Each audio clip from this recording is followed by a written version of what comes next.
Yeah, good.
Chairman ACP, Professor B. Ravi, Director NATK,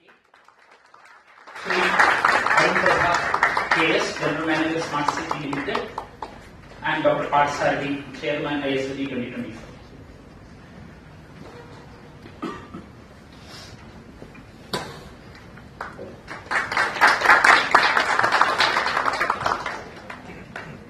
ISOG is a biennial flagship event of International Society for Soil Mechanics and Geotechnical Engineering, TC 209. The first symposium was held at IIT Bhubaneswar in the year 2019, and the second in the series was at IIT Madras in 2022. Then we have taken the baton, and we are proud to host Indian Symposium on Offshore Geotechnics and International Convention in the vibrant coastal city of Mangalore. For an auspicious beginning, I invite Tapash Gargan to start an invocation, please. I request all to please rise.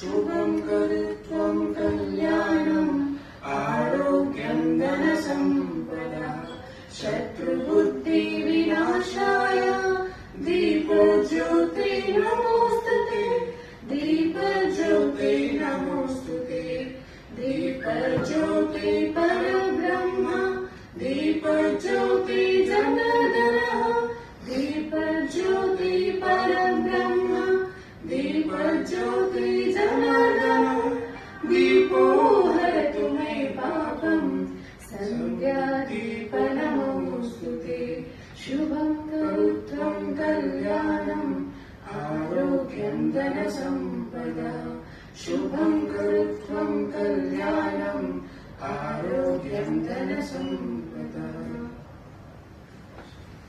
Yeah, that was an invocation worshipping the light of knowledge.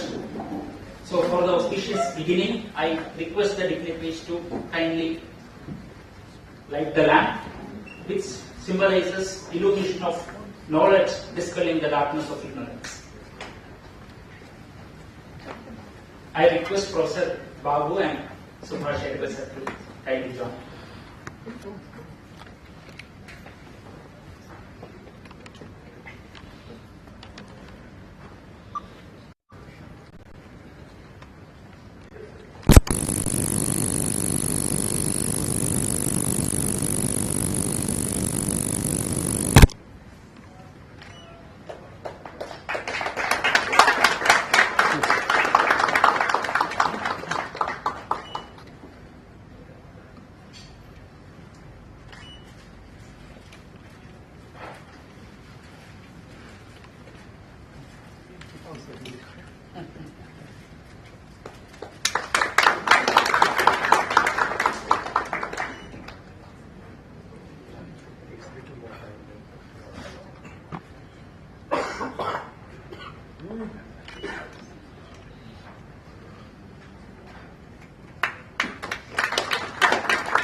Cable chain.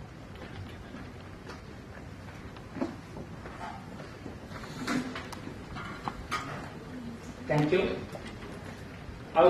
Now I invite Dr. C.R. Parsardi, Chairman ISOG 2024, to kindly deliver the welcome address.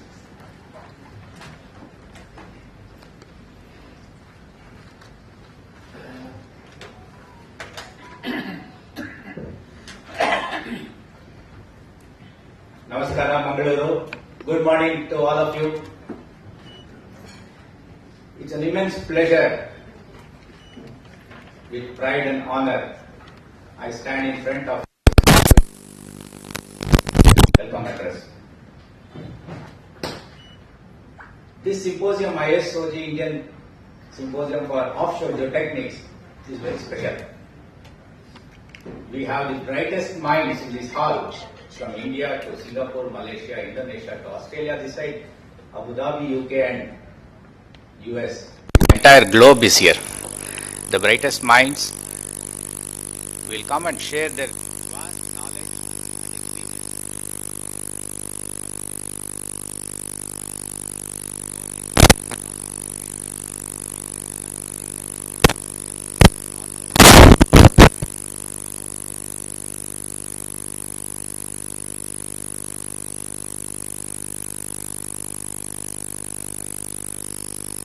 Sure, many of you have experienced that. So this symposium provides a platform for the experts from the academia, industry, principal,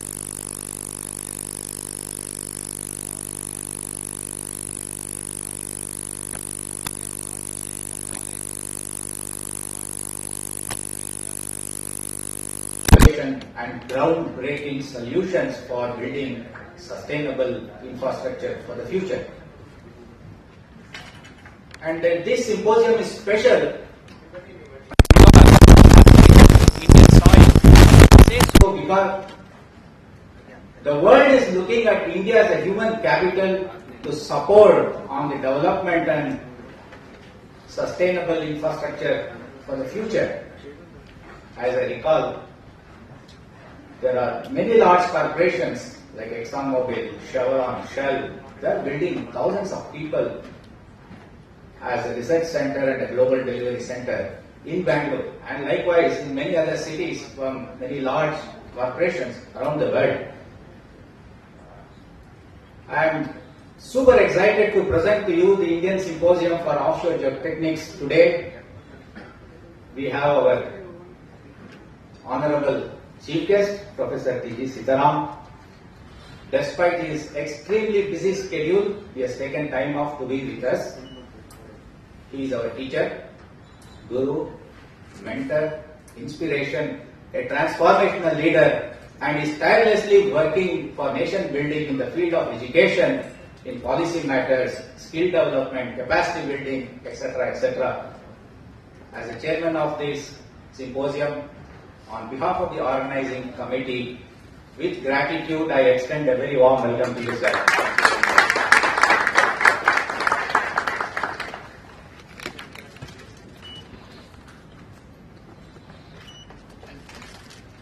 Professor V. Ravi, Director, NITK Sudatkal, has always motivated us. For the last several months, I have been in touch with our core committee on every occasion, although I did not have an opportunity to talk to you directly, sir. He has constantly motivated us, given solutions, given support, and encouraged us, and that's where we are here today. He is presiding over the event. He has a conflict, I heard, on some of the other committee meetings, but despite that, he is with us. We are extremely happy, grateful to you, sir. Thank you. Welcome you on behalf of the organizing committee.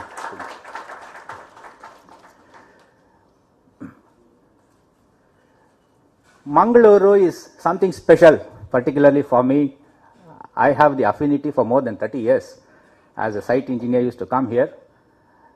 The city has a lot of smart people. In our own company, my own colleagues, I have seen many localites working in Middle East. And this company, this Mangalore city is being established as a model smart city. So we have another guest of honor, Sri Arun Prabha, who is spearheading that smart city of Mangaluru. Thank you very much, sir, being with us. Welcome you, sir.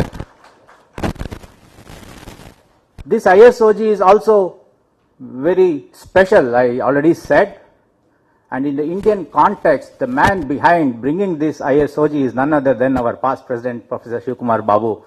Sir, thank you very much for being with us and welcome you, sir. Deputy Director, NITK, welcome you, sir. This conference would not be possible without the support of sponsors. We have McDermott International as the platinum sponsor. We have the representatives, Sandria and his colleagues. Thank you for very much for sponsoring this event. Java Offshore is a very leading geoscience company in Malaysia who has been our bronze sponsor. We had blessings from MRPL, subsidiary of ONGC, Mangalore Port Trust as bronze sponsor too. The other exhibitors, Sarathi Geotech is a good representation from my own colleagues. Maidas, GEMS Offshore. We also have support from Enviros from Malaysia. And Geodynamics, our good friend Ravi Kiran is always encouraging for all the activities. So we extend a sincere thanks to them as well. Welcome all the representatives from the exhibitors and sponsors. And this event would not be possible without all of you here. So all the delegates, esteemed speakers who come from very far off place, students, researchers, various industry representation, academia, ladies and gentlemen, on behalf of the organizing committee, I extend a very warm welcome to all of you here. Before I close, our volunteers will be in the stall, one of the stalls and backside. I am here, my other organizing committee colleagues are there. If any one of you need any support to make yourself comfort on your stay, accommodation, or if you have any food preferences, please let us know and reach out to us. We will do our level best to resolve that, and all of you will have a very long-lasting memory from this symposium. Again, I welcome all of you. Thank you. Namaskar.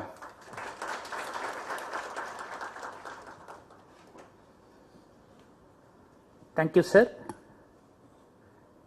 Now I welcome Dr. Parthasarathi. Thank you. So we have with us Professor T.G. Sitaram, the chief guest for today's function, who is a core geotechnical engineer and part of our geotechnical family, even though he is now extremely busy with the country's education reforms. So now I invite Professor T.G. Sitaram to kindly deliver the inaugural address. Thank you.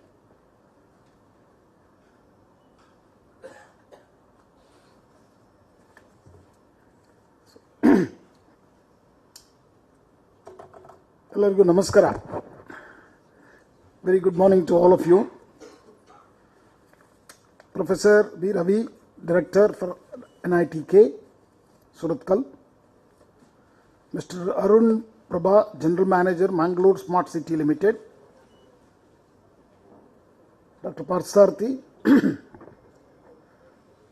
the Chairman of this conference, Professor Srivalsa, Professor Shivkumar Babu, Subhash Argal, and all the faculty of NITK and distinguished delegates and participants of this symposium, Indian Symposium on Offshore Geotechnics, ISOG 2024, and media persons, ladies and gentlemen. It is both an honor and a pleasure to be here with you at the third Indian Symposium on Offshore Geotechnics. So geotechnical engineering, for me, it's almost like from last 40 years I'm working in this area. So just to tell you, geotechnical engineering is like, doctoring the ground. So it's like, the doctor looks at the human body, but I say the ground below us is much more complex than even human body. Particularly, everything has to be founded on that. Whatever you imagine in your mind, including the spaceship you wanted to go, still has to be launched from the ground. We have to be on the ground. Anything, whether it is your home, two large infrastructures, okay, roads, highways, airports, ports, anything, it has to be on the ground. So understanding the ground is a very, very important aspect. So what it makes difference between onshore geotechnics to offshore geotechnics? Onshore geotechnics, you are not in contact so much with water, partly. That's why we say actually it's much more complex actually, onshore geotechnique when compared to offshore geotechnique. Because offshore, it is a two-phase medium, water and soil. Okay, but in onshore is much more complex because it is water, air, and so automatically three-phase. I think many of you are engineers, you would have studied this. Today, understanding this material and then designing, putting whether it is foundations, whether it is within the tunnels, within the material, okay, all of these infrastructural projects, you have to understand first the material behavior in tandem with what presence of water. So this offshore geotechnique addresses the second part of it, which is very close to the offshore, where expectation is either it could be a seawater or it could be a natural water, but it is water and the soil material, soil solids. So this kind of programs of the conferences are particularly very important, but India, we could see this area is actually quite new for India. We haven't much explored very recently in the last 100 years on the offshore part very much. So events like this ISOG will provide a very powerful platform to reflect what we have done so far in this and what needs to be done and how do we go about. So it also provides to exchange of knowledge and envision the future offshore geotechnique platform, how it is going to be positioned, and it will also reflect on our progress. So offshore geotechnique is very essential for developing and supporting various marine and coastal infrastructure, including oil and gas platforms, renewable energy installations, submarine pipelines, and coastal defenses. So just to talk about submarine pipelines or even the internet lines, all are on the subsea, at the bottom, even cutting across the continents. It is not just within the land. Okay, so these are very critical infrastructures. So applications extend to subsea mining, artificial islands, and climate adoption projects. Today with climate change is here for real. And all of you have heard Trump has come and he doesn't believe in climate change. Okay, but please remember it is real, because that I think people living in coastal area has witnessed extensively. Today your annual rainfall it happens in a very short time, but close to about 5,000 to 6,000 millimeter annual rainfall. Okay, I mean in India is actually average annual rainfall is about 1,000 millimeter. Okay, in the entire country if you take it, but in the coastal region it is already touched 5,000 to 6,000. But remember, you are still not in equator. Okay, the countries like Malaysia, Indonesia will have much more rainfall, and these are all happening, whether it is tsunami, earthquake, natural disasters, everything is happening, and all these actually has created the aspects which have to be dealt with for this because of the climate change. So friends, there are a large number of activities which interest the offshore geotechnical engineering and geotechnical insights which will help in managing erosion, accessing environmental impacts, and designing sustainable solutions for many of our projects. Very recent projects of India is Bharatmala as well as the Sagarmala projects, connecting them through even the inland navigation is another such area where very large emphasis has been put in India. So all of them are put under what is called as Prime Minister's Gati Shakti program, where logistical and connectivity is the major issue which we are trying to address for a nation of 1.4 billion people. So offshore geotechnics will play a major role in this. The new defined projects for India, and offshore geotechnical techniques such as whether it is site investigation, soil sampling, advanced modeling, help in addressing the challenges of climate change such as rising sea levels and increased storm intensity, making geotechnical expertise essential in creating resilient and sustainable water solutions. And many such problems, are going to be bogging down our nation. And in all this is very pertinent and important to understand the offshore geotechnics. So in the spirit of this symposium, ISOG today, I would like to emphasize 3 key pillars that are integral to the continued success and growth of offshore geotechnics skills. So today's skills, specific skills to address these issues are also very critical. And these skills are changing so fast because of the emerging technologies, whether it is Internet of Things or cyber security or the artificial intelligence and generative AI. So these skills and research and innovations are going to be part and parcel of the activities of the offshore geotechnic as well. So the first and foremost, I put the major important key pillar is the building skills for the future. So geotechnical engineering, as I told you, is a very complex subject dealing with materials of nature which varies from point to point, and is also rapidly evolving because we are borrowing a lot of things from multidisciplinary topics like geophysics and then space technologies and whatnot. So all these are evolving, and so are the skills required to excel within it. Offshore geotechnic sits at the intersection of engineering, that is geotechnical engineering, environmental science and emerging technologies. So ISOG actually should address and explore the diverse dimensions of these areas of multidisciplinary. That's what we are also emphasizing. So friends, very important thing is the creative problem solving is a very another important thing which we need to look at it while looking at these problems. The second is the research. I need to address this. Research is a very critical aspect, the backbone of progress, I call. And offshore geotechnic, let's stick to the topic. So in offshore geotechnic demands a continuous expansion of knowledge, which is only possible through robust, well supported research initiatives.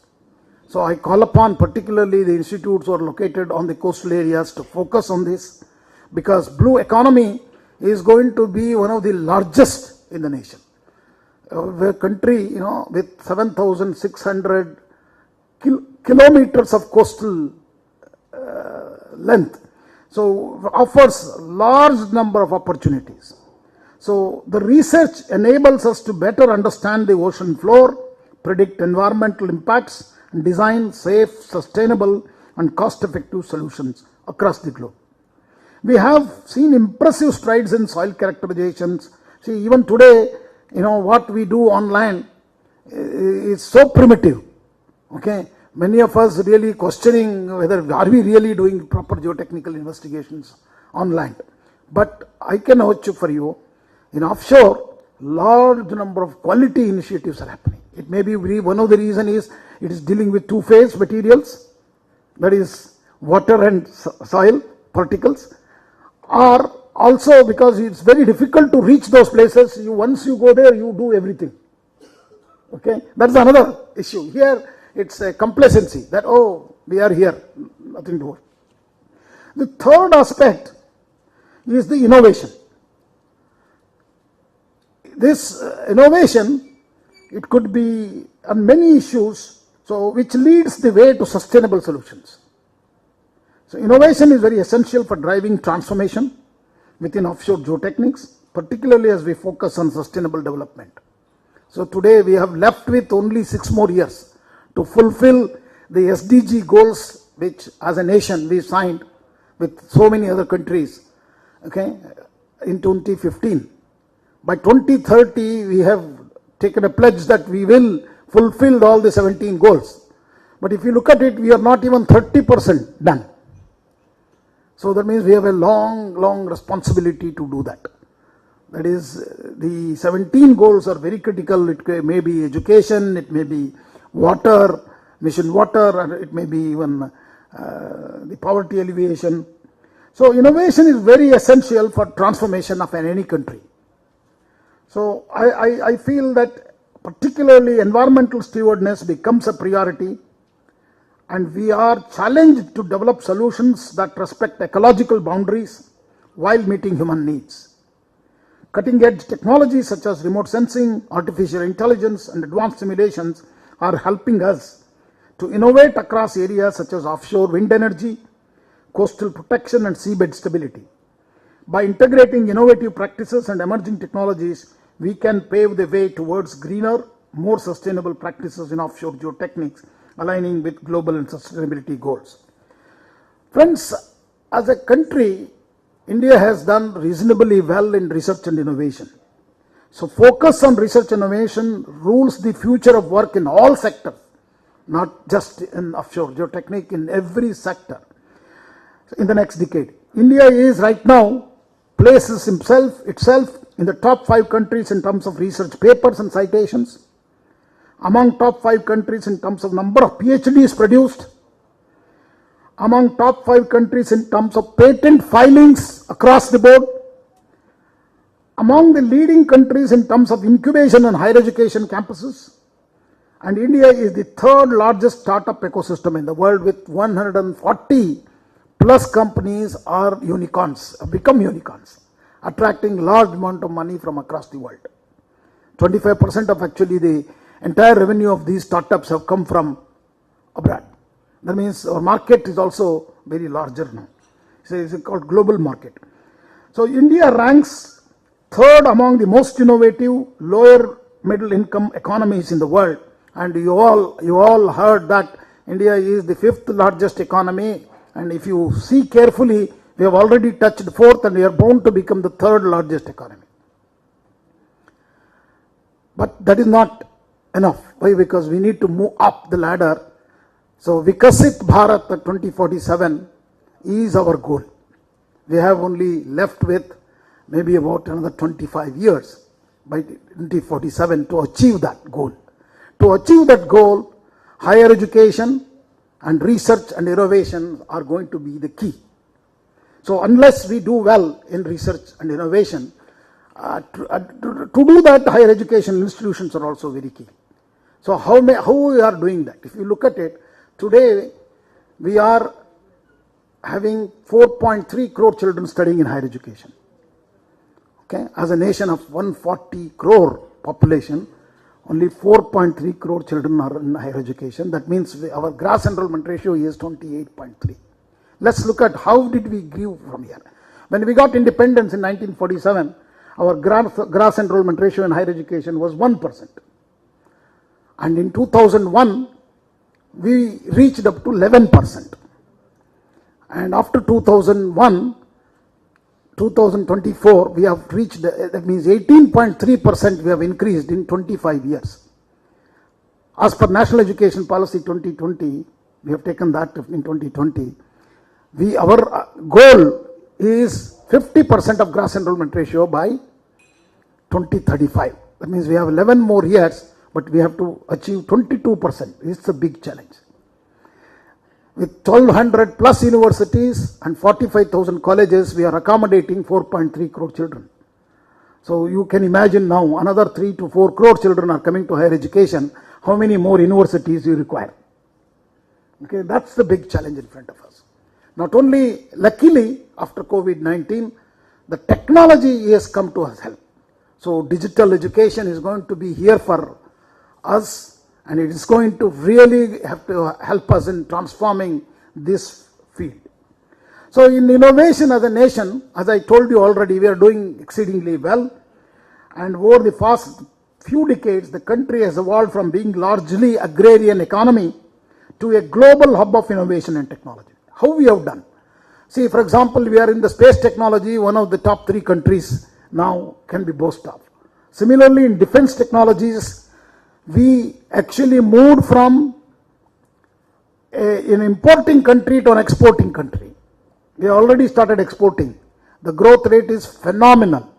Okay, in export of defense. We are even giving our defense technologies to even countries like Ukraine and all those countries. So similarly, I was actually in Homi Bhabha National Institute, HBNI, which is 11 educational institutions combined together. They have kept it in Bhabha Atomic Research Center. It's mind-boggling to know what kind of technologies these scientists have developed sitting because that area is not known to many of you, because it's done secretively, okay, because it's a national priority. So, but amazing work has done, not just for development of a bomb, a nuclear bomb, it is our nuclear energy, it is on medical, healthcare, okay, you can name it, some of those technologies are mind-boggling. It is all completely developed indigenously. Because we had an embargo for the last 30-35 years, India had an embargo from across the world. So, with that embargo even, and you can see all these three, space technology, defense technologies, and nuclear or atomic energy technologies, we are actually a force to reckon with in this world. So, we are not just an IT country, ladies and gentlemen, as you see a narrative. Okay, you are a back-end job country. And Parthasarathi mentioned, there are 2,000 global capability centers. Okay, what is this global capability center? I was just went to outskirts of the Bangalore, just behind the airport. There is an aerospace and defense corridor. When I went there, I could see Shell is operating with 5,000 people. Exxon is there in Bangalore. Mobil is there. These are all, you remember, these are all petroleum companies. And I asked them, what are you doing in city of Bangalore? Because there is no petrol there. Actually, we have to pump petrol from smart city of Mangalore to Bangalore. That is 900 meter. Imagine, 900 meter elevation, there is a beautiful pipeline for pumping kerosene, petrol and diesel from Mangalore to Bangalore through the Western Ghats. Then only I proposed, why don't we do water pumping from here, because we have excess water here. We have done a project actually. I will anyway talk to you on that project during my speech later on. Okay, so nothing is impossible for engineering and technology, and that's where we are here as a nation. As I told you, Vikasit Bharat by 2047, according to me, is no more a dream, ladies and gentlemen. Is bound to happen. You can see that happening across the country, how India is getting importance and how the world is treating India. Because of the force, the young force which are sitting at the back of the room, and you do not know your strength. Why I am saying is, majority of them are not the IITs and NITs are contributing to the growth of India. Please let me tell you why. Number I will give you. Entire all 23 IITs admit 15,000 BTech students into their program. All NITs, 31 or 33, Professor? 31. 20,000. That means 35,000 all these NITs and IITs admit engineering students. They are good because they come through rigorous selection. I am not saying about they are not good, they come through rigorous selection. But AICTE approved institution, 3,600 institutions, 1.5 million engineers are graduating, not today, from last 15 years. Every year 1.5 million engineers. That means we are putting every engineer everywhere in the world. So if you take a basket of engineers and try to pick an IITian or an NITian, your probability of finding him is 0. Because at least IITians, I can speak, Professor Ravi will agree, 50% of them take UPSC exam and join UPSC as IAS officers, they never do any engineering work. Another 25% go to America and get credit there, and American government thanks us. But remember, how much money we spend on these engineers. Another 25%, these people are very smart, very intelligent, and they do and become successful. Once they become successful, they say they become spiritual. Many of them started leading. I say they will become monks. You see, whether you see ISKCON, Akshay Patra is all run by IIT Bombay graduates. So like this, so they are not there for the nation building. So that means where are they? They all ISRO, DRDO. I personally gone and looked at it. All engineers are in second and third grade engineering colleges. So let me come to also professors of IITs and NITs.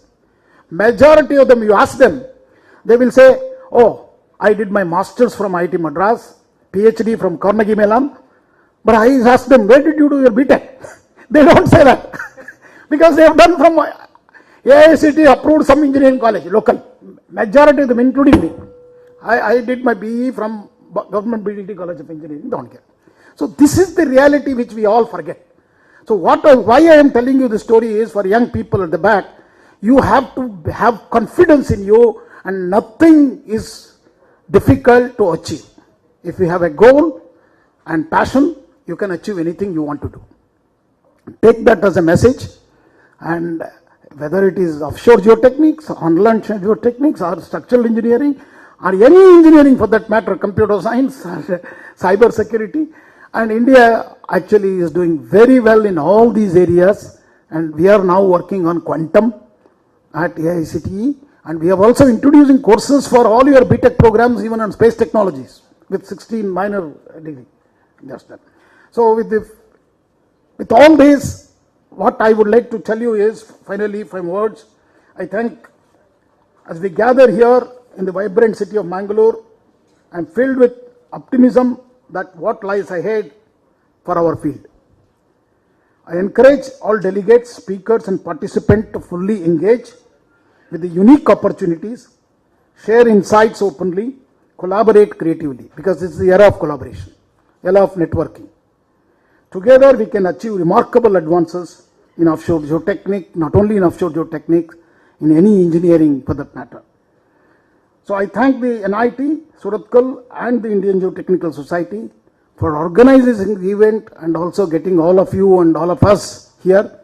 And it is a fantastic city, very quiet, and I think you can learn many things here. So I also congratulate each one of you to contribute to this event towards a brighter future in our field. Thank you very much. Namaskar. Jai Hind, Jai Bharat.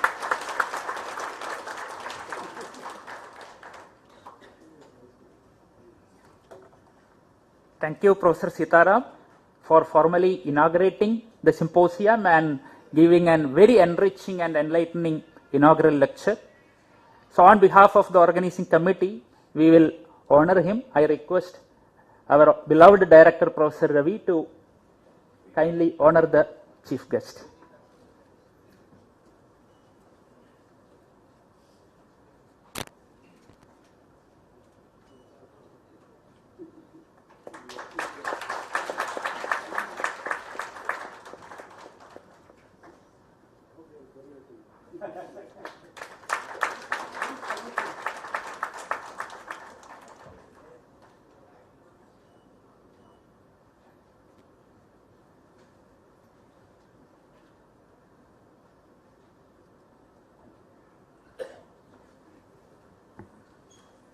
So Professor Sitaram has set the tone for this symposium.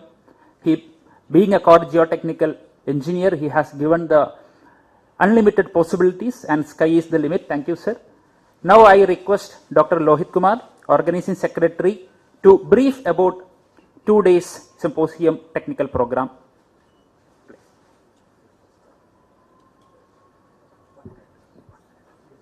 So Professor Phil Watson from University of Australia is here. His flight got delayed by 14 hours, but still he just reached the 20 minutes before. And thank you, sir. Please, we welcome you. Please come onto the dais.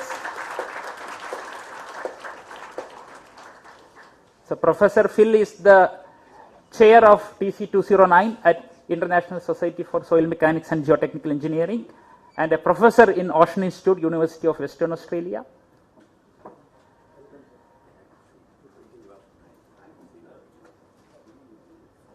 Welcome, sir.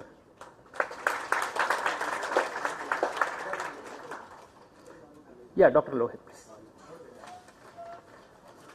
Yeah, thank you, Dr. Srivalsa. So, good morning all. So, myself Lohit Kumar, organizing secretary. So, I am delighted to introduce the Indian Symposium on Offshore Geotechnics, an international convention, a third in its series. So ISOG 2024 aims to explore the diverse dimensions of offshore geotechnics and encourage knowledge exchange within the offshore and geotechnical communities. So the symposium is spread over 2 days, today the 8th of November and 9th of November, comprising an inaugural lecture by Professor T.G. Sitaram, Chairman AICTE, and 12 keynote lectures by the industry and the academia, scheduled in 4 plenary sessions. So keynote lectures are being delivered by Dr. Phil Watson, Professor, University of Western Australia, Dr. Shubhamay Bhattacharya, Professor, University of Surrey, Dr. Sandria Ogun, Geotechnical Principal, McDermott, Dr. Brent Robinson, Vice President, Pile Dynamics Inc. in an online mode, Dr. Piyush Shomai, Professor, NIT Patna, Dr. Rupa Mahanta, Chief General Manager, Civil ONGC, Dr. Sumanta Haldar, Professor, IIT Bhubaneswar, Mr. Patrick Lee, Geotechnical Principal, ExxonMobil, Dr. S. Nallayarsu, Professor, IIT Madras, Dr. Ritesh Kumar, Assistant Professor, IIT Roorkee, Dr. Tejas Kumar Garala, Assistant Professor, IIT Madras, Dr. Danny Temi, Vice President, Java Offshore. So following the symposium themes such as the coastal and the offshore site geo investigations, offshore foundation systems, deep sea explorations, subsea anchoring and the pile systems, sustainable and emerging technology in offshore geotechnics, etc. So we have received overall 112 abstracts and 75 full-length papers. The full-length papers were being peer-reviewed and approximately 68 papers were being accepted, and accepted publications is being published by the Springer in LNCE series indexed in the Scopus. So the accepted papers are being called for the presentation, technical presentation. So overall the paper presentation is being scheduled in 6 technical sessions, 1A, 1B, 1C, 2A, 2B and 2C, running in parallel sessions. So including 2 in an online mode. So each physical sessions will be having a 2 best paper presentation award. So as per the scorecard by the respective session chairs. So we have a post-symposium sightseeing tour on 10th of November, visit to Sri Somanatha Swami Temple and Someswara Beach. All interested are being welcome. So I hope you will be enjoying the symposium and take out the best utilization of this particular occasion. Thank you all. Thank you, Dr. Lohit Kumar. Dr. Anil Joseph, the President of Indian Geotechnical Society, was very keen to attend, but he is traveling abroad. Sir, the video. Dr. Anil Joseph video. So he has given a video message, a 1-minute video message. So we want to just play that.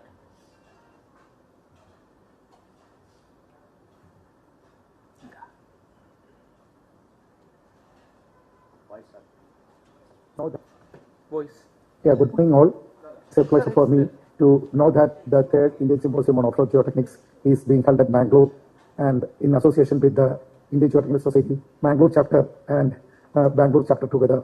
So the first symposium happened in IIT Bhubaneswar in 2019, and second symposium happened in Chennai in 2022.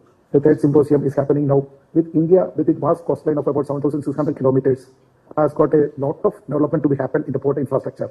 And definitely there is going to be a huge thrust in this area as we are developing and becoming one of the leading economy in the world.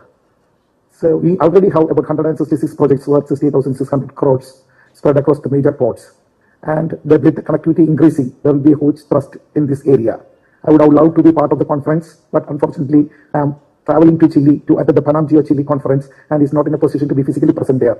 I wish Partha Sri Valsapalathiyar and team all the very best, and I wish all the participants a fruitful 2 days of conference ahead. Let us make sure that the knowledge which is shared here is applied into the field to make our growth of infrastructure better. Thank you all and wish you all the very best for the conference. Yeah, good morning all. It's a pleasure for me to know that the 3rd Indian Symposium on Offshore Geotechnics is being held at Bangalore. Forget the same there.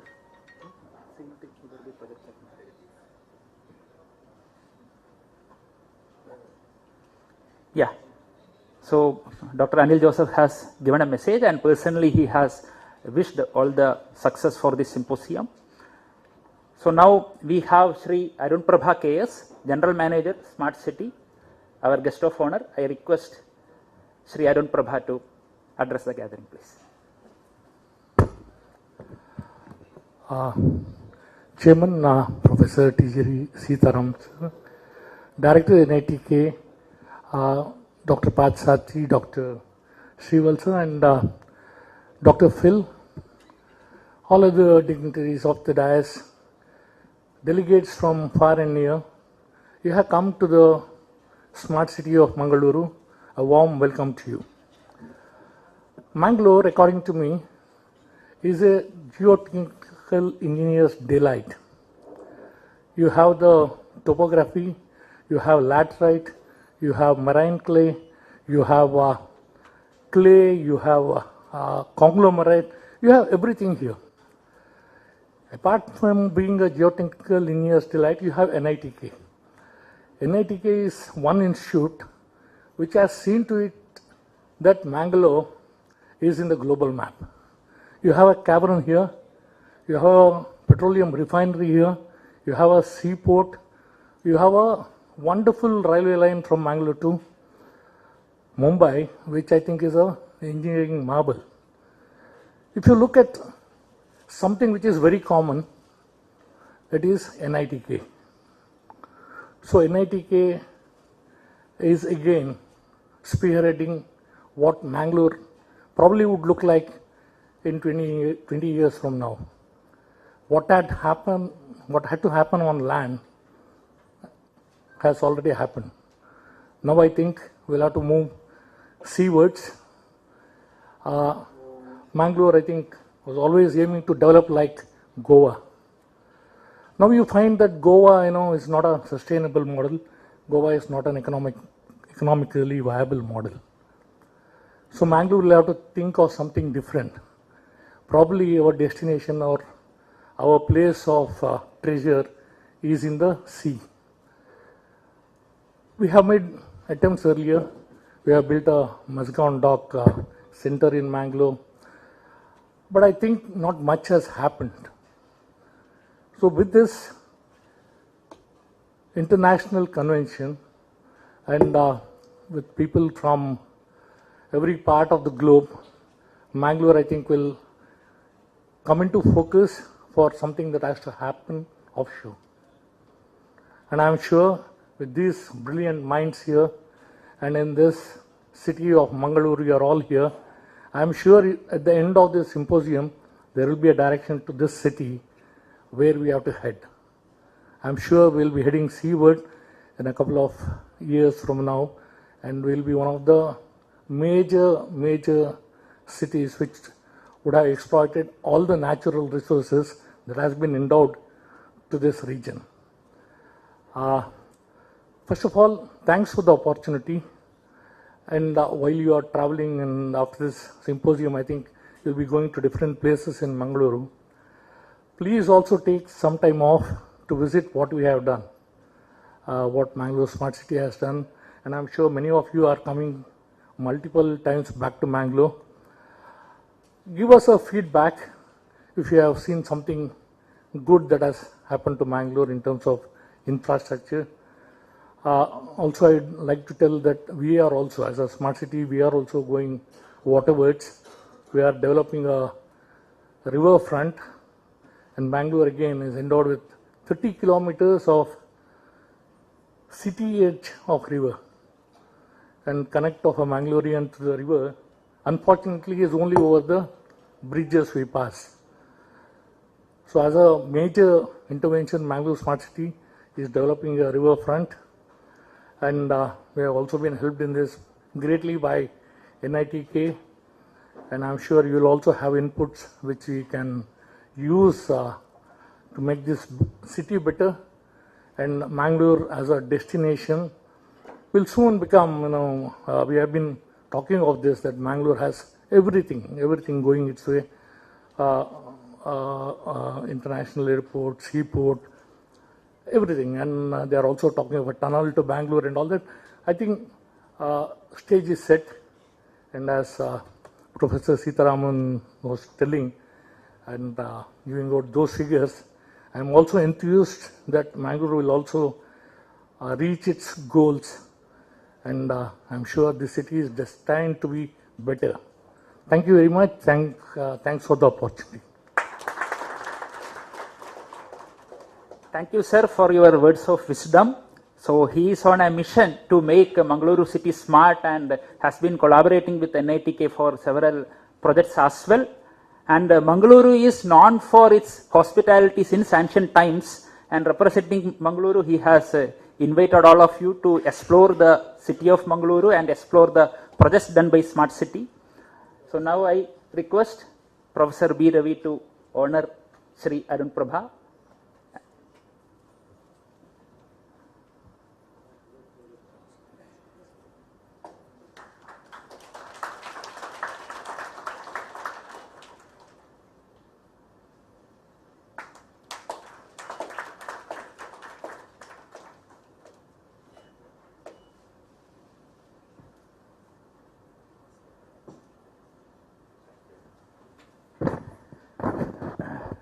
Friends, Phil Watson finally is here in spite of his terrible travel schedule.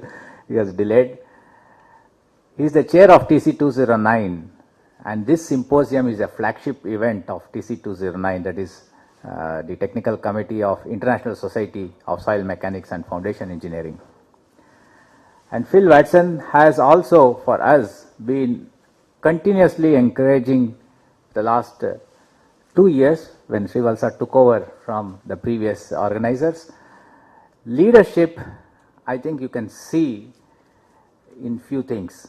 I have not interacted with him, but Srivalsa has, except one email I had, but every occasion I see that his communication is to the top class. And I learned many things, Phil, from you, including few days back he said he doesn't have the visa yet, but he's planned to travel. But finally he said no need to take any action. I like that. Continuously, every occasion, frequently you have been updating us, asking about the progress, any support that you require for the symposium. Thank you very much, and I welcome you on behalf of the organizing committee, Phil, for this, and I request you to address the gathering, please. Thank you.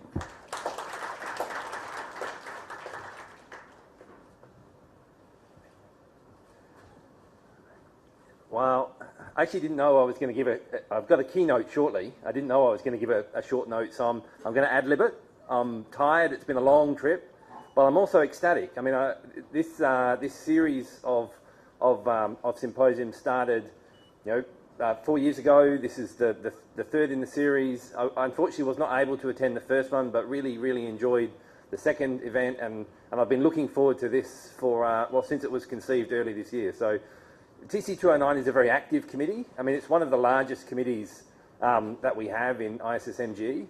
We have over 100 members. We have a strong presence from India and very active, very engaged. It's a very big committee, and we try and push very hard to encourage events, both local and international. We have a couple of very large international conferences, but I think a lot of the real power comes in the local events. We had a great event last year in Japan. There's another one coming up next month in Vietnam. There's this series in India. And I think those are really fantastic events, great ways for people to get together, to build a strong local community, people who are passionate about offshore geotechnics, who want to share their knowledge, who want to learn from others. They're welcoming of people coming from the international side of things and share broader knowledge as well. So these are really wonderful events. They're a great way for people to get to know each other and to share that knowledge. So I look forward to them. I'm really pleased to be here today and tomorrow. I'm looking forward to giving my own talk in a little while. I encourage everyone to really embrace it. There is a lot happening in the world of offshore geotechnics. For a long time, the centre of our world has been oil and gas. Sorry, that wasn't me. But for a long time, the centre of our world has been oil and gas, but we're seeing new frontiers in offshore geotechnics, and it's a really exciting time. Offshore wind is becoming bigger and bigger around the world, but so too are some of the other things as well. So offshore wave energy and other offshore carbon sequestration, other things are coming to offshore geotechnics, and our role is growing. So it's important for us to share our knowledge and our experiences and to learn from others. So welcome to everyone. I'm very pleased to be here, and I'm looking forward to meeting as many of you as possible over the coming days and to having a really great symposium. So thank you.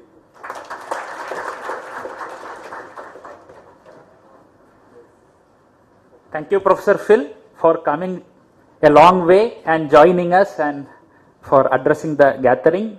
In fact, he is so passionate about offshore geotechnics that is reflected, as Dr. Parsardi mentioned, when we started the preparations in the year 2022 onwards. He was supporting us like anything, any communication especially for outreach across the global community. His help was really needs to be appreciated. And when Dr. Lohit Kumar or I write an email, immediately comes the reply. When I asked him the message for our souvenir, within minutes he sent the message. So that is why he is so passionate about the subject. So, sir, we are very honored to have you here, and I request Professor Ravi to honor Professor Phil Watson.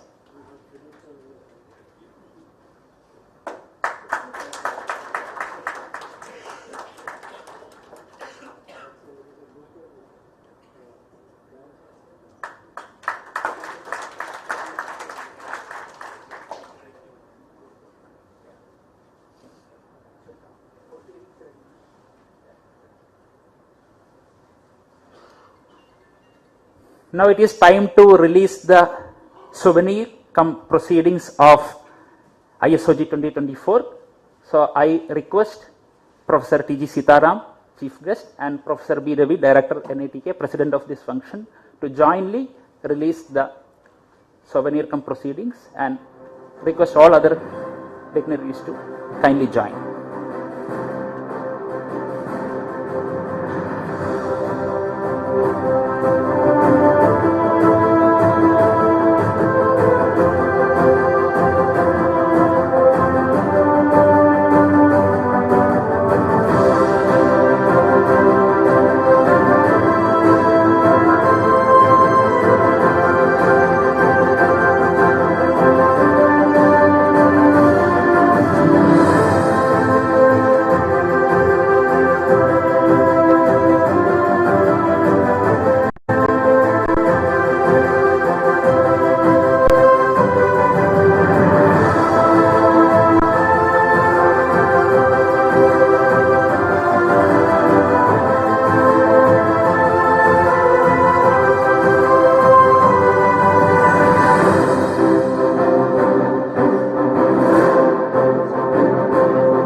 Thank you.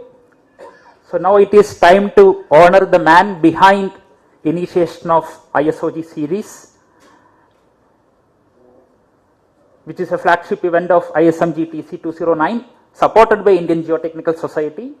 So in the year 2019, Professor G.L. Shivakumar Babu, when he was presiding Indian Geotechnical Society, initiated ISOG series, and we are very grateful for you, because we are here because of you. And it is our pleasure and honor to honor Professor Babu, who is also superannuating next year from the long service of Indian Institute of Science. I request Professor T.G. Sitaram, Chief Guest, Professor Ravi, Director NITK, Shri Arun Prabha, and Professor Phil to join Dr. Parthasarathi in honoring Professor Shivakumar Babu.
Now I request Professor Babu to kindly address the gathering for a couple of minutes.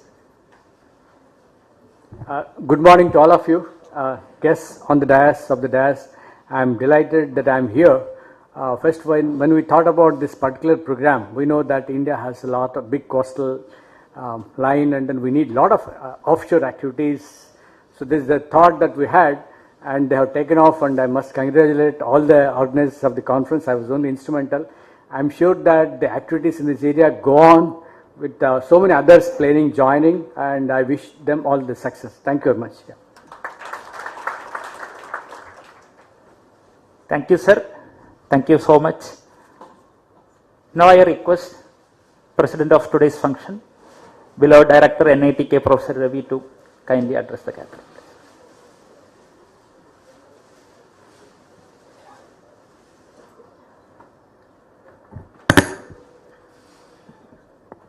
Very good morning to all of you, especially Professor Sitaram, Professor Phil, Mr. Arun Prabha, of course Professor Parsarthi, all my colleagues at NITK and all the dignitaries, all the guests, all the speakers, students especially, and guests. My pleasure to be here with you on this very nice occasion. I mean, I can't even begin to tell you how happy I am, especially with the felicitation of Professor Shivkumar Babu, who I know from IAC from a very long time, Professor Subhash Yaragal, who is also here, gracing the occasion, some of the deans here. Thank you all for that. I just want to make a few quick comments saying that whatever I learned a little bit from my friends and colleagues, geotechnical is virtually the foundation of perhaps all engineering and technology in the country, and that has been very amply highlighted by our chief guest today. You also indicated it's a complex interplay between soil and water and maybe air and heat and maybe space, which brings all the Panchatattva or 5 elements of nature, very complex things. But I also would like to use this chance to exhort all of you to think about dipping into the ancient Indian heritage, science and technology. There are elements of wisdom in maybe Sthapatya Veda or maybe Vastu Shastra and things like that. Please look into that. Maybe we'll have some elements of wisdom that you can incorporate into our modern knowledge. And as we use all these new tools which have been talked about, artificial intelligence, remote sensing, IoT and advanced multi-physics simulation and so on. So we also need to create a next generation of engineers and scientists and thought leaders and champions for working in this field, both working as well as mentoring all those new champions. Which brings me to the point that our academic institutions have a very important role to play. We have to think what we need to do. So in that point of view, the new education policy, a bold curriculum that will produce all these champions becomes even more essential. I'm very happy to say that we have now embarked on a very critical experiment to look into what is necessary to produce these champions for 2030 and beyond towards Viksit Bharat 2047. So we are on this thing. I have requested Professor Sitaramu. I will be stealing him for maybe half an hour, 1 hour after this break to see whether we can get his inputs on what we are doing is in the right direction. I also want to mention that especially when Sri Arun Prabha mentioned about the smart city and he's CEO of that. Sir, the DC Sri Mulay Mulihan was supposed to be here. He had specially told me that we should talk to you, we should visit you, and I'm seeing whether after, maybe I'll talk to Professor Sitaram also, if we can take another half an hour break after lunch perhaps, sir, we will take a quick view of, look into what they are doing, and I'm promising you that NITK is with you, sir, to create this not only smart but also sustainable city. In fact, we came with the word 6S in the campus. We say smart, sustainable, Swachh, Samriddh and Surakshit campus. And NITK, whatever experiments we do as a living laboratory can be extended to the city and maybe region and maybe create a model city for the modern Viksit Bharat. And last point I want to mention is that we are also taking other institutions in this journey. There are apparently about a dozen engineering colleges and about 25 engineering colleges and about a dozen medical institutes. We are talking to the Vice Chancellor and leadership of all these institutions. We want to build something like a DK Rich, Dakshin Kannada Regional Institutes Coalition for Harmony. We all want to work together. We are training their faculty. We started training their faculty into these new ways of teaching, mentoring and so on. So with your kind support, I look forward to new ideas from geotechnical point of view, because that's the foundation of every science and technology. And some of these which we can incorporate into the curriculum that we are formulating as of now. This will be implemented as soon as the next academic year, and hopefully by 2030 we will roll out the first generation of new generation of these geotechnical and of course civil engineers and all other engineers. Thank you very much. I wish you a very fruitful, very interesting conference. I hope you make new friends for new collaborations. I also hope and wish you will, those especially who are coming to Bangalore for the first time, it is a very beautiful city. Mornings, evenings are particularly lovely. Beaches, sunsets are lovely. Great temples, great beaches, great forests. Please do take time to refresh yourselves, charge your batteries and go back with great new ideas. Thank you very much.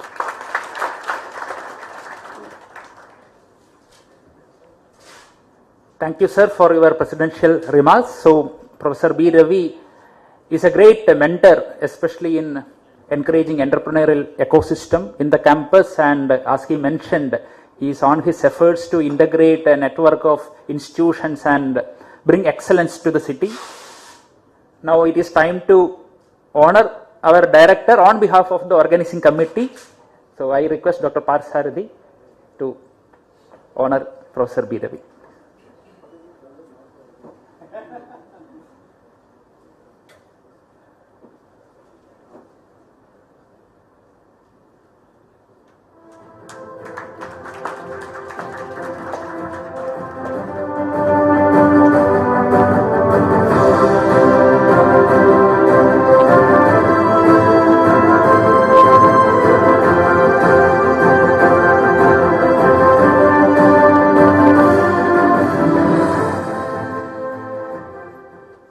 Thank you, sir. Now I invite Professor B.M. Sunil, Vice Chair, ISOG 2024, to propose vote of thanks.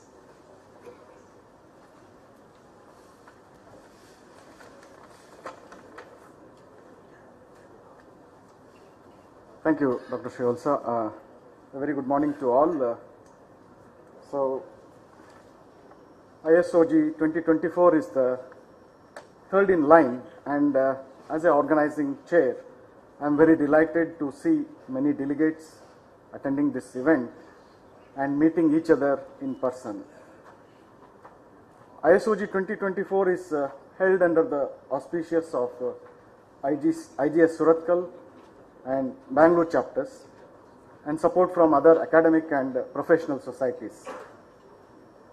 On behalf of the organizing committee, I would like to extend my profound gratitude to our esteemed chief guest, Professor T.G. Sitaram, Chairman AICT, and also our guest of honor, Professor Phil Watson, Shri Arun Prabha, General Manager, Smart City, our Director, Professor B. Ravi, and Conference Chair, Dr. Parsarthi, whose consistent assistance and contributions have played an integral role in comprehensive management of the symposium, both directly and indirectly. Thank you all, sir. My special thanks goes to our keynote speakers who have come across from different parts of the world. Professor Phil Watson, Professor Bhattacharya, Mr. Sandra from McDermott, Dr. Brent Robinson, Vice President, Pile Dynamics Inc., Professor Piyush from NIT Patna, Mr. Rupam Mahanta, Chief General Manager, Civil ONGC, Professor Sumant Haldar, IIT Bhubaneswar, Mr. Patrick Lee, Geotechnical Principal, ExxonMobil, US, Professor S. Nallarasu, IIT Madras, Professor Ritesh Kumar, IIT Roorkee, Professor Tejas Kumar Garhala, IIT Madras, and Dr. Denny Tammy, Vice President, Java Offshore. My special thanks also go to our session chairs, Professor G.L. Shivakumar Babu, ISC Bangalore, Professor Rajiv Sarkar, ISM Dhanbad, Professor Purnanand from Goa Engineering College of Engineering, Dr. Naveen James, online, IIT Ropar, Professor Nilanjan Shah, IIT Madras, Professor Shantanu Patra, IIT Bhubaneswar, Dr. Mainik Mujamdar, NPCC Mumbai, Dr. Pankaj Barikar, IIT Hyderabad, Professor Sitaram Naik, NIT Surathkal. I am also deeply indebted to our generous sponsors, platinum sponsors, McDermott, and bronze sponsors, Java Offshore, MRPL ONGC, and we have other sponsors, ANRF, Sarthi Geotechnic, Midas, GEMS, Geodynamics, Environs, and NMPA, for their financial backing and contributions, encouragements, which was very instrumental in the successful hosting of this international symposium. I also extend my gratitude to the dedicated members of the organizing committee, technical committee, and various other committees under the umbrella of organizing committee, whose inspiration and innovation have been very instrumental in our collective achievement. It is because of all of them. Last but not the least, I extend my wholehearted appreciation to Professor Shivalsa, Professor Lohit Kumar, Dr. Sharnappa Gowda for their tireless efforts in successful conduct of ISOG 2024. Without their efforts, we would have been nowhere. Thanks to our publication partner, Springer, I thank NITK administration. I also thank Ocean Pearl for providing all the logistics. Before I close my speech, I like to thank all our dignitaries and delegates present here today for attending this wonderful ceremony within your busy schedule and make it a memorable one. I am confident that this event will achieve a remarkable success. Thank you very much once again for joining us today for this opening ceremony of ISOG 2024. Have a wonderful and great day. Thank you very much. Thanks.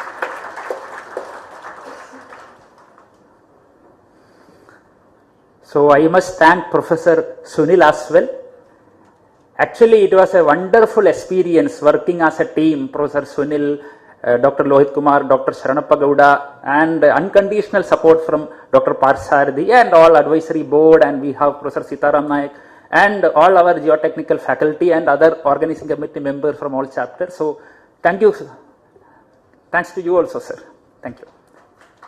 So we have,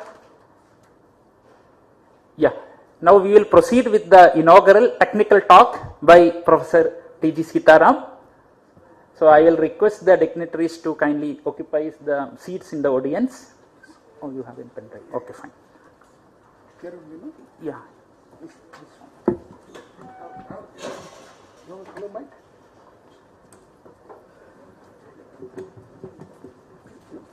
Lohit. Yeah, just read about this for 1 minute and also everybody knows. Okay. Yeah, you are read the introduction. Sir, mine also. Sir, which folder? It's there. Just the current position, 1 minute. Can you just go by date? You right one, that one. This one. You can take this. Yeah. Take that. Yeah, look, hi. And ಅಲ್ಲಿ ಏನೊಂದು ಉಂಟಾ ಇದರಲ್ಲಿ ಇಲ್ಲ ಇದೆ ಅಲ್ವಾ ಅದೇ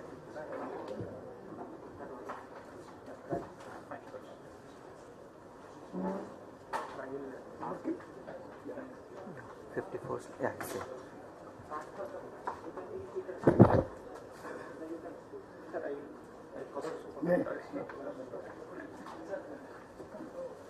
Yeah, so going ahead with the technical program, I invite Dr. Parsardi to chair this session. So Dr. C.R. Parsardi is a experienced geotechnical engineer with over 30 years of experience, and he is a very successful entrepreneur.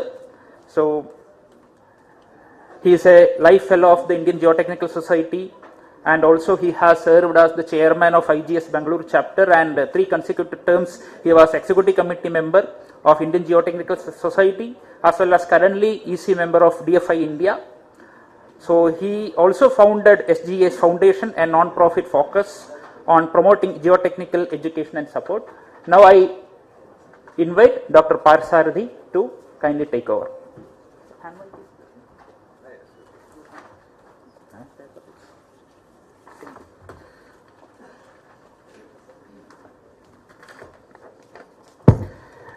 Good morning.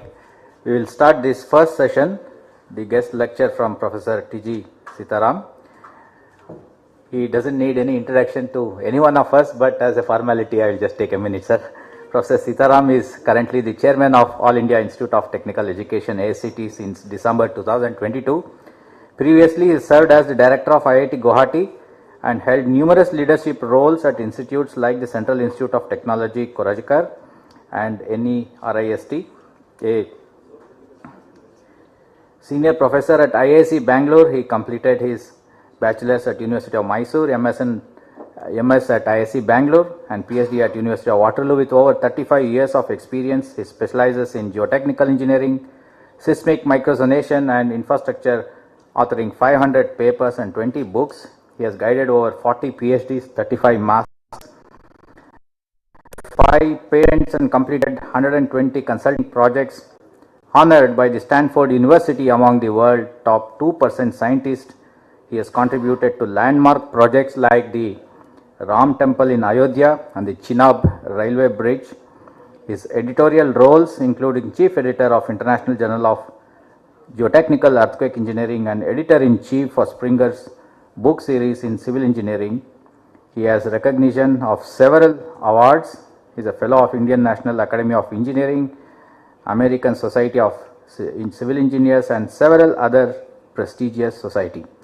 See, as a director, previously at IIT Guwahati, has established 5 new schools and drove strategic partnership enhancing the institute's global ranking. Professor T.G. Sitaram, sir, all yours now.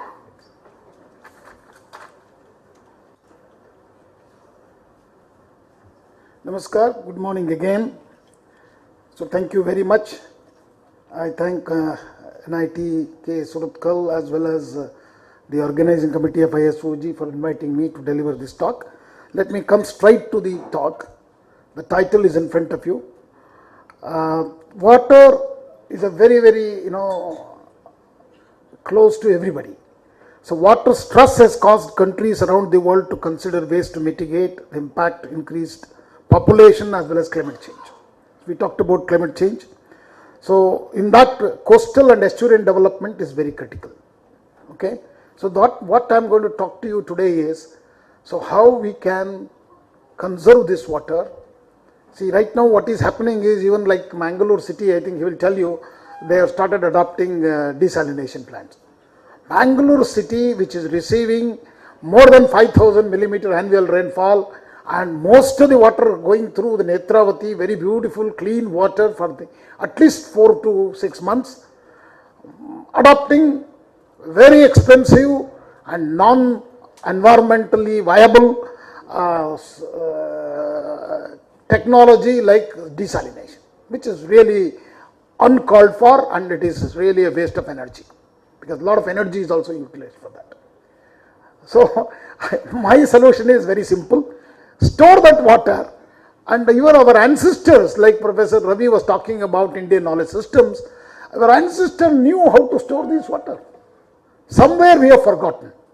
So we need to bring back that culture of storing that water. The entire thing is about to demonstrate to you there is enough water, there is no shortage of water. What is there is a shortage is all shortage of storage. So we need to create storages, and then how this offshore geotechnics helps us in doing that. Okay, it is not just it has to be done on the ground, on the ground. It could be also in the ocean. There are several countries have demonstrated how the coastal reserves are built in the ocean. This is something on that concept I'm going to do.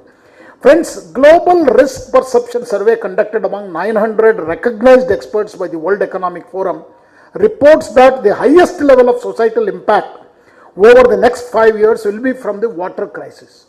It is not that I'm not saying there is no crisis of water. There is a water crisis. But we need to learn how to store this water, which is available plenty for a nation like India, because our annual average rainfall is more than 1,000 millimeter. I have looked at 200 years data. Not even 1 year it has come down less than 1,000 millimeter.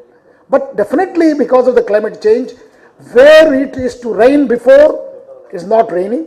It is raining mostly in coastal areas today. Where our dams are there are no water, and most of our dams are silted. And let me tell you, we are the largest dam building nation also in the world.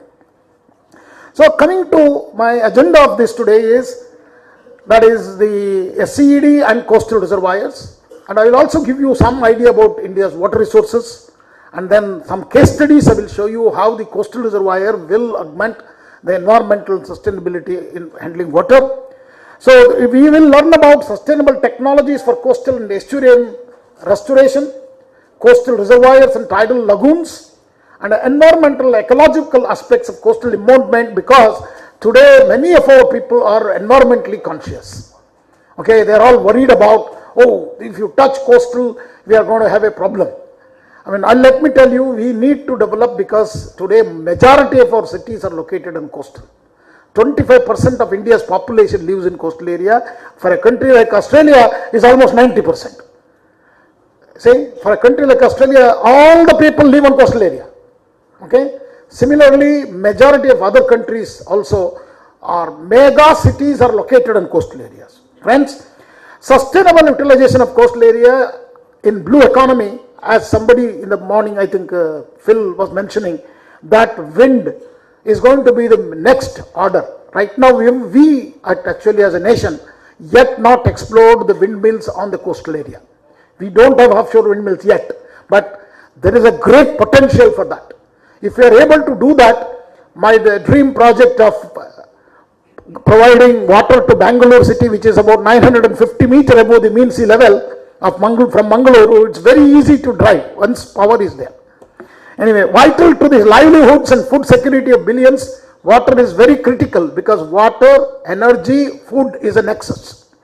Okay, for a country of 1.4 billion people, that is 140 crore, it's very, very important for us to conserve water, and water and energy and food is a nexus. We need to do that efficiently, otherwise we will create a lot of issues on sustainable development goals. The goal number 1 is, all of you know, poverty alleviation. Each goal is important, 17 goals, and water is very critical. And SDG 6 measures to overcome water shortage and move from shortage to water security. You might have heard, all the newspapers are covering, Bangalore is running out of water, Chennai is running out of water, Mumbai is running out of water. I mean, I'm really worried. Actually, they are not running out of water, they are running out of ideas and innovations. So let's look at the rivers, how the rivers actually form. See, we have, generally rivers are in the upper hills, born, and then start to flow down towards the ocean. Every river, wherever it is, whether in India or anywhere in the world. So in the initial region, it's a very gorge and thin valleys, water velocities are very high. And in the middle region, velocities will come down, and then, a little bit widens, rivers gets widens, and at the coast, river gets very wide and velocities are low. What are we doing? We are building dams either in the uphills or in the middle region, where water is flowing with a force. That means you have actually, to contain that water, you have to build so strong walls. Otherwise, it will not be possible. That's why we are using concrete. Okay, RCC, that too, reinforcement concrete. But when you go closer to the coast, you don't need the technology actually. You don't need concrete walls. You don't need concrete dams. You can do that with earthen embankments. Because water is not flowing, with velocities. It is already stagnated, slow. So this is another one. Another point is, entire water catchment is available at the bottom of the river. Okay. That means wherever it rains, whether it rains in the top or bottom, in the middle, water is there for you in the river. Okay. But in our dam building right now, either in the middle or in the top hills, if the rainfall comes beyond that, all our rain you cannot capture. This is the big challenge there. So that's why most of our dams, what we have built, is dry, half empty. Okay, but rainfall is very high. That is in the coastal area. So if you are able to build these dams in the coastal region, the quantity of available water is huge, unimaginable, 20 times more than what is available in the uphills. So upper course, middle course, lower course, if you look at it, the volume of water in a river, it is greatest in the lower course, and the river channel is deep and wide, and the land around the river is flat. And energy in the river is at the lowest and deposition occurs. And deltas are often found at the mouth of the large rivers. Okay, and all these very conducive to build storage reservoirs. So the coastal freshwater reservoirs is a very new concept actually altogether, even though very old people have done it. It is not that, it's a completely new technology. Netherlands did it as early as I think 1900s. Okay, but the purpose with which they did it is for different purpose. See, Netherlands, North Sea was very, very rough, and most of the time flooding used to happen in Netherlands. So to avoid that, they built this freshwater lake in Netherlands, and today it is serving as a freshwater lake as well as it is controlling the flooding. So the flood water is a natural resources, and water quality, whenever during the heavy rains, water quality is better. So if you are able to store that water, good quality water, then your problem is solved, rather than cleaning it again, taking it from the ocean and desalinate it. So coastal reservoirs collect runoff from the entire watershed, and it provides the greatest potential. So different possible schemes of the coastal reservoirs, let me show you. Okay, that is scheme 1 is at the mouth, closing the river. That's where the problem comes. The fishermen who are there inside, they will not let you go. They will say, I want to pass through this river and go to the ocean and catch fishes. So that's the problem. That is the why coastal reservoir concept of what I call this is first generation coastal reservoir. Nobody wants it, and it is acceptable. Second is little bit inside the ocean, okay, and broader, but it's also closing the mouth of the river. The third is away from the river mouth itself. You are not touching the river at all. You can simply divert the fresh water when there is water. Okay, when there is no water, you don't need to do anything. Okay, the fourth one is right into the ocean. People have built this. This is not theory. Countries have built these reservoirs, all the 4 types. So the coastal freshwater reservoir, there is a concept that on both sides water is there, then automatically the dike design is very simple, ladies and gentlemen. Because water is on both sides, the pressure is there is not much of a pressure. So it can be done with fantastic technology. That is where offshore geotechnics will help you. That is geotechnical engineering with either geosynthetics, geotubes, all that could be utilized with the same soil and all that. I'll show you. It's an effective impermeable barrier you can create, and you can separate the salt water and fresh water very effectively without resorting to any. In one season you can actually clean out the salt water intrusion into the freshwater reservoir.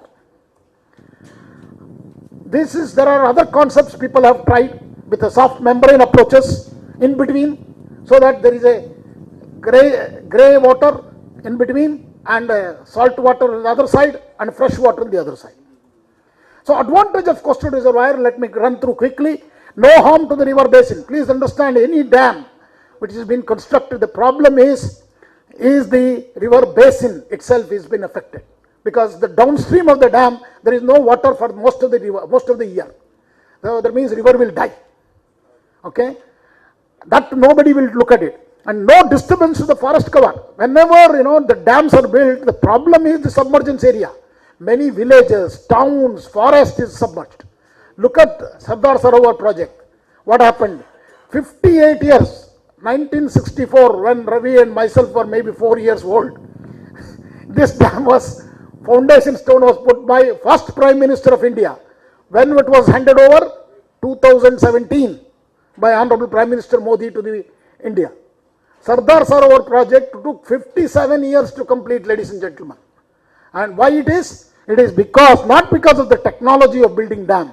It is because of this disturbance to the people, submergence of villages and towns. They were resisting, and then we have to slowly move them, give them an alternate house.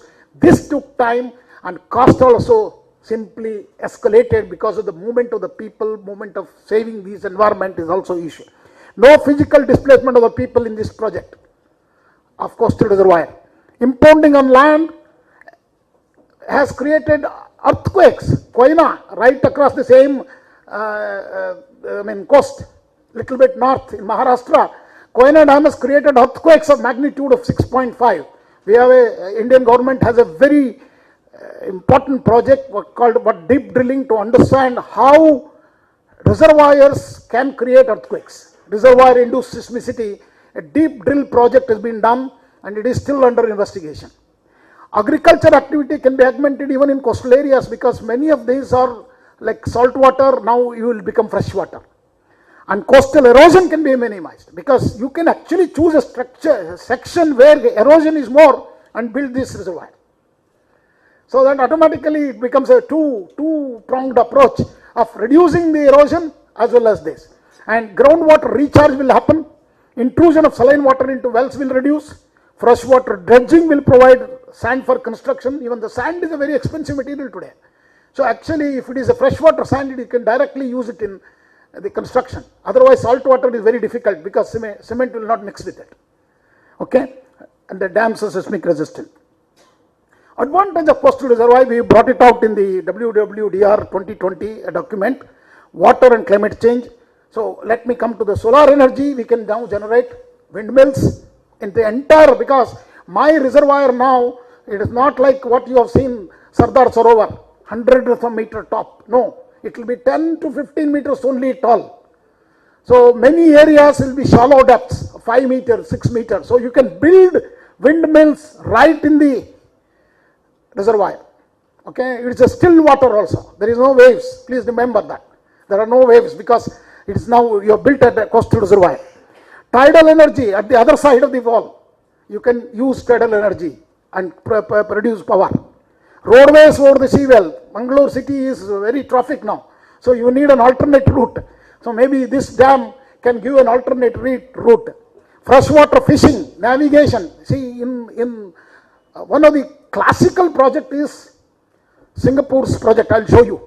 Okay. So there it's a fantastic area. What happened is all the fishermen were pushed out because they used the first generation coastal reservoir. Because of that, they created freshwater fishing. Beyond that means deep fishing. So real estate opportunities, many such increase in industrial activity. So challenges are still, I have to tell you, as an engineering students, you need to look at saltwater intrusion, understand how it happens, pollution control, algal blooms, sediment accumulation. These are the challenges, but all these can be addressed in designed in the second generation coastal reservoirs. So coastal reservoir is a sustainable blue economy because today economy is about water, and water will be critical. A marine based economy that provides social and economical benefits for current and future generations is very important, which restores, protects, maintains the diversity, productivity and resilience, core functions and intrinsic values of marine ecosystem. The natural capital upon which the prosperity depends is based on clean technologies, it is based on renewable energy, and it is based on circular material flow, circular economy to secure economical and social sociability. So let me give you India's water resources. We have 4,000 billion cubic meter of water every year. Rainfall is the source. Okay, from the unaccounted 2,000 billion cubic meter is unaccounted, and you know we are the third largest dam building nation, but we are only storing 8% of our annual rainfall we receive. That's all, 8%. Okay, another 8% goes into the crevices and rocks and underground. 16% is the one what we are using. 84% of water, where it is going? Going to the ocean. I am not asking you to store everything, and you cannot do it also, physically impossible. We may be asking you to store more, 4% more only. That means we are not damaging the ecosystem. That's all I am trying to tell you. 4% more water we can store. That's what is going to happen. Story of India is 400 rivers, ladies and gentlemen, 25 basins, 7, most of them discharge to Bay of Bengal. All the rivers actually flowing to Bay of Bengal, and majority of the rivers here in the western coast is smaller rivers, not more than 100 kilometers. Okay, so east and west flowing rivers are plenty. This is the river rainfall data of India. So you can look at it from 1901 to 2012, the last one I updated. Nowhere it has come down than 1000 millimeter. So average annual rainfall is 1000 millimeter and above. So runoff, very high runoff. Majority of our rivers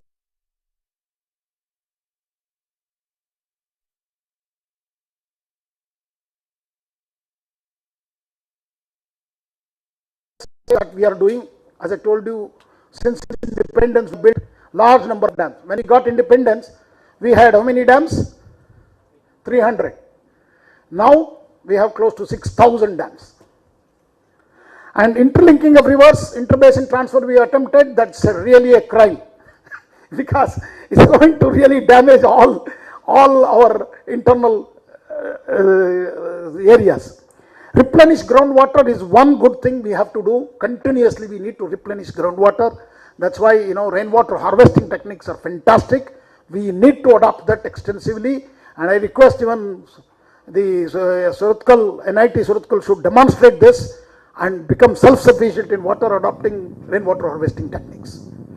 Desalination, I think, is again a crime for India. See, countries like Israel and UAE adopting, I can accept completely, because average rainfall is 90 millimeter or less and below. Okay, and they can afford to eat, and their water is only salt water. So they can do it, but not us. It's expensive, and also let me tell you, when you clean this, desalinate it, 90%, when you discharge it, 50% is a discharge water. That will be with high concentration of salt. No animals will survive, no fishes will survive at least 3 kilometers from the discharge point. Wastewater treatment and reuse is another area, but definitely we should do that, and it is being done, but unfortunately we don't drink that water because it's a taboo for us. Even in Singapore, a question was asked, how many are going to use the drinking water? For drinking water, the wastewater treatment, they call NE water.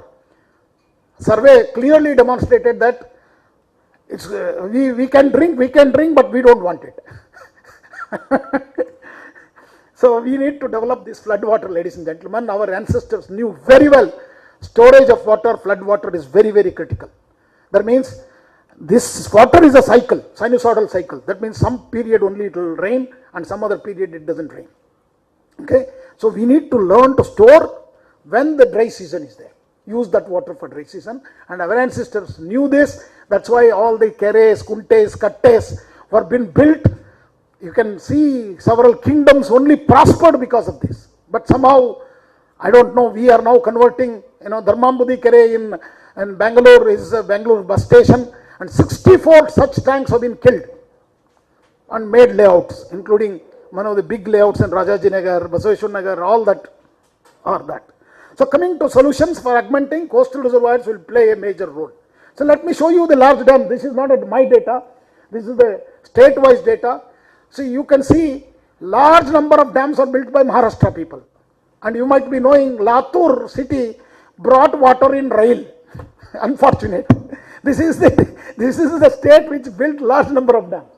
So in 2019, 5,264 completed large dam. Large dam means 1 million meter cube of water storage. Okay, and 15 meter or taller, or any new structure like arch dam or a concrete large dam is called as a large dam according to large dam committee.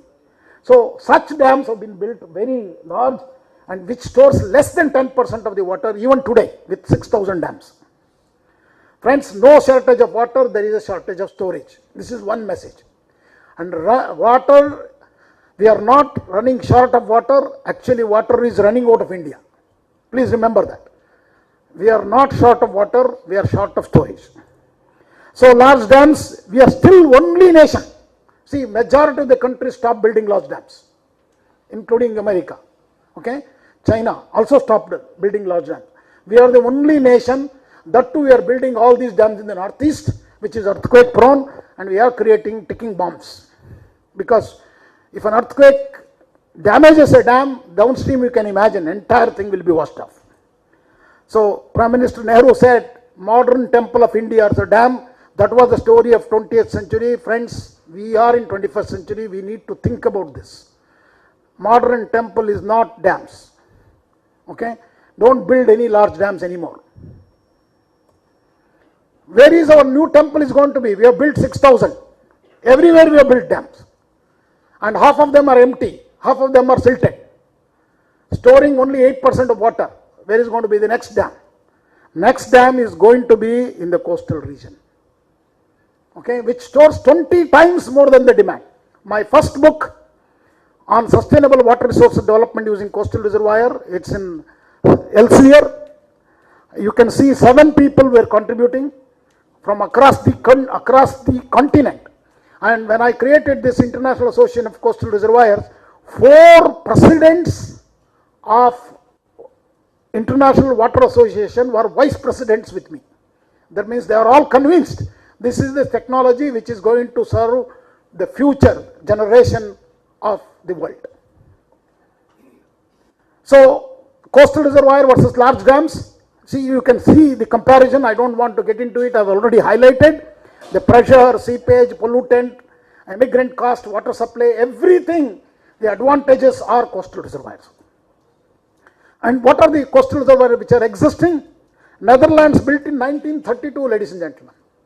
And then India built it in 1974, Tanirmukkamband in Kerala, but managed very badly, and today we are saying coastal reservoir technology is not good. It's managed very badly. And then Hong Kong, actually, I don't know whether I have a picture here, Hong Kong people used to stand in a queue to get water. After building 3 coastal reservoirs, the water was straight away going to their home. Similarly, China is one country which has invested heavily on reservoirs and coastal reservoir. Shanghai city, one of the largest city, supplies this Chinkosa reservoir is a coastal reservoir, one of the largest, supplies 75% of water requirement of Shanghai city, clean water which is right in the delta.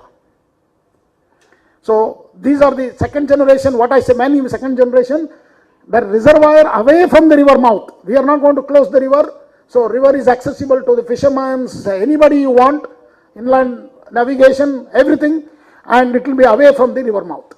That second generation is a convex water body with curved and long barriers, bypass polluted water, and most of the polluted water can just get into the ocean, and minimum environmental and social impacts, and wetland treatment is also possible with mangroves and other things, so you can actually generate mangroves.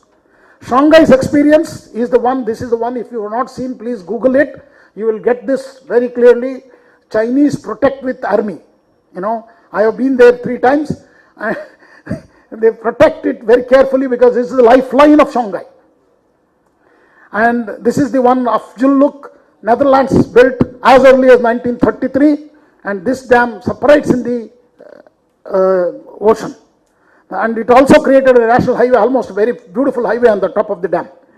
This is the picture I was telling you. Hong Kong, they were standing for water queue in 1964, not long back when we were born. Okay? But today, many of you have gone to Hong Kong. It's a very beautiful city. There is no crisis like this. So Marina Reservoir, this is one of the first generation coastal reservoir, but I don't actually say we should block the river. This completely blocks the river, and it's one of the best environmental project, and the whole world has given an award for this, and all of you have seen this Marina Barrage in Singapore. This is the first, but Singapore is a small country and also very strict country. They can monitor not to pollute this water. But when you build this first generation, if you don't properly contain the water quality upstream, and you will be collecting only dirty water. Okay, that's why I say second generation is better. So salt water become freshwater reservoir here very quickly and provides 10% of the island's water needs. Okay, and also it has a beautiful structure. The dam actually there tilts, rotates. For a civil engineer students, this dam actually rotates so that it can take the shocks of the huge rainfalls. So this is the catchment area. Marina Barrage stretches across the mouth of the White Channel, and this is the way it has been developed now. A new city is born around that.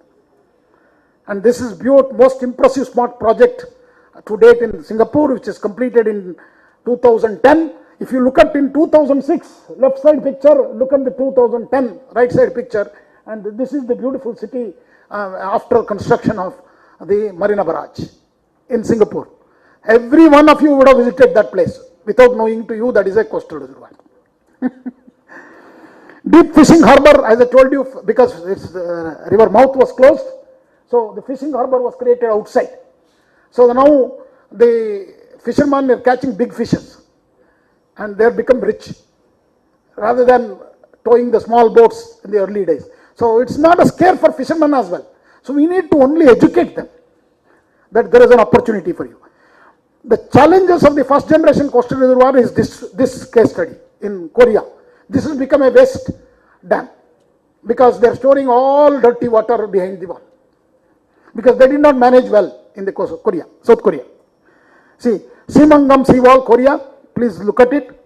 And this is the Simangam reservoir and this is the dam. What you are seeing, that is the dam. It's below the water on either side. One side is salt water, one side is fresh water. Okay. So what all the technologies have been used? So solid barriers with geotextiles, bags, so for geotechnical engineering for offshore. So what they do is, see, they stack the geo bags and then create a front concrete surface and reservoir fresh water, reservoir salt water. Okay. How do they do this? Look at it. A geotube is placed at the bottom, pump the same sand into the geotubes, and the geotube starts bulging and it settles. Water will go out and it will become solid rock.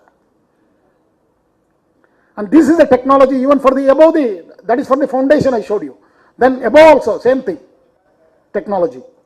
So now underwater 3D printing, we can also create coral reefs, ladies and gentlemen. This is our team at IIT Guwahati has developed. You can see that 3D printing. My PhD student Dodda Srinivas has done that, and this is a phenomenal work. Actually, 3D printing below the water level. Okay, we could print 3D printing like coral reefs, and which corals occupy 0.1% of the global ocean floor, and they are depleting.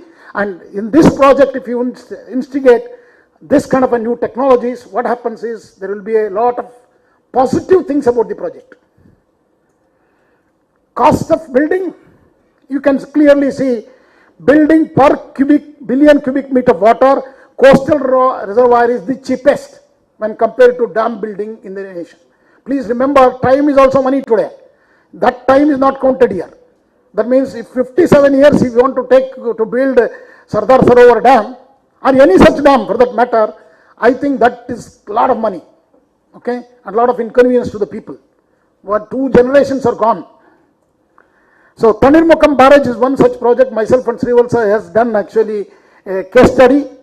I looked at it, has written very well. Please, some of you are interested, look at it. This is right here, and they became a rice bowl, but mismanaged later on, and it has become again a first generation coastal reservoir. This is in Kerala, actually. Just wanted to show you where it is. And this is one of the dream project of Honorable Prime Minister Modi, Kalpasar project in the Gulf of Kutch, Gulf of Kambat. Okay, that is right here. This is Gujarat. This is Mumbai. Okay. And this will be the one of the largest reservoirs once built in India. Largest. So the geotechnical investigation is going on. NIOT is doing a team doing this, and you can see the right side, that is the dam they are planning.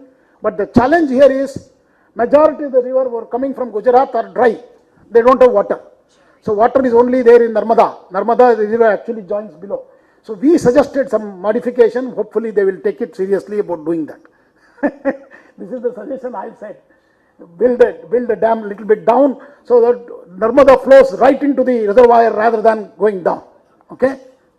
So this Kalpasar project is one of the classical project because Honorable Prime Minister have a vision in irrigating the entire area up to here by contour canals. There is no pumping. Contour canals along the sea coast. Last 2 slides are right. That's all. But pointer doesn't show in the digital screen. Please sit down. I know. Digital screen, the pointer doesn't show. So feasibility studies we started actually when I was the president of IICRR. For Mangalore we have done a project for BWSSB. Beautiful project we have done and completely submitted the DPR. It is sitting in the cupboards of BWSSB in Bangalore. Sitting in the cupboards of BWSSB. Okay, when George was the minister last time of Congress government, we did the complete project, and thanks to Srivalsa and many others actually, Coastal Reservoir, Ramesh and other people in NIT also, we did this project. Mangalore is blessed with the river Netravati, river, how to conserve this water, and not only supplying water to Mangalore city, we could supply water to Bangalore city as well. That was the plan. And how did we pump it? Pumping plan is along the same pipeline. There is a corridor actually for pumping kerosene, diesel and petrol to Bangalore city, goes from Mangalore port.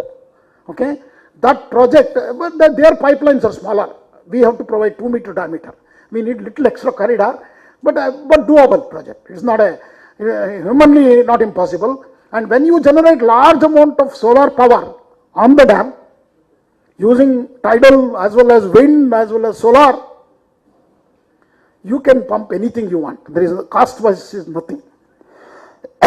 So using the concept of zero mean sea level, my project, I patented this called Sarovar Mala in sync with Bharat Mala and Sagar Mala are their actually transportation projects. Bharat Mala and Sagar Mala are transportation projects, but here I made it as a mission water project.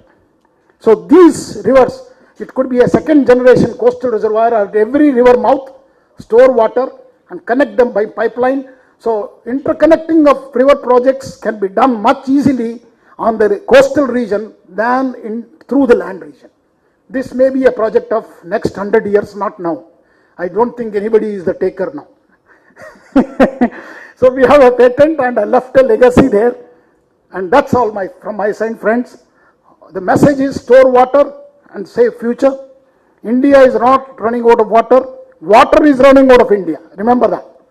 Because we are a country rich with water. Desalination is very expensive for our nation. I'm not talking about technology. It's very expensive and environmentally not sustainable. Cost of coastal reservoir is very cheap. Don't be misguided by the others that this will be expensive. Okay, we are doing a lot of work. There is no technology. Every technology is known to our port and other authorities because they are doing it already. Okay, we have built such a large ports. So adopt coastal reservoir techniques to develop coastal areas, and that will actually be the next generation which will drink water from these coastal reservoirs. So thank you very much. Namaskar. Yeah, thank you, sir, for completing on time. I had the privilege to work with Professor on these DPRs on Netravati River and also accompanying him to the Kinshasa Reservoir in China. In fact, I myself is a victim of water shortage in Bangalore. You can see my hairs are right grey. I'm not that old because we use this tube well water. This very hard, no, that becomes a problem for many of us, and I think we have to make this a reality. So just any short questions with a short answer, one or two, we can just conclude this session. Anybody want to ask a question to Professor?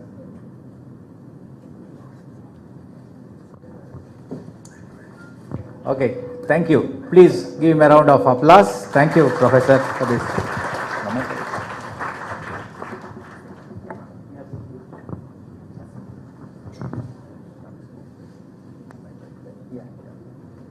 Yeah, thank you. So it was a wonderful lecture, and we are proud that actually NITK is part of 3 large dam projects as part of the DRIP, which Professor mentioned. 223 dams they have planned under phase 1, and NITK is doing for 3 dams: Dharoi Dam, Ukai Dam, and Bhandardara Dam. Dr. Pavan and myself are the coordinators for that. And also, as Professor mentioned, NITK is contributing towards the next 100 years project of coastal reservoirs also, along with Dr. Ramesh, Dr. Nasser and others. So we geotechnical people are also involved. So we thank Professor Sitaram for giving such opportunity also. It was always a pleasure to collaborate in such mission projects.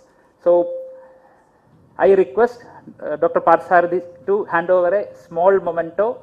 It's a different one for the technical lecture.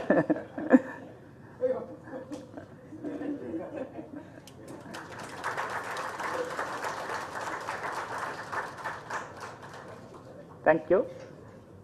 I invite Dr. Lohit to hand over a small memento to the session chair, Dr. Parsardi. Take it.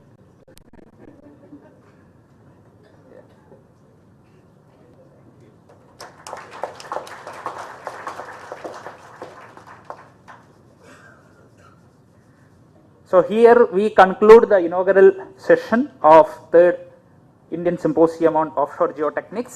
So before we break for high tea, a small couple of announcements. So registration desk will be open during the break.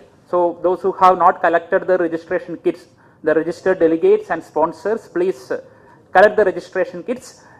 For sponsors also, if there is any difficulty, please contact us. So we have reserved for sponsors also. And if anyone wants to print, say, tickets, boarding pass, etc., we have one stall here. For any small printouts, our volunteers are here in the stall, Indian Geotechnical Society stall. You can approach them for printing, etc. So it is now 11:10.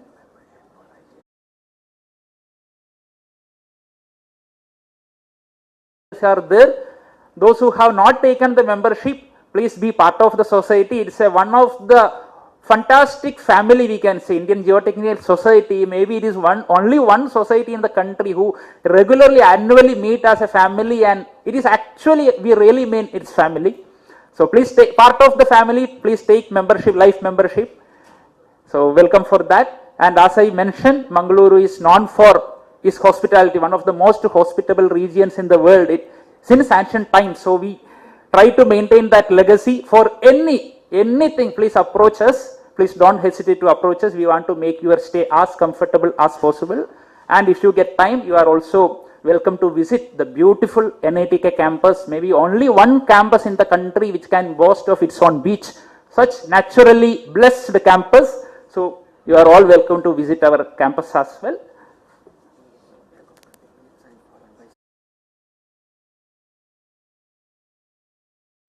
So we will break for high tea, and sharp 11:30 we will back for the first plenary session where we have 3 keynote lectures.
And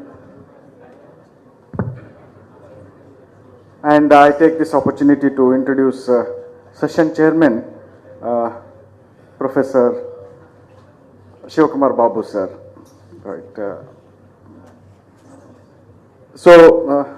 Shivkumar Babu sir needs no introduction. Whatever I will be introducing is very briefly. Otherwise, his biodata runs pages together. So, Professor G.S. Shivkumar Babu is a professor in Geotechnical Engineering Division in IISc Bangalore. He has served as a president of IGC from 2017 to 2020 and as a governor of AAC Board of Governors, Region 10 from 2014 to 2020. Sir's research area include risk and reliability in geotechnical engineering, geosynthetics, earthquake geotechnical engineering, and disaster mitigation. Professor Shivkumar Babu has guided over 22 PhDs and published over 400 papers in journals of repute. In 2017, he was awarded with John Brooker Medal by IAC MAG USA. He also serves as the editorial board on several prestigious journals.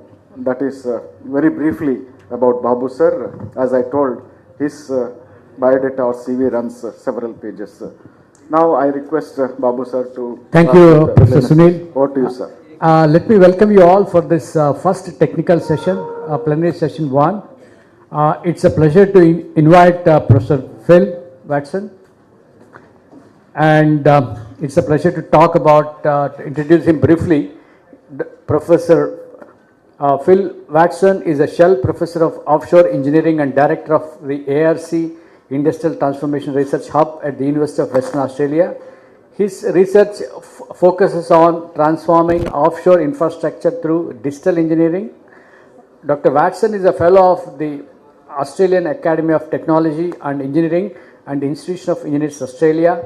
He is also the current chair of the ISSMG TC 209 on offshore geotechnics. Dr. Watson is dedicated to connecting industry and academia to address challenges in the offshore sector and to training the next generation of geotechnical leaders. Professor Phil, it's yours. Thank you very much. As I said earlier, it's a great pleasure to be here. It's been a very roundabout journey for me with a bit of extra time, unplanned time in Dubai. So I haven't slept for a couple of days, and I haven't practiced this talk. So I hope you'll be kind to me when it comes to questions, and I hope it all comes off well and it all makes sense. So what I'm going to talk about today, keeping in mind, I guess, the theme.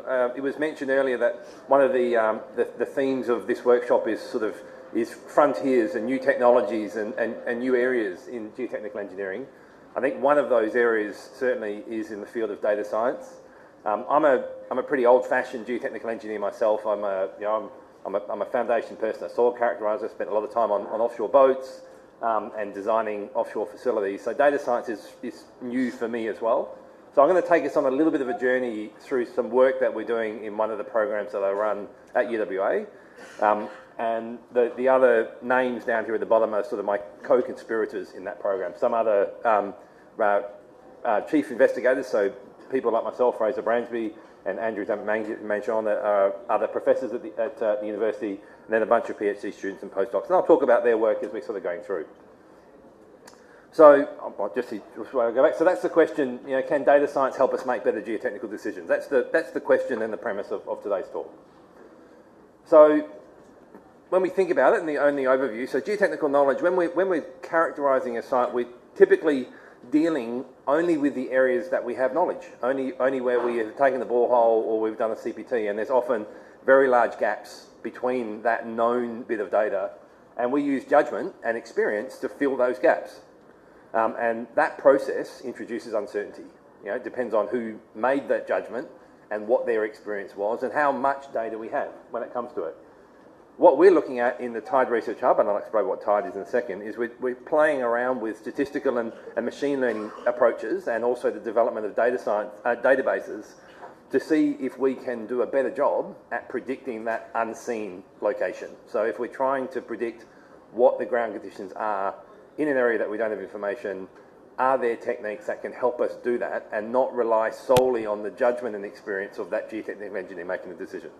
And hopefully that can then help us guide and make better decisions as we move forward. And importantly, always try and understand the uncertainty in those decisions as we move forward. So that's what I'm going to talk about today. I'm just going to give an overview of some of the work. It's very much a work in progress. We've been playing around with it for a couple of years. It's fairly new. We're seeing some exciting things come out of it, but there's certainly a long journey as well. So that's what I'll talk about today. And just a final point to note that this is not about wind or oil and gas or anything in the offshore environment. This is about site characterisation. And that's the first step for any geotechnical engineer in designing anything. We need to understand the challenge that we're faced with. So just quickly on TIDE, so you're aware. So TIDE is essentially, think of it like a joint industry project. So it's us working with a bunch of developers from the offshore space. So Impact, Shell and Woodside are our big partners. Why they're important here is that they bring decades worth of data. There's no point us doing data science if we don't have data to work with. So those three are major international players who've been developing projects around the world, and a lot in Australia, but they've provided the data. And then underneath that are a number of partners, some of them contractors, consultants, certifiers, as well as other researchers. And essentially what we're doing in TIDE, the premise of TIDE and what it's all about, it's about taking engineering, so what we do as engineers, so physics-based engineering, and we're taking that engineering and we're pairing it up with data scientists and statisticians and others, and we're seeing what comes out of that merger.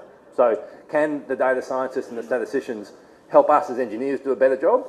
And can we point the statisticians and data scientists in the direction of some new challenges coming from our space? And that's really what it's all about. And so it's this sort of physics meets data science. That's really what we're playing around with. So that's the program. So what I'm going to talk about, it's a huge program, 30 to 40 PhD students and a lot of investigators all around the world. I'm only going to talk about one of, I think we have 9 key clusters. This is one of them, where we're looking at data-informed site characterisation. I would say don't get too hung up on the overall picture.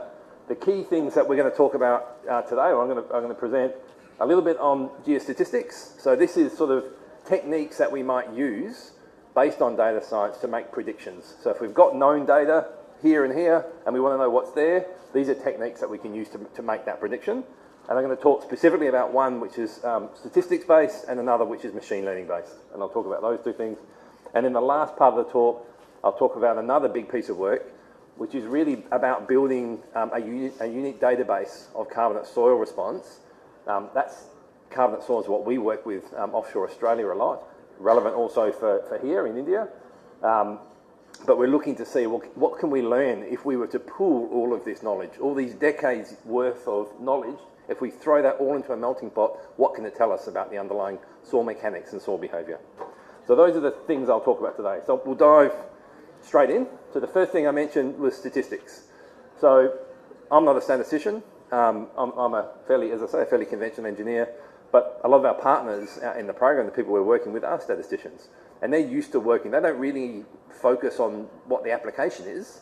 They focus on the numbers and how they can make sense out of the numbers. So the first thing we've done is we've built this program. It's called GeoWarp. So GeoWarp, it's a tool. So the challenge that we're working with here, so geodata, it's often very dense vertically. So a borehole or a CPT, you learn a lot with depth at that one location. So it's very dense vertically, but then it's quite sparse horizontally. So I might have a borehole here and I might have another one hundreds of metres away that way and hundreds of metres away that way. So I know a lot this way, but very little this way. So GeoWarp is a tool that we're trying to develop, which will allow us to make better predictions at those in-between locations. And the reason we do it is, well, when we're trying to make a prediction at that unknown location, if we're too conservative in our estimate, that's going to cost the project money. Alternatively, if we're too optimistic, then it's going to introduce risk to the project. So that's really what we're trying to deal with in these processes. So GeoWarp itself, it's a tool. It's a purely statistics-based tool. It's not machine learning, it's pure statistics. It's based on ingesting data from known locations and then predicting and pushing out predictions at unseen locations. So pick a spot on the Earth and make a prediction based on the data that's around it. It works at the moment. It's based predominantly looking at the vertical structure, so it works with non-stationary vertical data. Non-stationary means it varies with depth, and anisotropy with depth. It's not yet dealing with the horizontal, so I'll talk about that a little bit later on.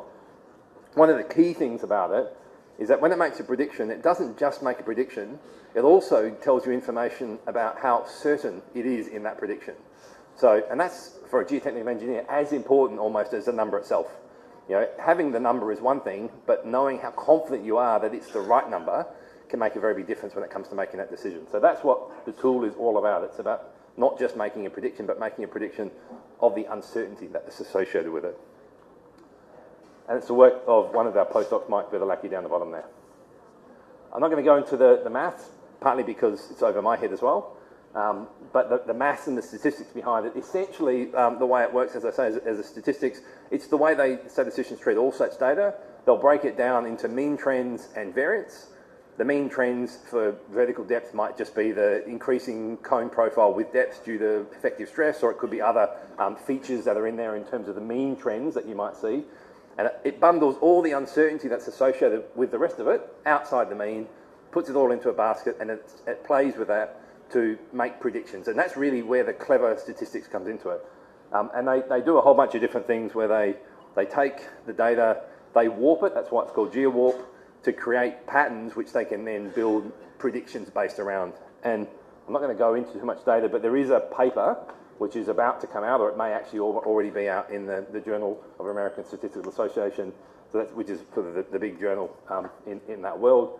But that will actually provides a great detail about the program itself.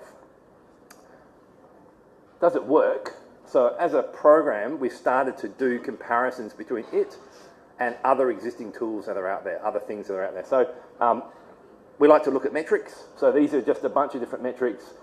Each of the A1, A2, all the way through the B1, B2 are different cone predictions, different cone locations where we've made a prediction and compared it to reality. So what we've done here is we've taken a site which had a reasonably large number of cones, and then we're predicting at unknown locations. So what we do, we build a model, we take we hide one of the profiles, so we pretend we don't have it, we make predictions at that location, then we can compare it to truth to see how well we did. It was a good job or a bad job. And we've then compared it to a bunch of other metrics down the bottom. BCS is a tool that's getting a bit of noise at the moment. That's coming out of some folks up in Hong Kong. That's been used, GeoWarp's ours, and then a bunch of other sort of fairly simple statistical tools. I'm not going to get into the weeds of it, but fundamentally the top two metrics are about prediction accuracy. And for prediction accuracy, you want the lower the better. So you can see the numbers here on the left-hand side. You're looking to be as close to 0 as possible. 0 means perfect prediction. And in all cases, GeoWarp is the solid yellow dots, and it's doing pretty well, at least as well, if not better than anything else that's out there. The three metrics at the bottom are all different metrics about uncertainty. So essentially, they tell you how well your model predicted the range of observed behaviour. And in that case, you're looking to be as big negative as you can get. And in all cases, our predictive tools essentially do that. They predict better than anything else that's out there. So it's a very early model, pure statistics based.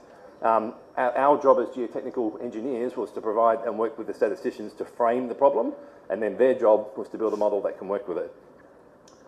At the moment, it's been tested on a relatively small number of sites.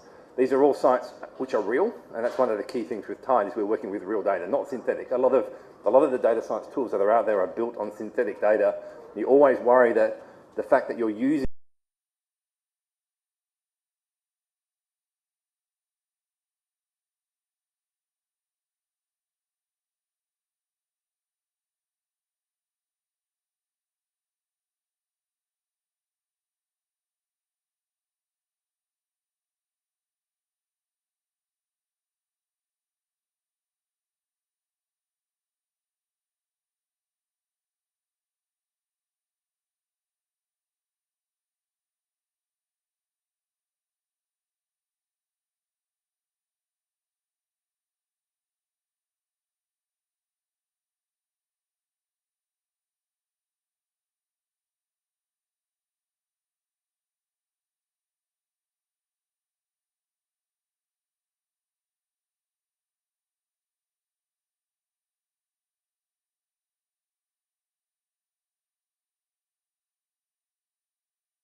parameter you're working with.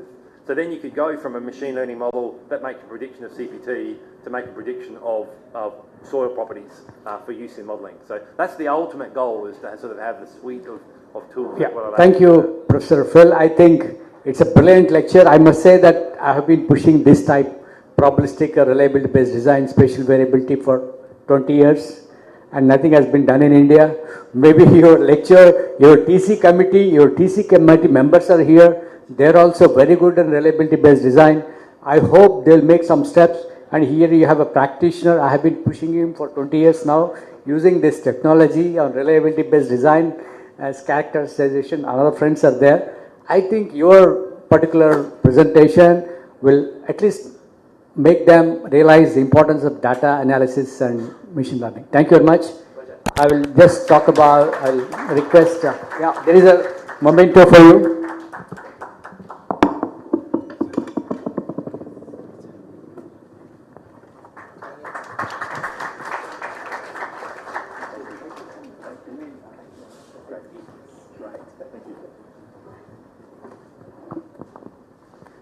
Next presentation is from Professor Shubhamaya Bhattacharya. He is a professor and chair in Geomechanics, School of Sustainability, Civil and Environmental Engineering, University of Surrey, UK.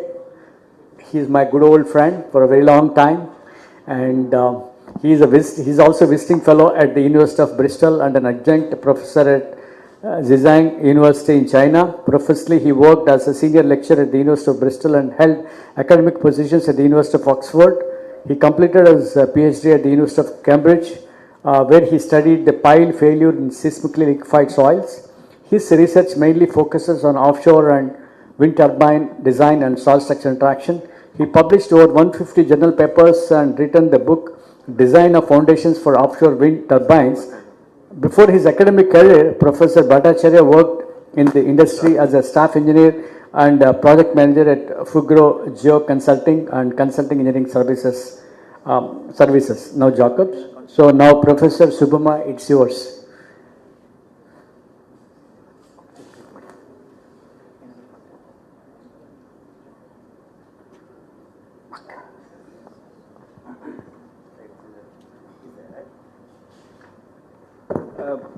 You have 30 minutes for presentation, 5 minutes for, yeah, thanks. Thank you very much. So I will be jumping straight into the top. So what I will talk about is resilience of offshore wind farms under extreme loads. So what is the context? The context is seas are becoming an important source of power to support the energy transition. So basically we are moving to low carbon energy, and seas are becoming a new power plant. Also, the context is the security of energy and not dependent on fossil fuels from hostile nations. So that is the main thing. Right. So this picture is not coming here. Okay. So here again the context is India got a vast coastline, and wind power can do a lot good to India in terms of the security of energy. Now, what is offshore wind farm? So, if you look into offshore wind farm, here's a drone view. So, what you will see, the main assets are, you got turbines. That turbines produces power. That power is transmitted to the offshore substation, and from there, there's a cable that carries the power to onshore. So here is the schematic view. So here are the turbines, and you see the cables, array cables. So the array cables are basically connecting the turbines together, and then they are collected at the substation, and then you get the export cable to the onshore. Bit of history. So basically what we are doing, we are moving from windmills to wind turbines. So is basically very old and proven technology.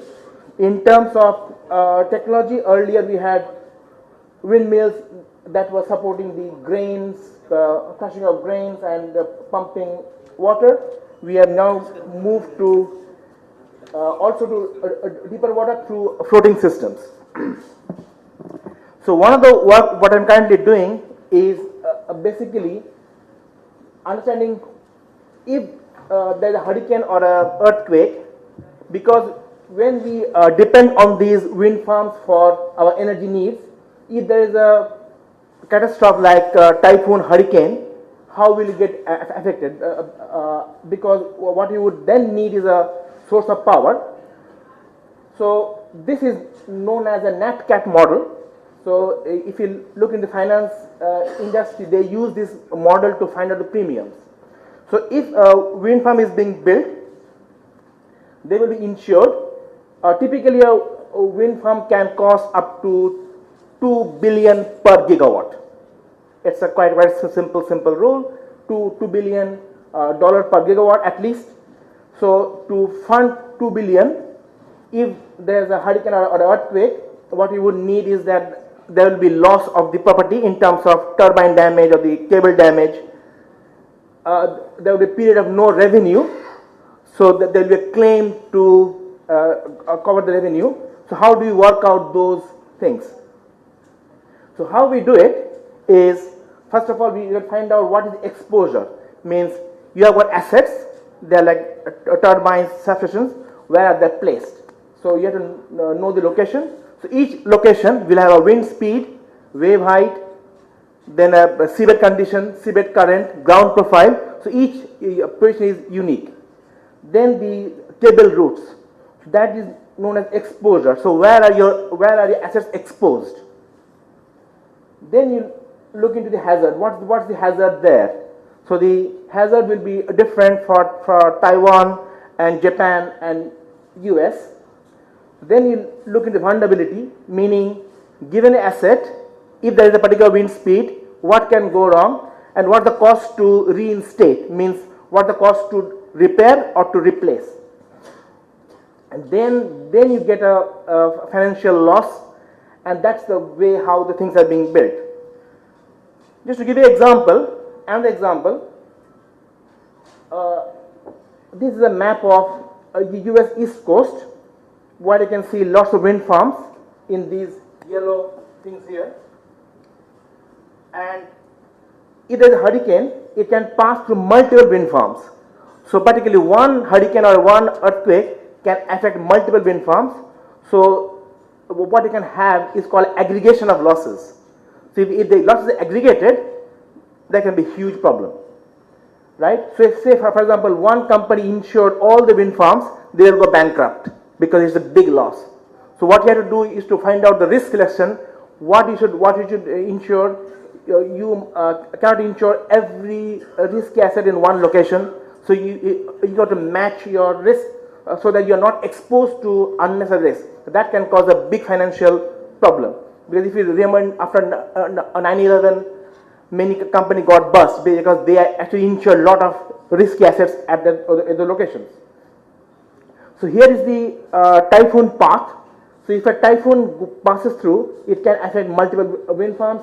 These are real hurricane paths. So now the thing is that if you have a typhoon or a hurricane like this, how much will it affect it? Which one will be affected more or less? So that's the problem. In terms of what are the mega trends now? The mega trends of offshore wind is cost reduction. So we're trying to cut down the cost. How we can cut down the cost? So if you have a larger turbine, so for same amount of steel for tower and foundation, you can have more power. So you are consuming less raw materials for unit power production. So that's why we'll see there's a big increase in the turbine size. So the turbines now are 20 megawatt or more. So you have got an innovation push and a regulation pull. So the innovation is to how to produce more power at a lower cost. And then if you look in regulations, so if you drive a pile by a hammer, it can produce a lot of noise, and you then put a bubble curtain or more things, or you have to use a suction or a pump to put the foundation in place. So that comes from the regulation. So there's a constant battle between new turbines, larger foundations, plus also regulation as well. So the next point is turbines are getting larger. offshore, then offshore, because offshore then onshore, because in offshore you can scale things quite rapidly. You don't need roads to be that wide to carry things. Also, we are going on to deeper water. Deeper water means you have got a different technology, means floating. And then they are also being built now. So the offshore wind farm started in Europe, and now they are spreading into US, Japan, China, and these are regions of high risk in terms of typhoon, hurricane, earthquake. Here is a cost reduction. So you see how the cost of energy has reduced drastically. In terms of wind turbine technology, so we see in 20 years, from 2004 to 2024, the turbine size went from 2 megawatt to 20 megawatt. So that's a big innovation in terms of technology. If you look into wind turbine technology, what are the main things? The main things are, there are blades, gearbox, generator. Gearbox, generator are known. They are there for ages. Means the blade. If you look at the blade, as the turbine gets bigger, so if you look into a 15 megawatt turbine, the blade will be 117 meter. The blades are enormous blades. Now, these blades has got lots of complex operations to manufacture, like material wise, how do you manufacture them, and therefore also, if the control system doesn't work during a hurricane or earthquake, it can cause a failure. So we have seen lots of failures. So here is a recent one. So this recent one was a failure in China, in Hainan province. So if you think about this particular turbine, so all got damaged. Why it got damaged? Because they were trying to repower the turbine at the time. When you repower the turbine, basically a hurricane came. You must be powered. They must be powered. Because if they are not powered, when the wind comes, the blade can't pitch. For the blade to do a pitching operation, you need to have the power. Also, the whole thing has to yaw. So these are all typhoon class turbines. Means they are able to survive a typhoon, but only if there is power. So when they are building the turbines, there were no power, and that caused a huge amount of failure in the system. Also, that's the example from a Vineyard wind farm in US. So when they are doing the testing, it was a big turbine, 15 megawatt. The turbine blades failed. So what I mean to say is here that there are certain risks to be mitigated, and we have to quantify those risks. Offshore is onshore. So in offshore, you can easily construct things because you're using a barge, but in onshore turbine, they have to be transported, and it's very difficult to transport these blades through narrow roads. So that's why the obvious choice to scale is offshore. In terms of construction, it's quite challenging in terms of offshore because there are plenty of vessels. So what you will need is a good supply chain to carry out all the different tasks. In terms of technology for water depth, so what you see here is as the water depth increases, the foundation starts to change. So for shallow water, you can go for a GBS or a mono bucket. As it go further, monopile. Then if you go further, what you would need is a jacket on caissons or pin piles. And then if you go a bit further, what you would need is floating systems. And in terms of floating, there are quite a few types, and they are mainly spar or semi-sub or TLPs. How they differ? If you think about foundations, if they're monopile, the main load is overturning moment. So the main load is the monopile has to raise a large overturning moment. That a moment will come from the wind thrust and the wave load. But when you go for a jacket on piles or caisson, the load is by a push-pull action. So you get the load mainly axial. If you have wind turbine on shallow foundations, what will happen is that because if it is a shallow foundation, they are often less stiff vertically, so you can start the rocking motion. A rocking mode has got a low frequency, so it can often get tuned with the turbine 1P frequency, and that can cause some issues in terms of fatigue damages. You don't have that problem if you go for a deep foundation. In a deep foundation will not rock, so then your vibration is mainly governed by the tower modes, they are the flexible modes. When you go for a floating system and they are typically a catenary mode, if they are a catenary mode, the load comes from broken line configuration. So if one of the lines fail, then you get an extra pull, and that is governed by these particular loads. If you look into European wind farms, so they are going further into the sea. So here is a bathymetry map showing the different options. So planned and producing approved. So you are going further offshore with a bigger size. And here is a collation of a worldwide map showing the different types of foundations. Here is shown on the y-axis is the power of the turbine, and x-axis is the water depth. So you see as you go further, the foundations keeps on changing.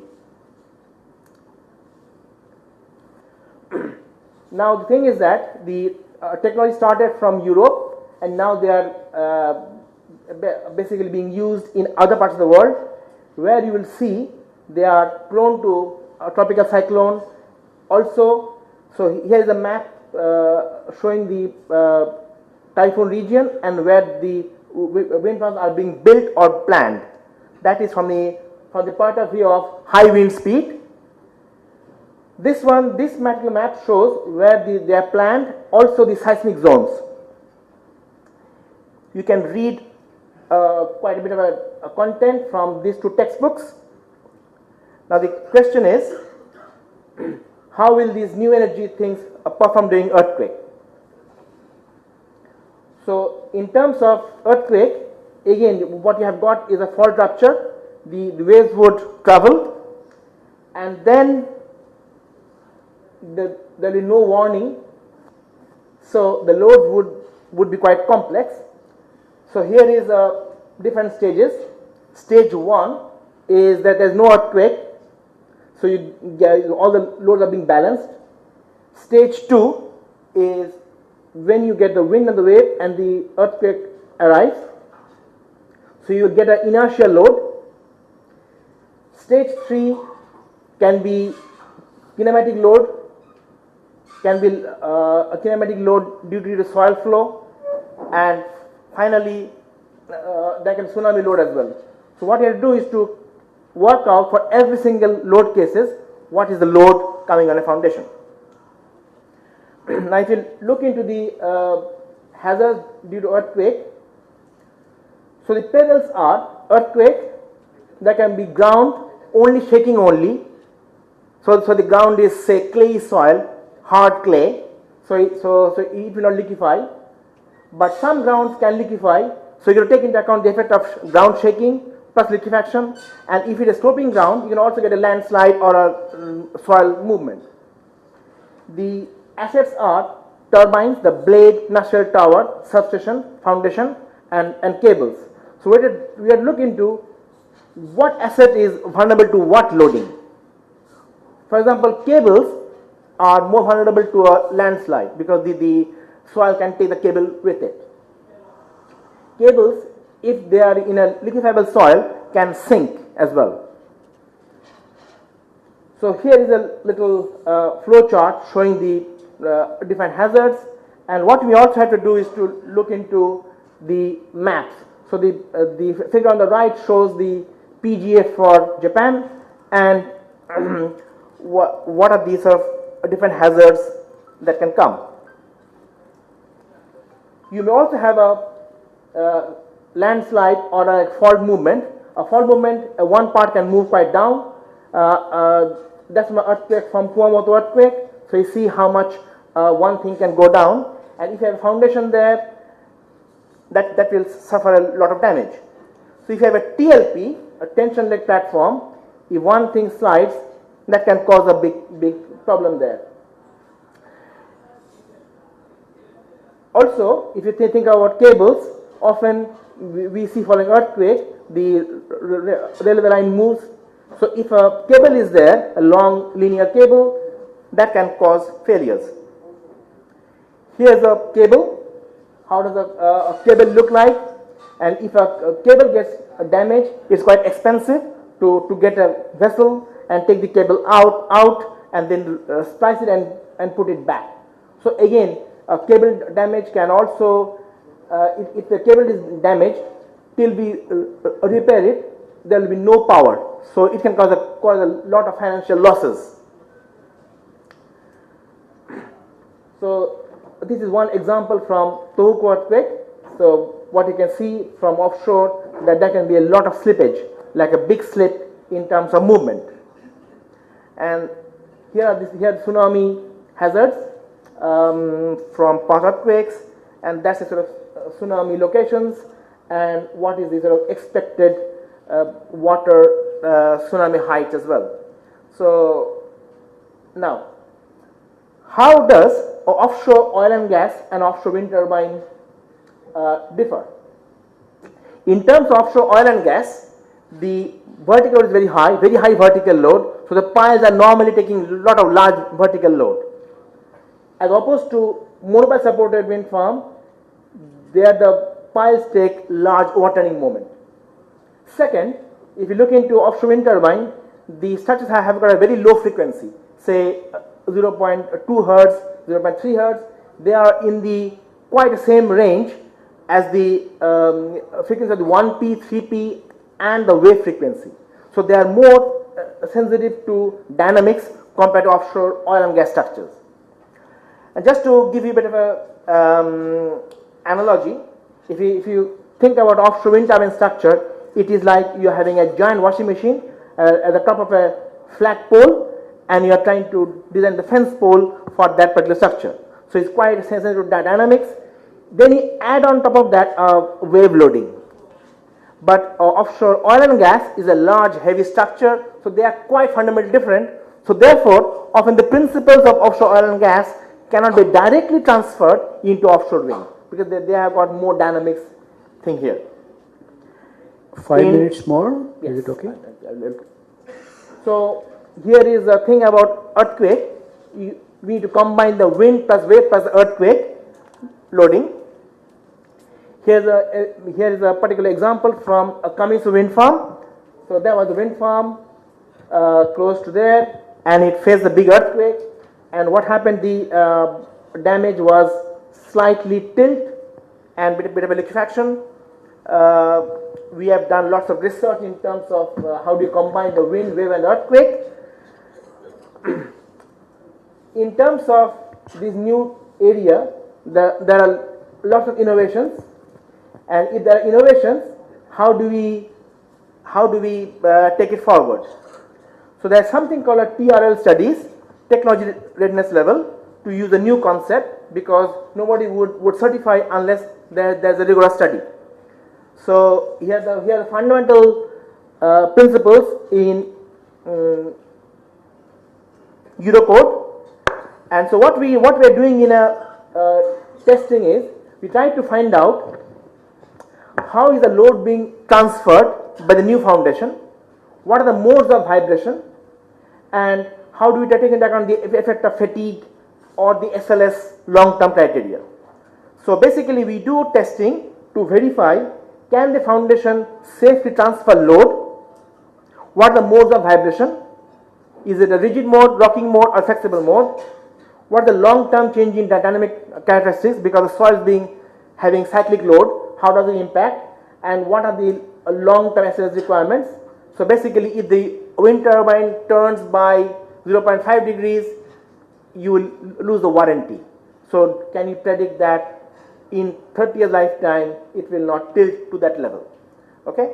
And I acknowledge a range of partners who supported my research.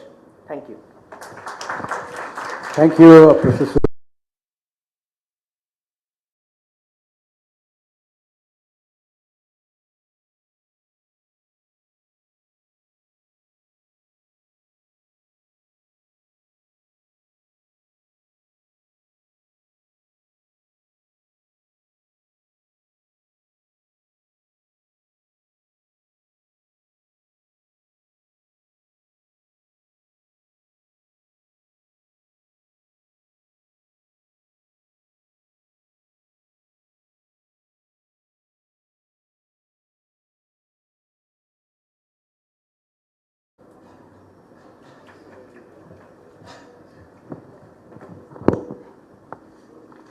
We'll have the next presentation by Mr. Sandriyal. Yeah, it's difficult. Agang, I can say. Okay. Yeah, Mr. Agang is a principal geotechnical engineer at McDermott International, specializing in subsea and floating facilities with over 19 years of experience in the offshore oil and gas industry. He worked as a geotechnical and structural engineer with leading offshore contractors. He is currently the subject matter expert in the offshore subsea geotechnical engineering at McDermott, and his expertise includes analysis of suction piles, driven piles, shallow foundations, pipeline, soil structure interaction, site investigations, with projects across APAC and globally. He has many projects. He holds an MSc in offshore engineering from NUS, and he is a registered engineer in Indonesia and a member of the Institution of Engineering and Technology. So we'll have 20 minutes and discussion will be during lunchtime. I hope it's okay.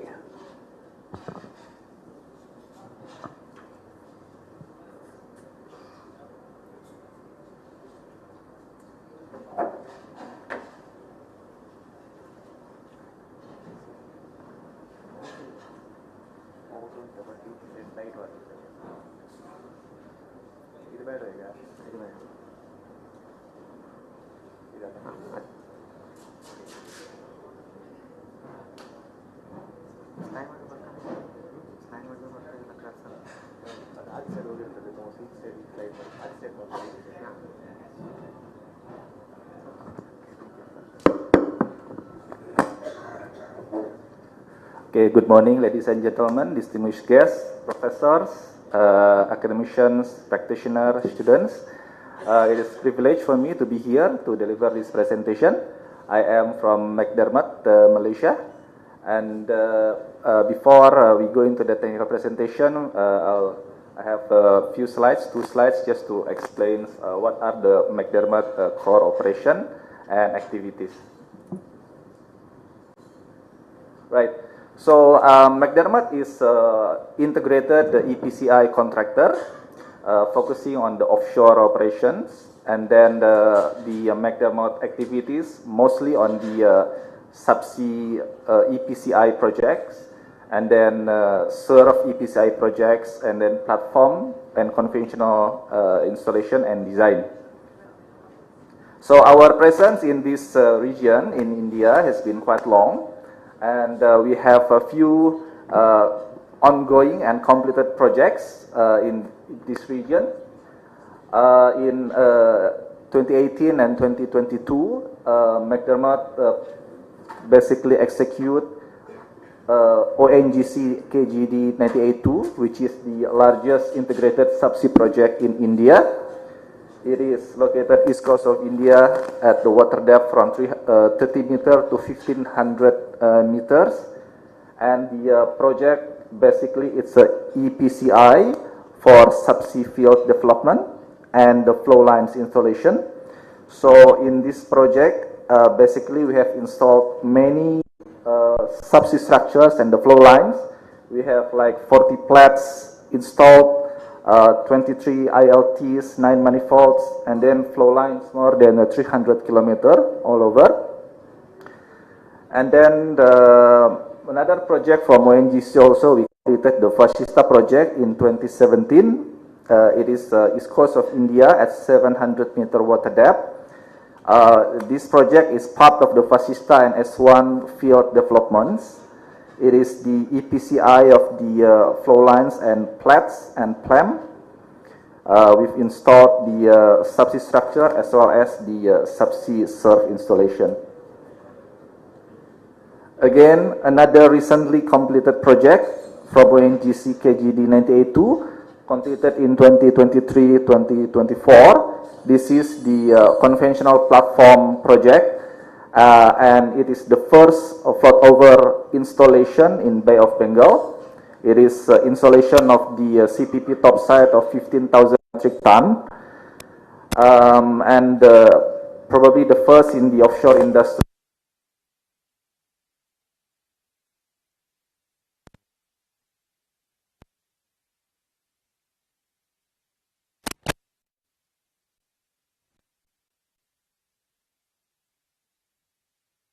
We've also completed one project in from Reliance on the KGD6 subsea developments. Basically, it's all subsea installation. It's the deepest piggyback pipe lay for the McDermott in-house assets, which is the direct lay vessel, the DLV 2000. So based on those projects, actually in McDermott, doing the PAL and then the foundations is pretty much what we do. So like every plats, every plan is basically single foundation. It's a single design.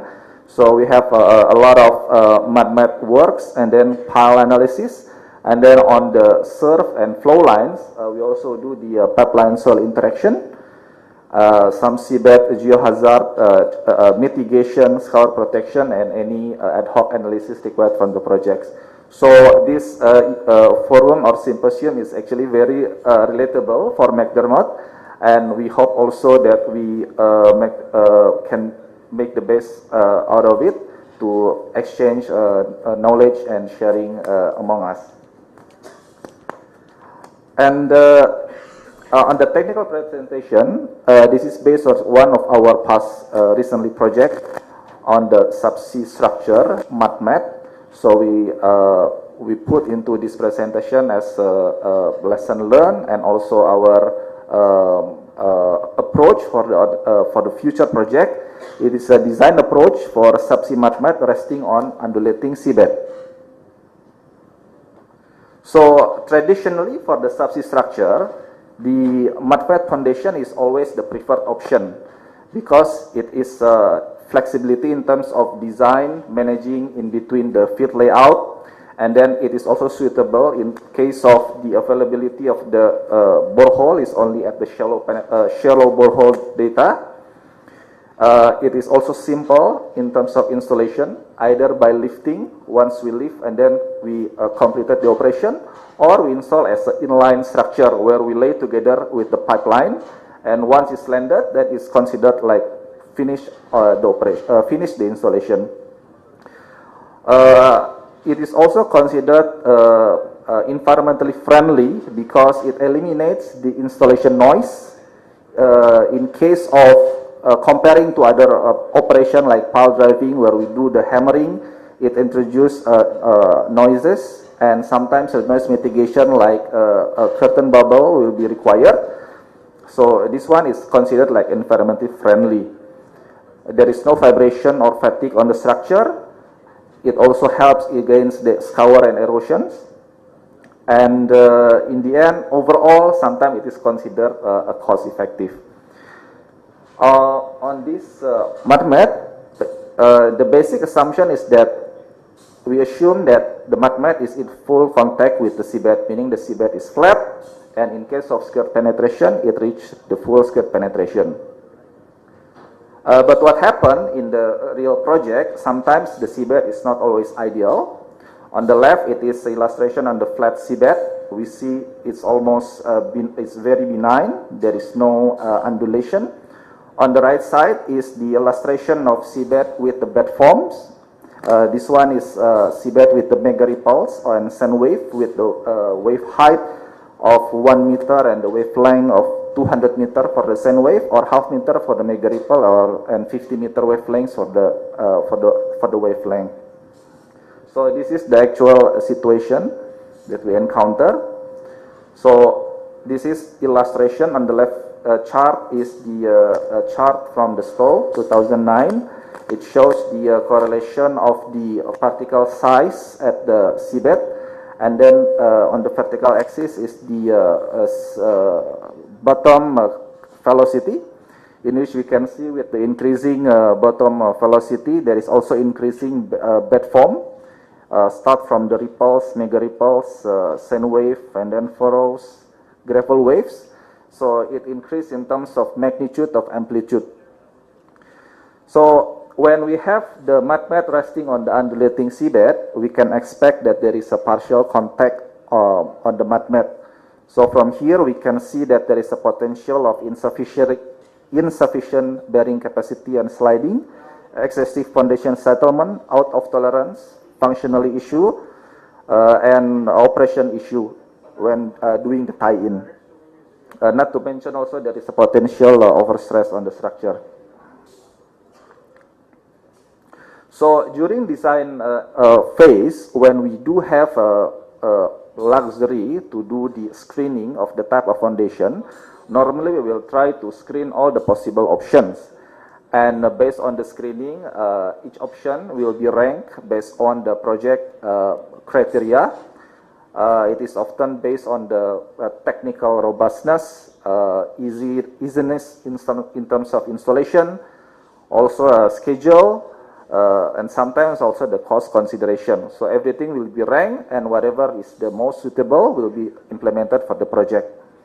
So in case of this seabed undulation situation, these are the concepts that we've tried to investigate the advantages and disadvantages, starting from the standard one, the scripted mud mat, which is the typical mud mat design, which is shorter installation time, but it is very exposed to the risk of partial contact and also the displacement or tilt.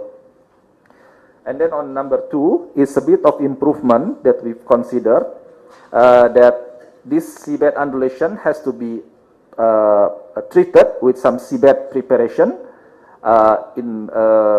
or by dredging or by suction.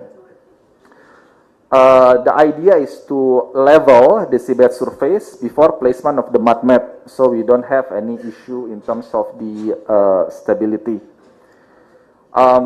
There is a perception, which also our project thought during the project, that the seabed preparation by dredging actually will resolve the seabed undulation issue. So that's why we actually proceed with this number 2.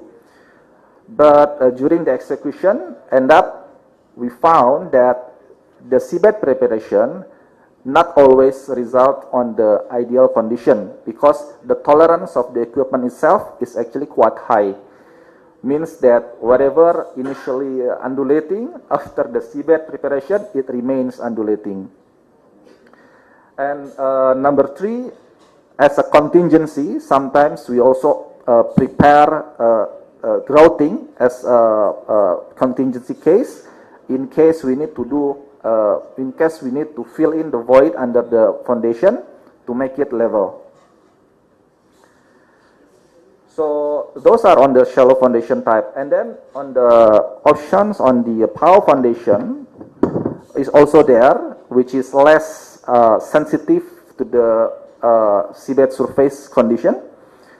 But again, it introduced a new, we need to have a new equipment, which is the power hammering and other spread to perform the operation. So there will be a longer operation schedule and also some fatigue issue on the structure. Number 5 is options to do the rock dumping on the mud mat, on the seabed, so that we will have a level seabed before placement of the foundation. But also to be noted that this rock dumping has its tolerance, in terms of the levelness of the seabed, which is often governed by the size of the gravel or the whatever, the material for the rock dumping itself. And because it is gravel, it is even more difficult to achieve a self-equilibrium or self-levelness once the mud mat is placed on the seabed.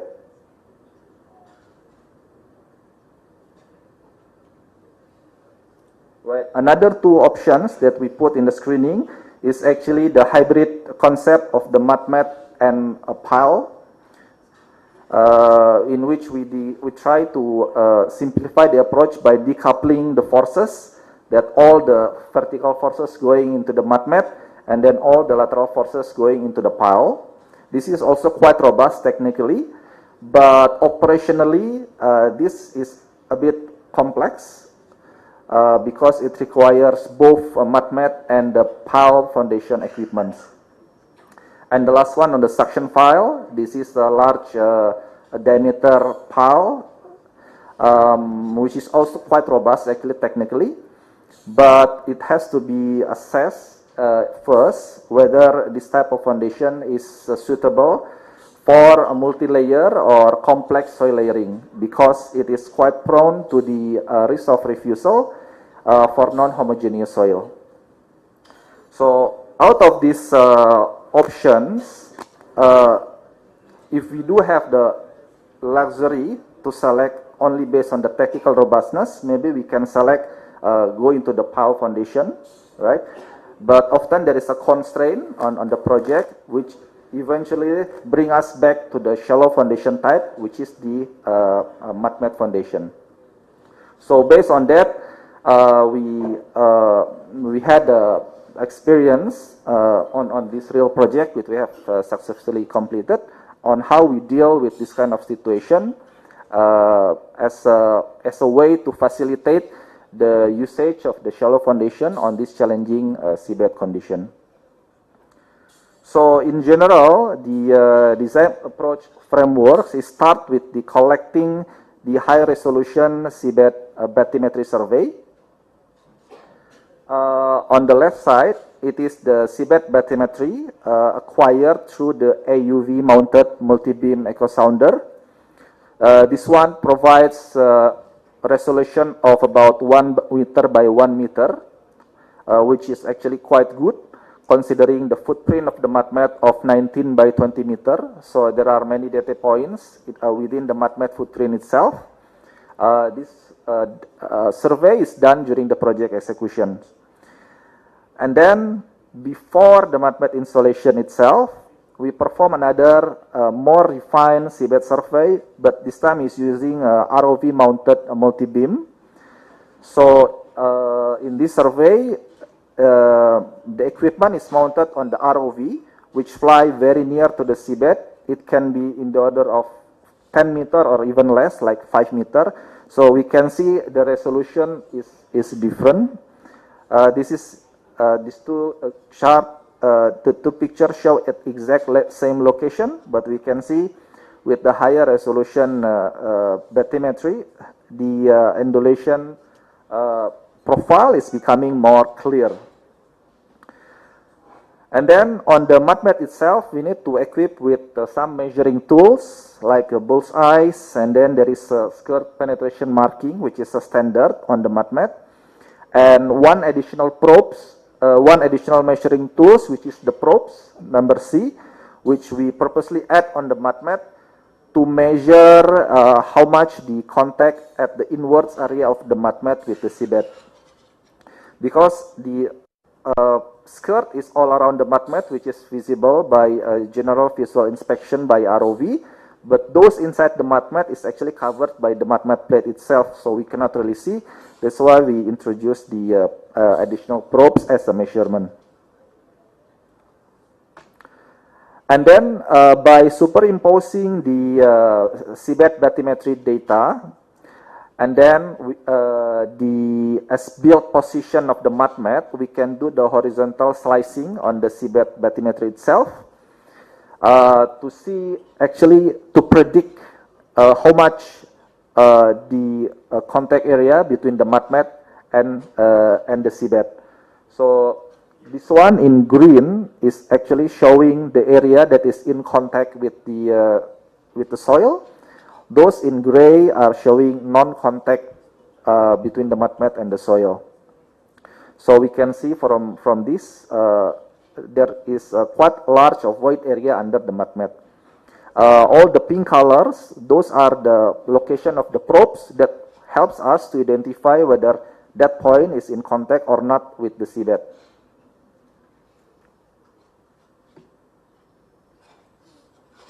Right.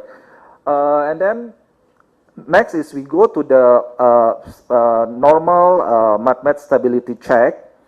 But considering the irregular shape of the mud mat contact area, as shown on the right picture, that is illustration on the irregular shape. So some adjustment will be required. And for this case, there are two adjustments. One is the equivalent contact area, which is converted from the irregular into the simplified rectangular. And then second is about the assumption on how much the skirt penetrates into the seabed, because the undulation leads to the partial penetration of the skirt, and we cannot assume that the full skirt is actually fully penetrate.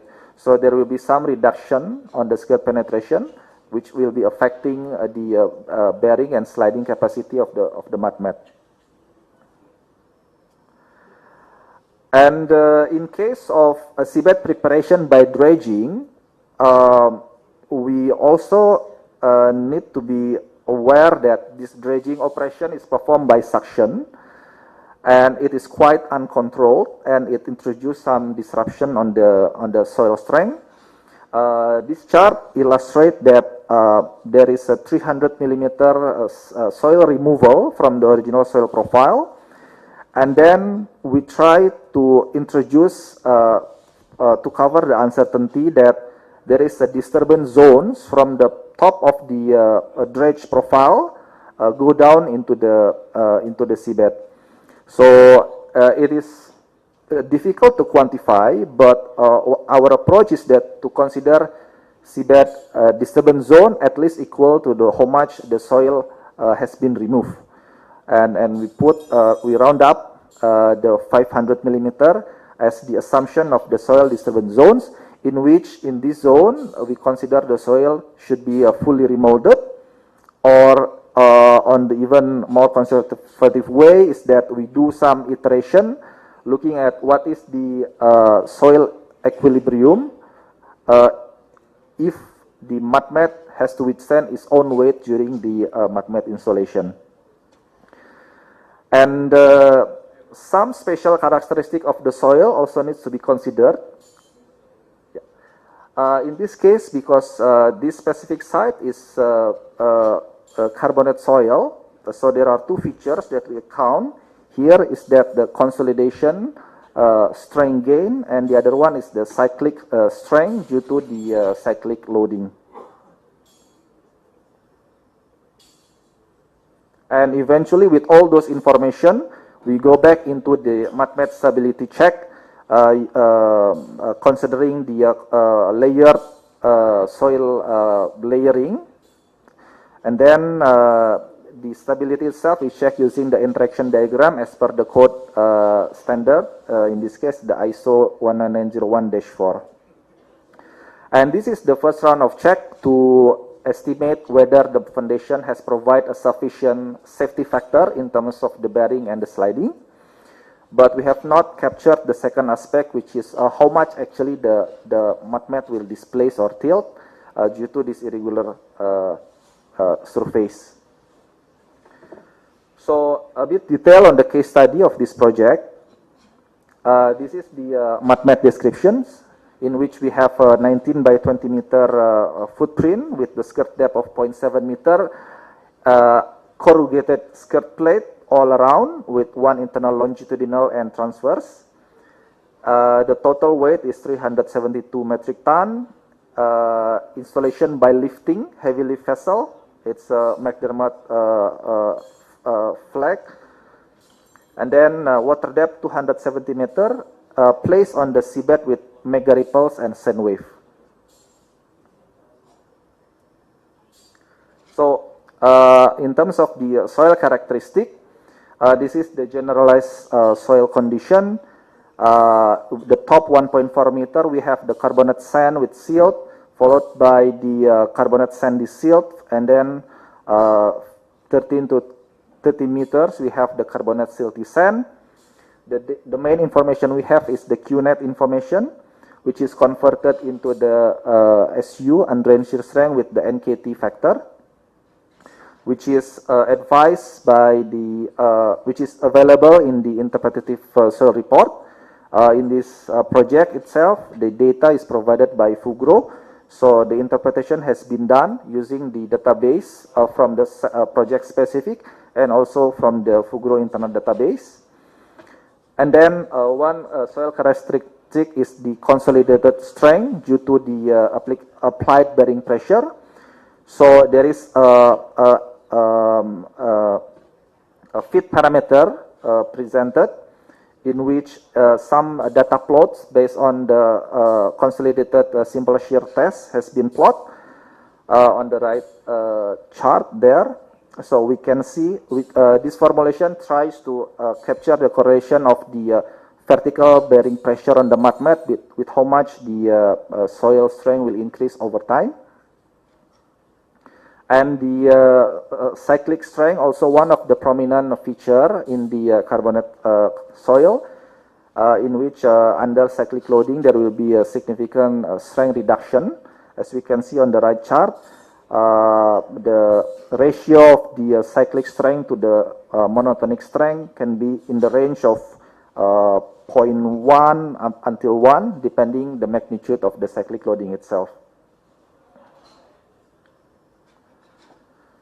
And then this is the seabed preparation that I mentioned earlier, that we thought that the seabed undulation can be mitigated with this kind of seabed preparation. It is a ROV dredger, a dual 6-inch system. So there are two ROVs. One ROV is with the guiding nozzle doing the suction at the peak of the undulating seabed. And the second other ROV is set up with the mounted pumps, and it will maneuver to exhaust dump the soil to other location. The issue with this is that because of the limited length of the suction hose, the dumping area cannot actually be far away from the original location. So once we dump the soil, actually it is exposed to the risk of deposition to the original location under the bottom current. So that is also one of the issue that cause non-ideal seabed condition. On the left side is the chart showing how the seabed in situ profile looks like. I think people are waiting for lunch. Okay, sure. Thank you. Okay. So yeah, as we can see, there is no significant improvement. And this is the contact area mapping that we try to map and include into the analysis. Maybe I just go into the assessment of the tilt. Yeah, conclusions, I think. Yeah, conclusions. Yeah, 2 slides here. With the in the Plaxis modeling, the ultimate is to define how much the foundation tilt. And in this case, we found that foundation tilt of 0.2 degree, which we try to calibrate with what is the as-built condition based on the mud mat measurement. So we found that there is a close result on the roll direction, but some deviation on the pitch. So which we thought that it is probably due to the numerical simulation, which we can improve. Yeah. So for conclusion, that this approach is try to facilitate the simple foundation into the challenging seabed condition, with some recommendation that some techniques on the assessment in terms of the numerical modeling and the dynamic loading can be improved for future improvement. So, thank you, Professor. Thank you very much. It was a very nice, simple presentation, and maybe on behalf of the organizers, we have a small memento. But I think please discuss with him during lunchtime. We have enough time, half an hour.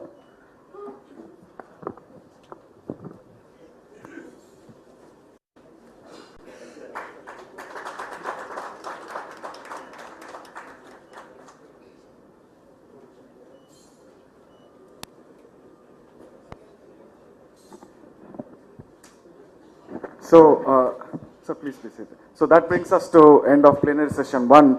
I thank Babu sir for chairing this session, and as a token of appreciation, we would like to present a memento. Please accept, sir.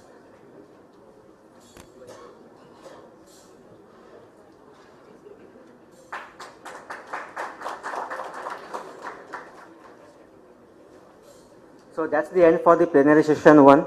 So now we will be having a lunch break. So we will reassemble at 2 p.m. exactly, where the technical session 1 will be commencing over here, 1A, and 1B will be commencing over that end, okay, by making up a partition over there.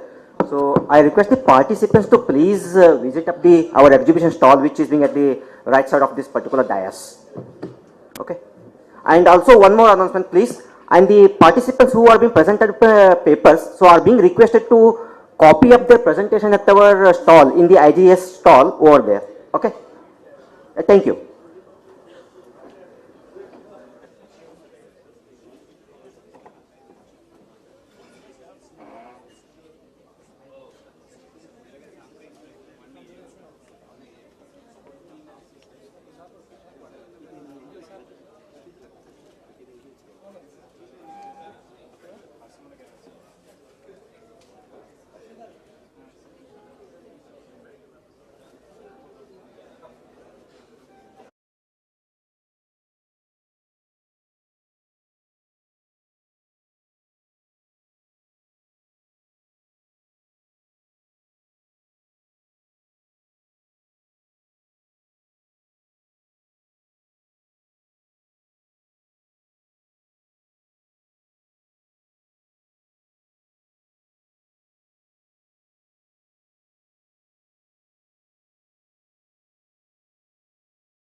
विवेक आप गए नहीं?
ಮಾಡಿ mister muscle floor cleaner.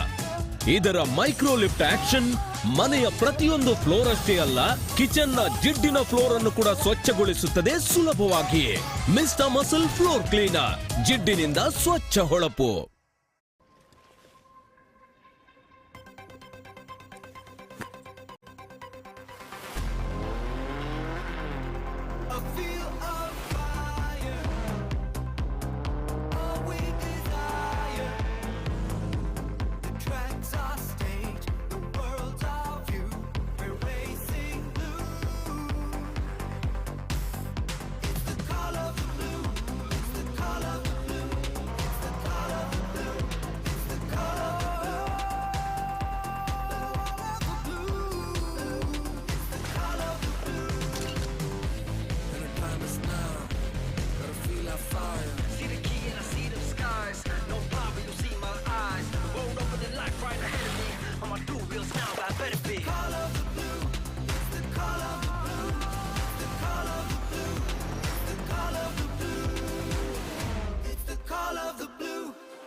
ಬಂದಿದೆ ಹೊಸ Kurkure place puff balls ಪುದೀನಾ punch ಮತ್ತು ಇಷ್ಟಕ್ಕೆ ಎಲ್ಲಿ ಸಿಗುತ್ತದೆ ಇಷ್ಟು. ಕೈಗಳಲ್ಲಿ ಜುಮ್ ಕಾಲ್ಗಳ ಮರಗಟ್ಟುವಿಕೆ, ಇದು ಬಿ ವಿಟಮಿನ್ಸ್ನ ಕೊರತೆ ಇರಬಹುದು. ನ್ಯೂರೋಬಿಯಾನ್ 4 ಇದರ ಬಿ ವಿಟಮಿನ್ಸ್ ತೊಂದರೆ ದೂರಗೊಳಿಸಲು ಸಹಾಯ ಮಾಡುತ್ತವೆ ಮತ್ತು ಹೆಲ್ದಿ ನರಗಳಿಗೆ ಸಪೋರ್ಟ್ ಮಾಡ್ತವೆ. ಡಾಕ್ಟರ್ರ ನಂಬರ್ 1 ಶಿಫಾರಸಿನ ವಿಟಮಿನ್ ಬಿ ನ್ಯೂರೋಬಿಯಾನ್ 4.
हाँ जी सर, बताइए क्या लेंगे? बन मस्का, बटर टोस्ट, गार्लिक ब्रेड, पाव भाजी, दाल, दाबोली, सैंडविच, मसाला पाव, तवा पाव, टिक्की, समोसा, फ्रैंकी, वड़ा पाव, जूस, सब मिलेगा सर। बस बस आजा। जी सेठ जी। ये रहा तेरा दिवाली का बोनस और ये बस का टिकट। इस बार दिवाली पे गांव हो गया।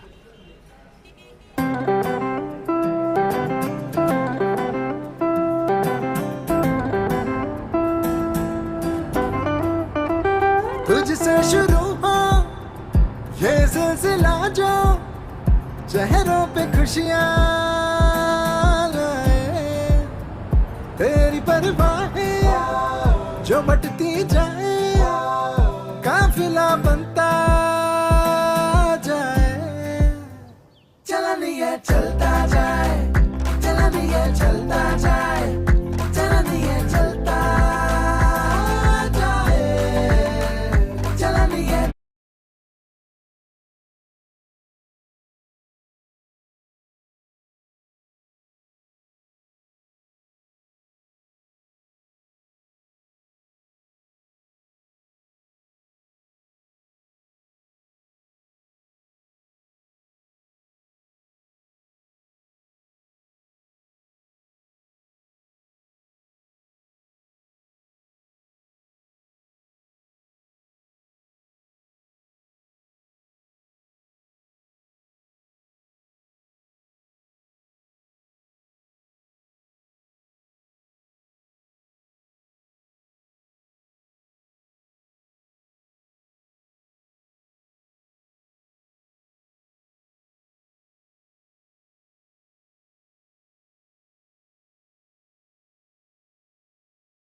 So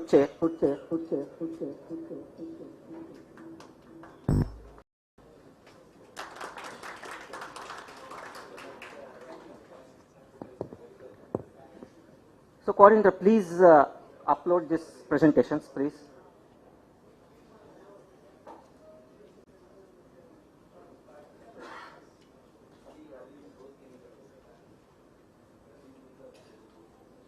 So good.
Hello. Yeah. Good afternoon all. So I welcome you all in this technical session 1A. The first paper is rundown of piles in Ratna field of the west coast of India by Dr. Rupam Mahanto. Thank you. So you will be getting 8 minutes time for the presentation. Thank you, Chairman sir. Okay. Good afternoon and namaste to all of you. So this paper is about rundown of offshore piles. As you all know that our platforms in the offshore are all jacket platforms in the shallow water up to 100-meter depth, and where we use the steel piles, which are open-ended tubular piles.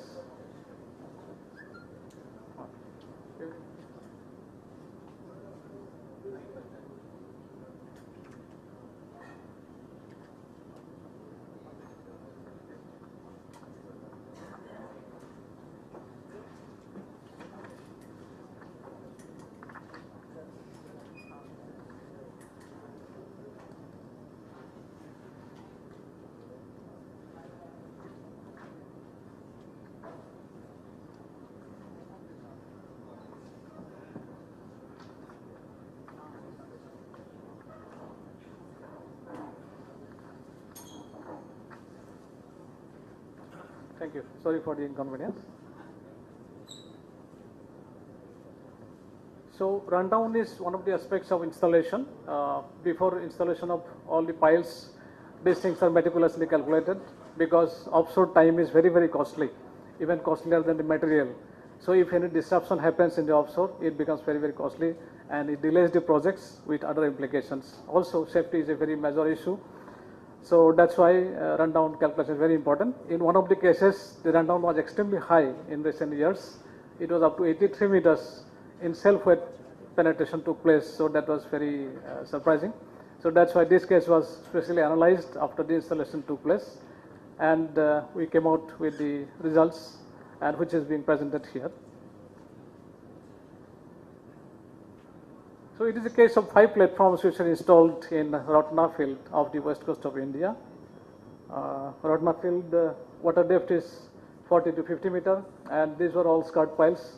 The model we can see on the right side, and the wall thickness was 55 mm to 85 mm in this case, and the seabed condition of soil was very poor soil up to significant depth below the sea floor. It was soft clay.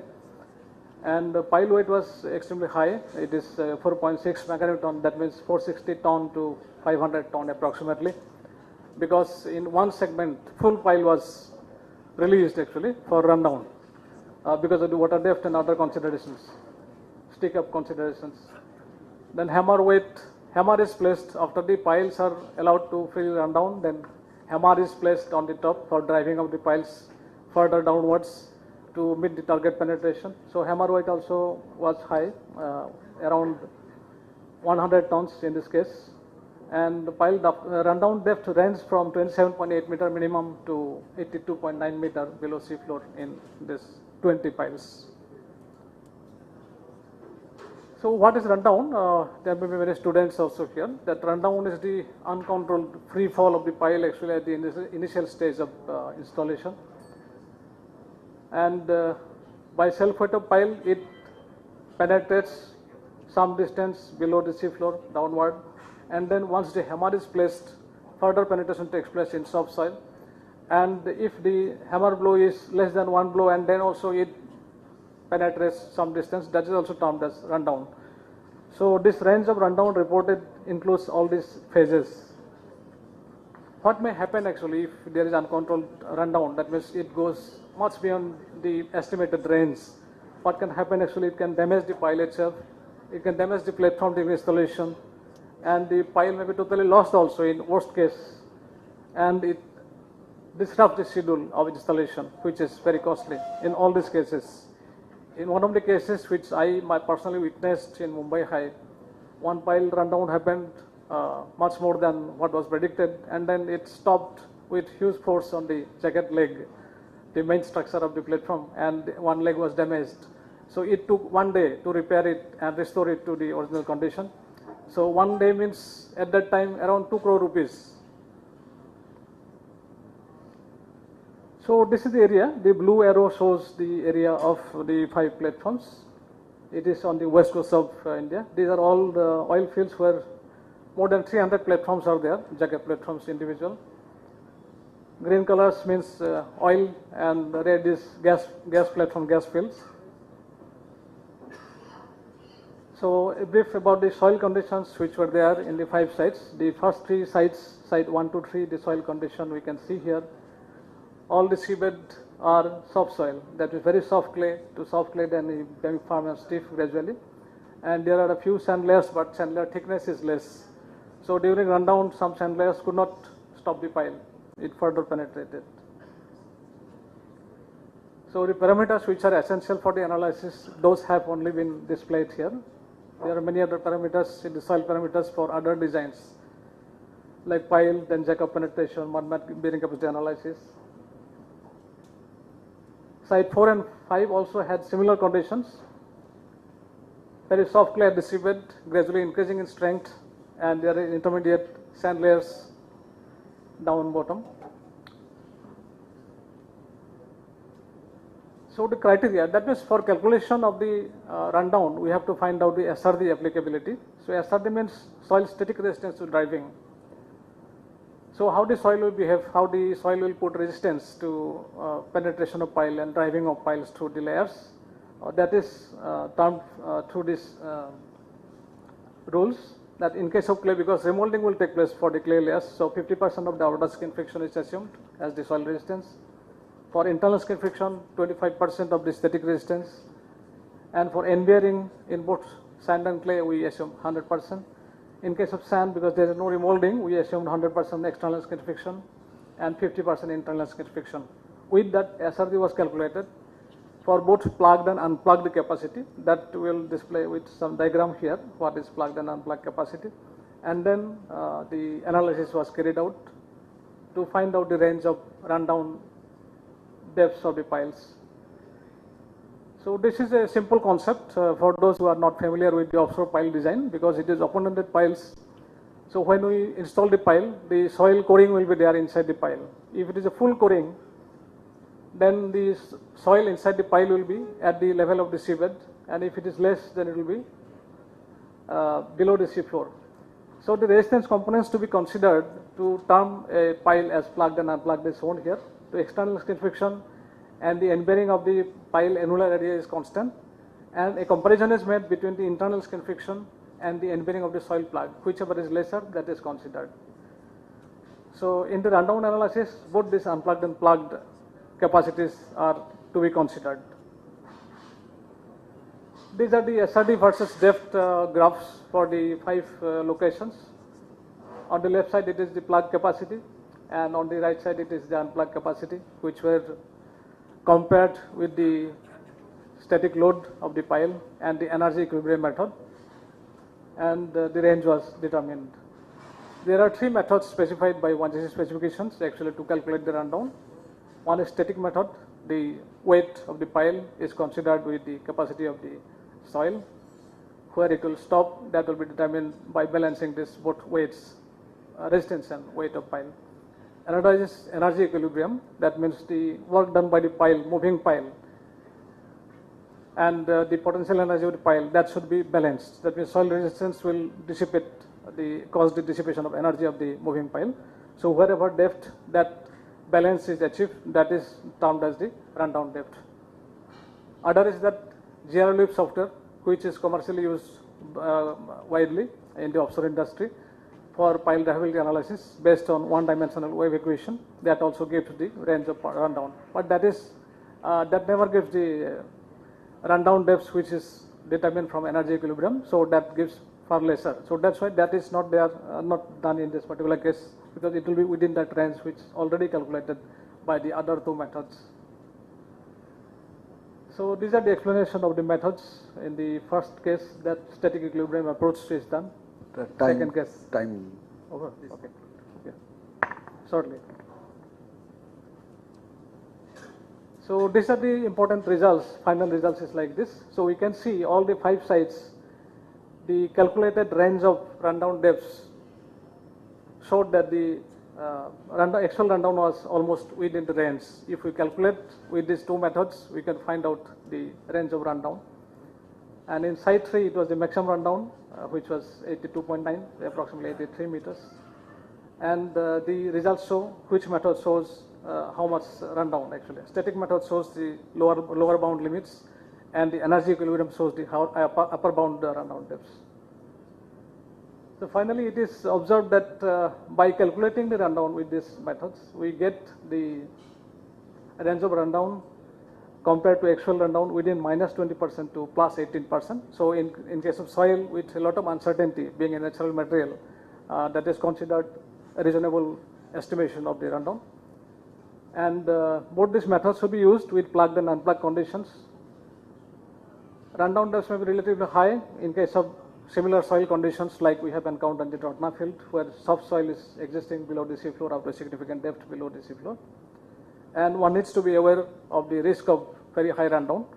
In this case, there was some disruption of the schedule of installation because of the unpredicted, that is beyond the estimation, the rundown was deviating too much. So that's why this gives us a little insight into what happened and what to do in such sites to correctly predict the rundown. Thank you very much. Thank you. Thank you. We can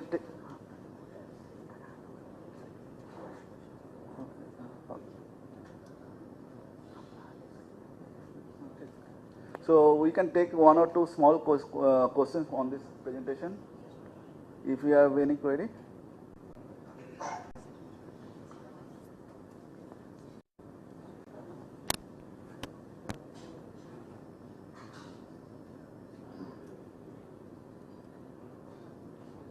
Understand. This rundown is expected during pre-installation study, or it happened without expectation? No, it is calculated during design stage, but not in the same way which I have presented here. It was not calculated that way. So that's why the entire range was not predicted in the particular case.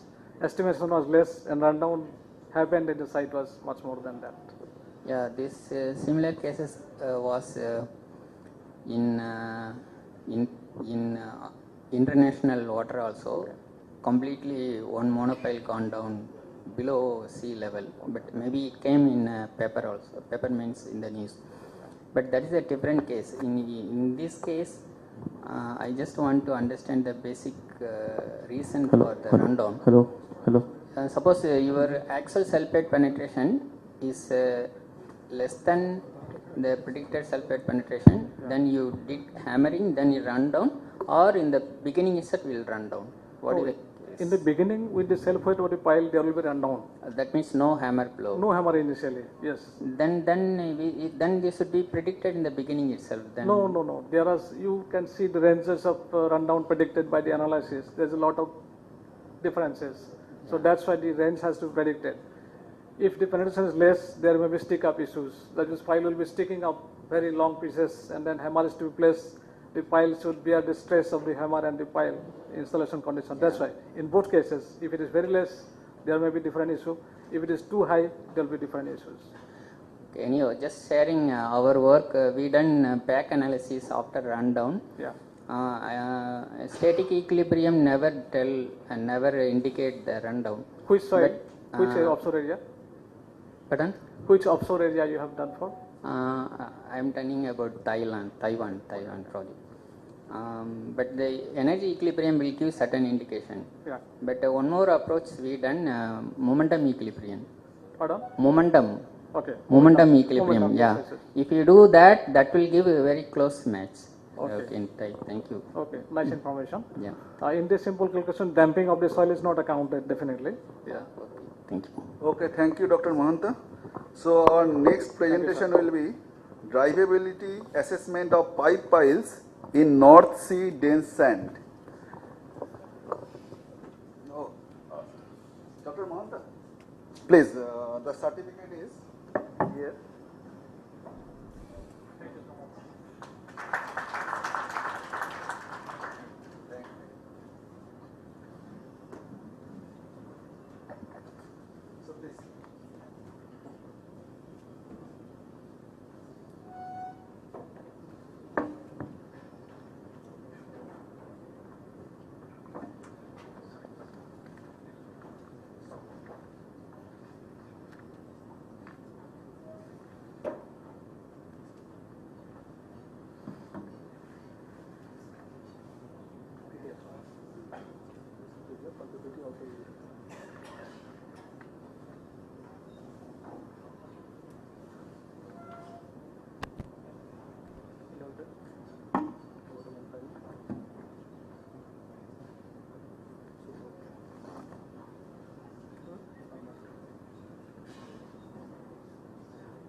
This is PDF now. What PPT will be back?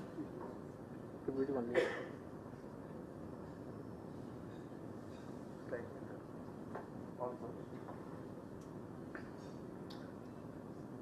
Good afternoon all. Myself Subramaniam.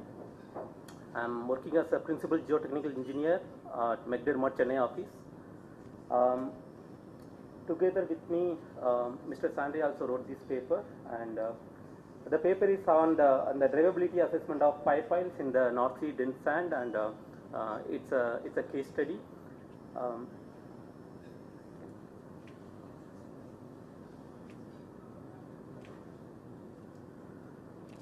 So the content of the presentation is the pile drivability methods back predicted based on the field data, and the observed field data was compared with the Ammann-Hamre and the Stevens method in terms of a blow count. So this is the basis of Ammann-Hamre method, Ammann-Hamre, Toul-Fox method, Stevens method. These are all different methods to predict the pile drivability. In the Ammann-Hamre method, best estimate is nothing but the 1 times of skin friction and 1 times of axial end bearing, and high resistance is 1.25 times. That is the high estimate case of SRD, and this is not working.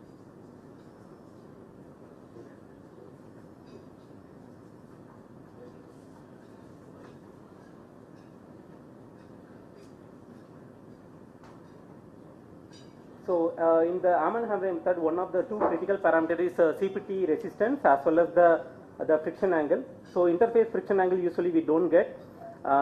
It's either limited to 29 degree as recommended by the operators, or we can use this correlation between the D50 of soil parameter as with the delta CV, constant volume friction angle, if we don't have ring shear test data. In one of the projects, we didn't have the ring shear test data, but the operator insisted us to calculate or use the Ammann-Hamre method. Then we did some back analysis with the available data, and that we can discuss. So Stevens method is based on the API standard method, and from API we calculate the skin friction as well as the end bearing resistance, and 1.5 to 1 is the lowest mid case, and the highest mid case is nothing but 2-1 case. This is pretty straightforward. So the soil condition is it's in the German side of North Sea, and there were 4 CPTs within the platform locations. It's a jacket leg platform, and the soil varies from full of sand, and at surface we can see the loose sand, and at 3 meters it's medium dense, and very dense soil starts from 28 meter onwards, and the friction angle also varies from 27 degree at the surface to 42.5 degree from 28 meter onwards. Apart from that, the soil is fine sand, fine to medium sand, and the cone resistance, we can see the at the 28 meter itself we can see the more than 60 MPa. So it's a very dense sand. So pile details regarding the pile, it is a 59 meter long pile. The depth of penetration is 59 meter and 2.5 meter of OD, outer diameter, and the wall thickness is 70 mm. And the pile shoe is around 3 meter, and the shoe is around 80 mm of thickness to avoid any pile damage as well as to withstand the stresses, additional stresses.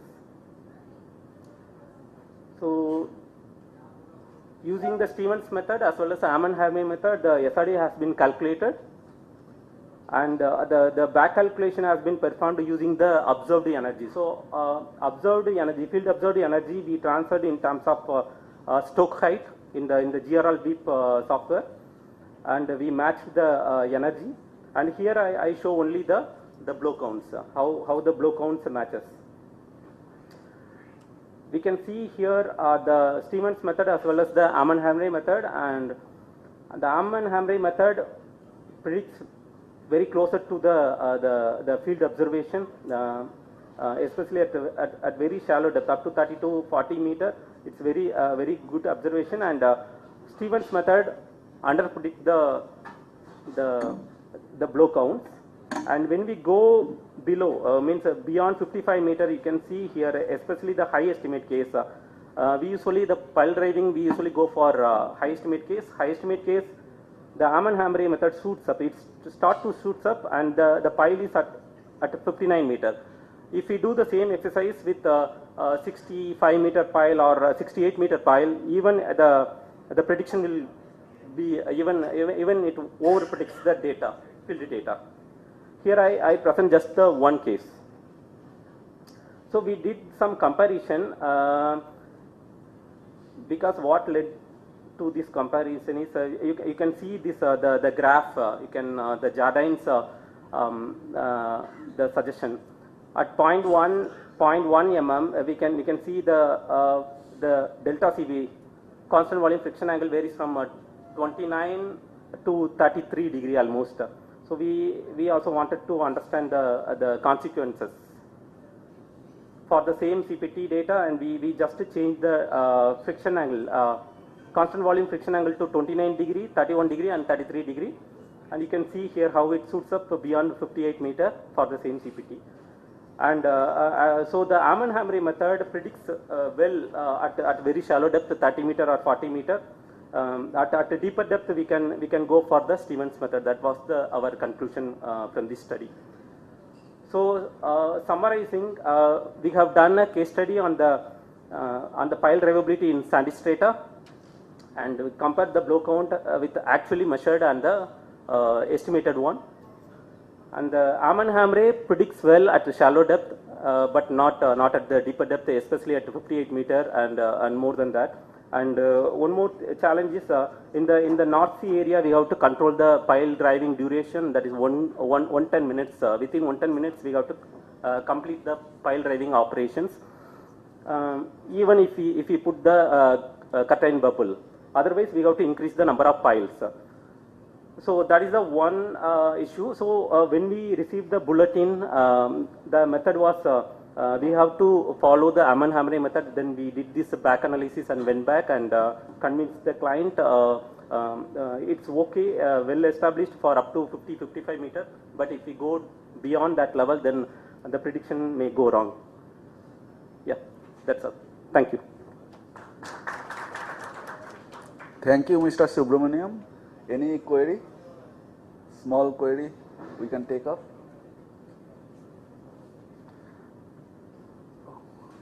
Okay, if there is no, then I'll hand over the certificate to Mr. Subramaniam.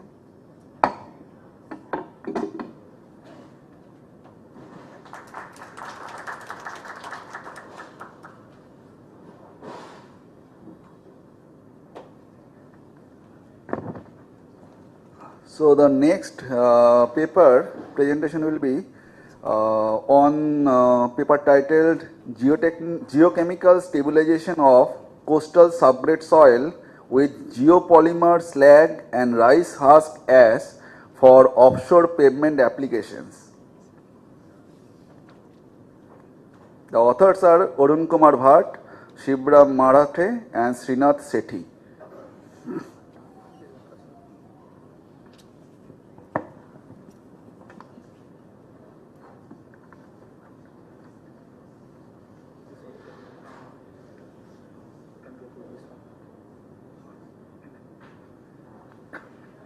Respected chair and dignitaries in front of me, good afternoon. I am Arun Kumar Bhatt presenting the paper on geochemical stabilization using coastal subgrade soil, that is the lithomarch, with rice husk ash and a geopolymer. So in the coastal area we have a soil called as lateritic soil, we generally call it as lithomarch also. So it is a problematic soil with when you add water, it results in lot of the strength will be lost. There will be reduction in strength, also reduction in shear strength parameters, and we need to search for an alternative. We can't change the soil, we need to provide some improvement.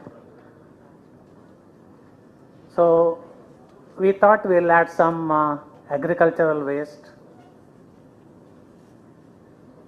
So we are adding rice husk with the geopolymer as a binder. So we are not using OPC also, which is producing lot of carbon dioxide.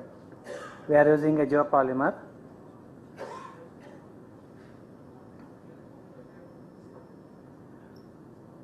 So this mixing will result in better result. That's what I am going to present. So this lithomargic lateritic soil is high water sensitivity and also poor load bearing capacity, and if it is used in a slope, it creates lot of instability and difficulty in construction. There are a lot of challenges. So for this heavy traffic, we have provided as a solution. So this geopolymer is used here instead of OPC. This is one image of we have a lithomargic soil deposit at top and lithomargic soil in the bottom, and we have characterized it, and it is the values are given there, and you can see it is classified as MH, where we have a silt with high plasticity. So these are the locations where we have collected it, and GGBS is used here, and these are their specifications.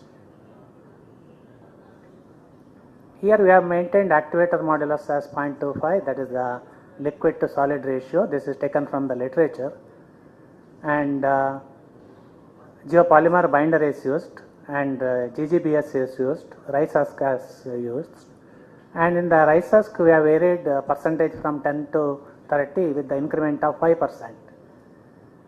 And here we have maintained GGBSS constant 10%, we have not varied it. And CBR and UCC tests were carried out.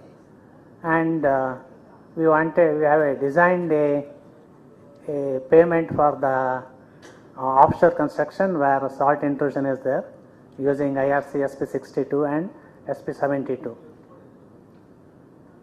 So we have developed some relationship and we have found out the optimum content. You can see over there graph. We have started with G5. G5 means 10% GGBS and 5% rice husk, and it gives a better result of CPR for 10%. So I explained the modality here. It is taken from the literature. MDD increases with rice husk as 10%, and afterwards it decreases. The chemical process we have explained here. Why it happens? Initially there will be reduction in the friction, finally it fills the voids, then finally it is when if you add more, it increases the cohesion, which reduces the MDD. So this is another image of UCS versus CBR, and again there was an increase in CBR at G10 where the rice husk percentage is 10%. So UCS was increased by 617% when we add rice husk. So this is the correlation we have developed where you can see the regression value as 0.977 and with 7.88, even F value is very high. Anything more than 1, it is we call it as good. Regression coefficient also 7.88, it's also taken as there is a very close relationship. So this is SEM analysis where you can see some lithomargic latex soil matrix with 10% GGBS and 10% RHE.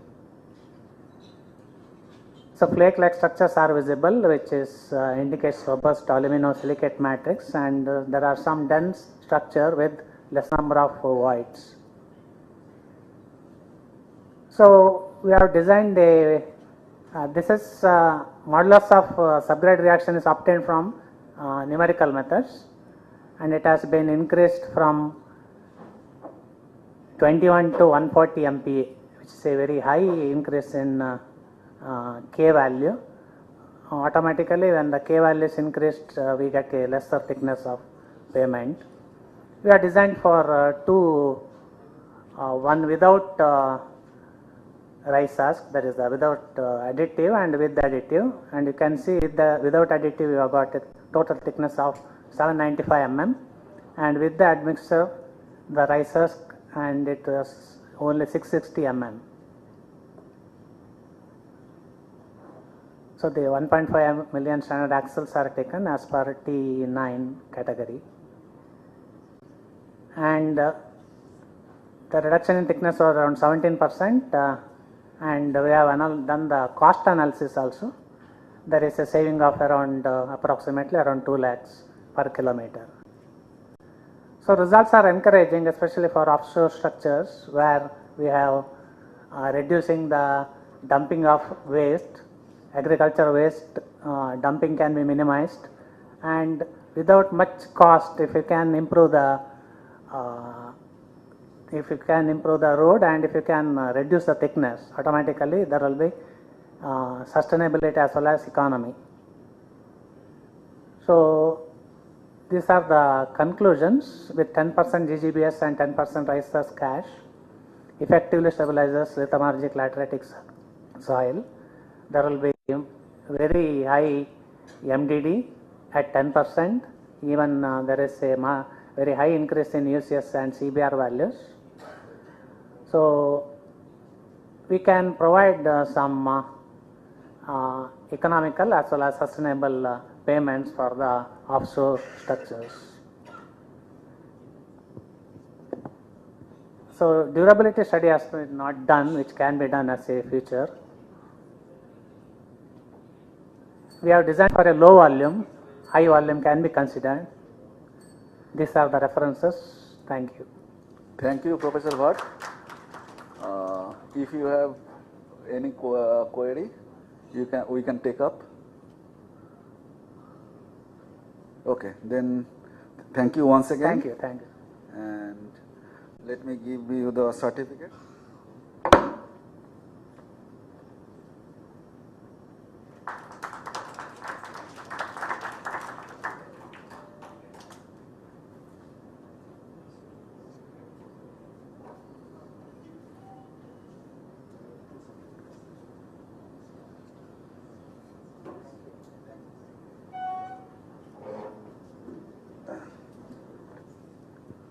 So the next paper for presentation is influence of route changes on subsea pipeline on bottom roughness analysis by authors Moinak Mojumdar and Abhijit Kulkarni.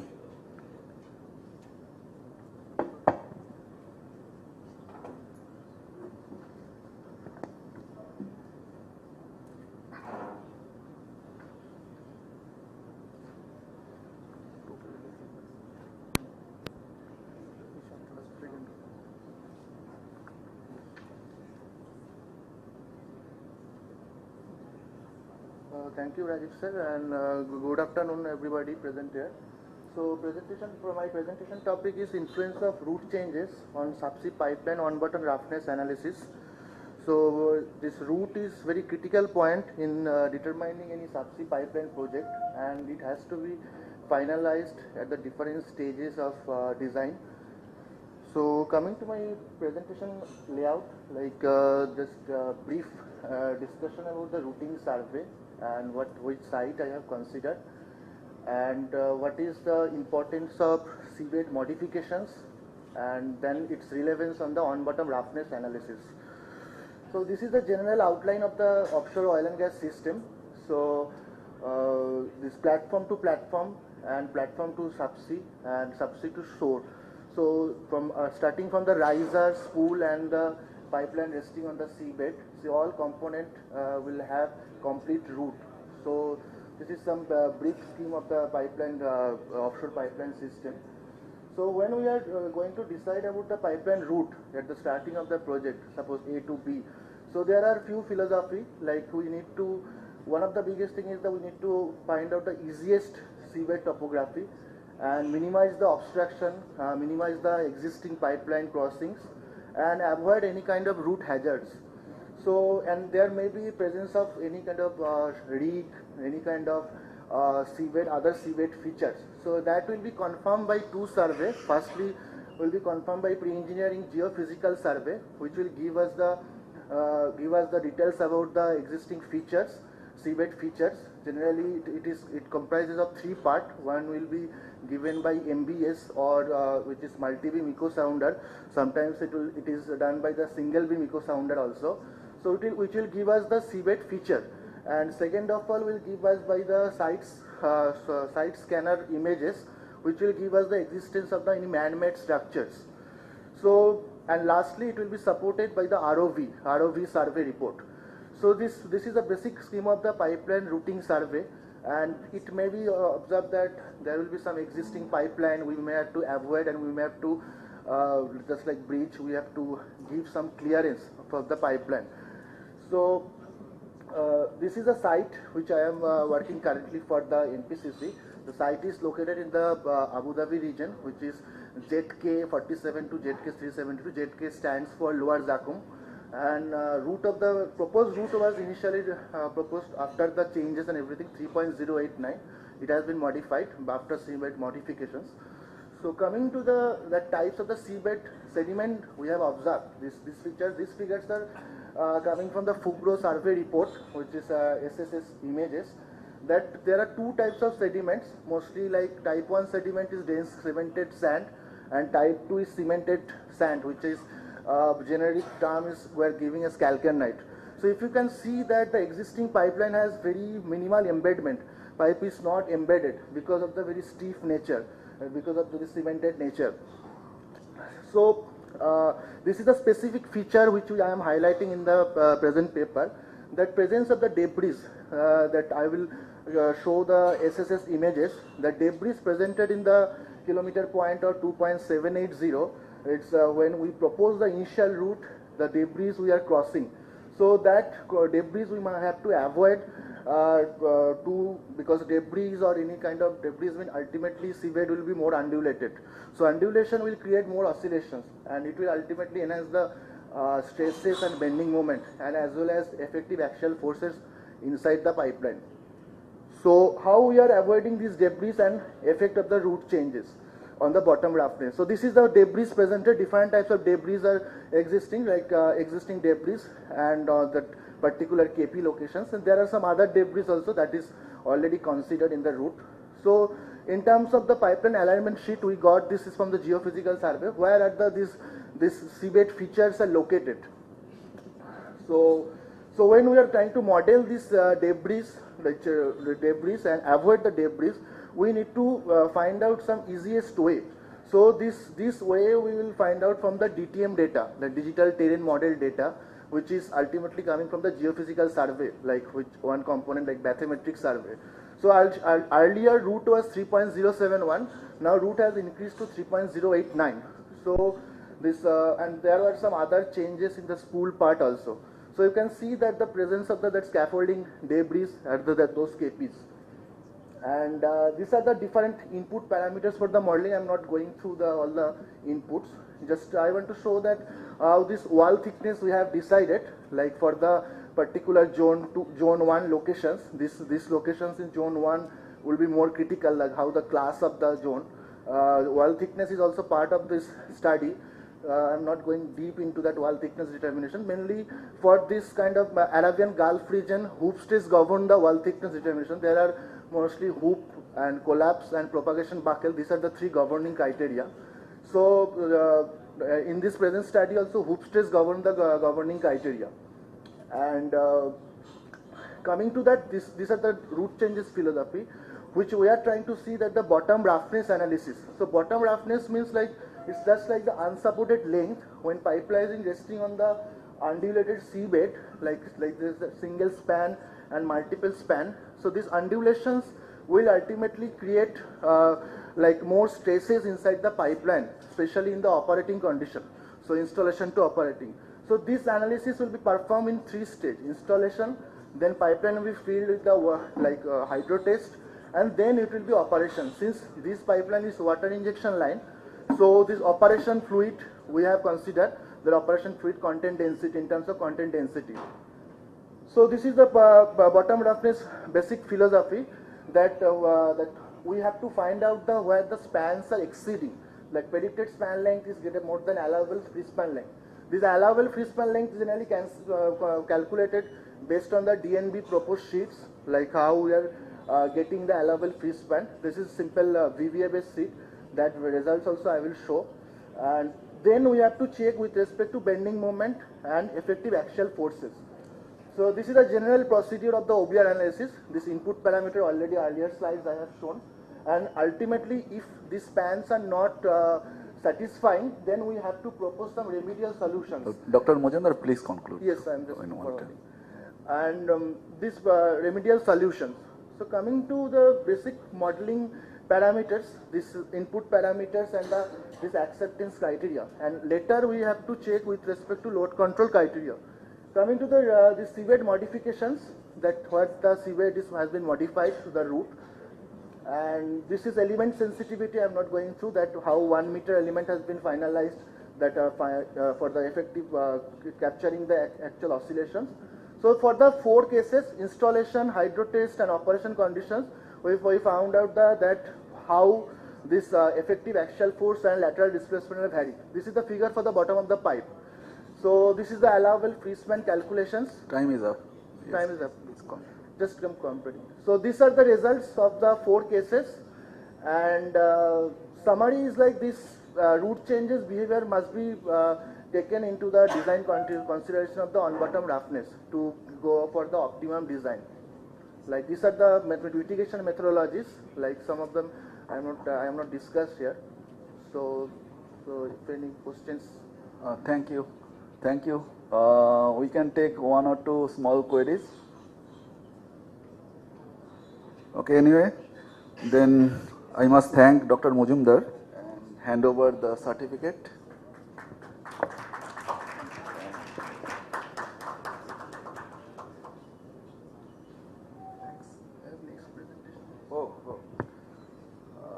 Then the next presentation will also be by Dr. Mujumdar, and the topic is on bottom stability analysis of subsea power cable resting on rocky seabed.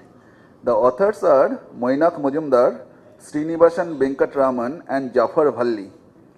Thank you. Yeah, thank you, Rajesh sir. So this just I will give I will go more fast forward that subsea power cables, like what I am trying to say here, it's in the current design standard, subsea power cable has been designed by considering all the pipeline design standards, like a small diameter pipeline concept. So this is the layout of the presentation, like basic why we need to take care of the on-bottom stability against the weight of the cable, and the brief methodology of the on-bottom stability design.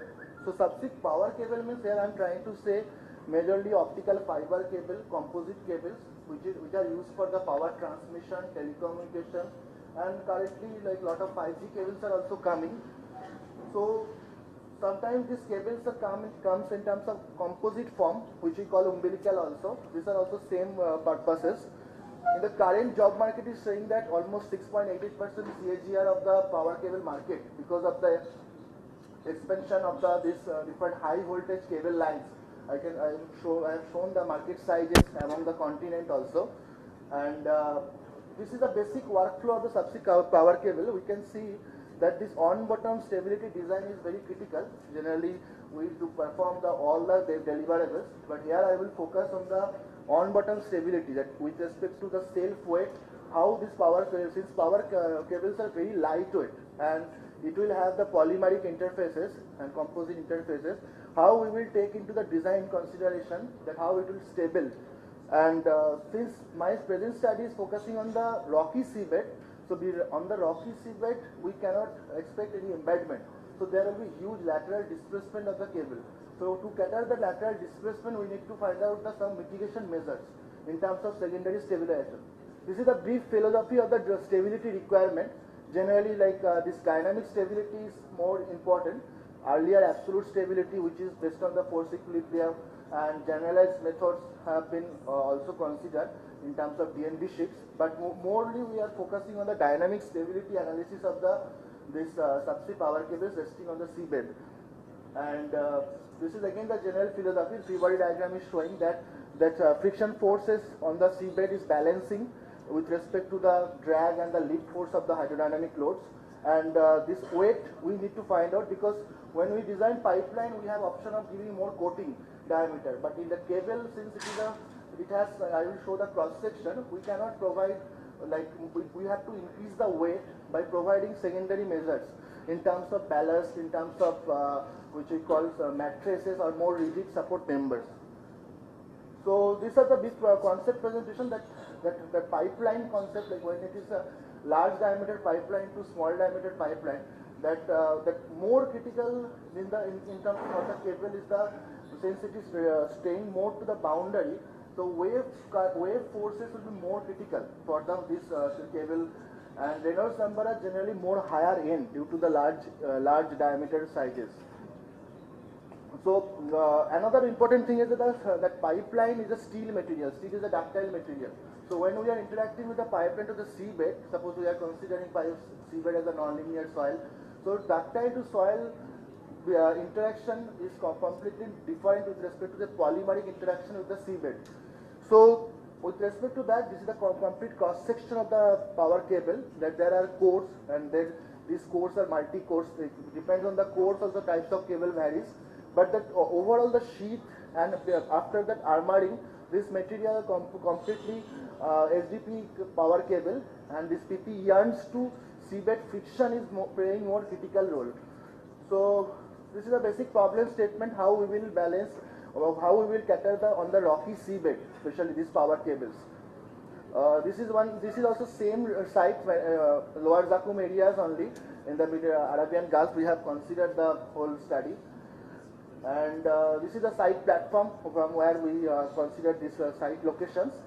I'm not reading all the details, and those are FE models. So we try to develop with respect to FE model the inside all the composite, because all the components is to model separately to get the actual behavior, because we cannot model it just like a hollow cylinder or like a solid cylinder, and it's all the unit components. So this concept is called unit cell modeling. So one unit cell we have model, and with respect to that, we for the whole kilometer we have sum up of the all unit will provide us the whole length. So this is the input parameters. Again, this is same SSS image is showing that CSI value where these friction factors, so we can see that which for the bottom stability we generally consider the lowest part of the lower fraction or lower estimate of the friction factor to get more to be in the more conservative slide. These are the environmental data considered, waves and current data. So John's-Map wave spectrum model has been modeled in the Abacus explicit platform, and this is a general workflow I have already discussed. And because since these wave loadings are bit statistically randomly varying for these waves and current numbers, so different seeds have been generated to get the more randomness. And here also both installation and operation condition have been considered. So this lateral displacement have been checked. So for example, this is the lateral displacement criteria set by DNV that cables can move up to 10 meters at the location 1 class location. So observed displacement is showing the huge variations of the exceeding the allowable lateral displacement. So for both installation and operation case, so it can because the nature of this lightweight and light slender element, it will will have the more lateral displacement. So we have proposed some secondary stabilization measures with respect to trial and error basis, and that optimization study also performed, and we have arrived that this is the lateral displacement with respect to mitigation criteria, that this combination will give us the better result. This is the results, and major conclusions are like this huge lateral displacement we need to cater with providing the more optimum secondary measures. And this is the lateral secondary measures modeling details, and selected references are there. And thank you, sir. Thank you, Dr. Mujumdar. One or two small query. Okay, all right. Then already okay.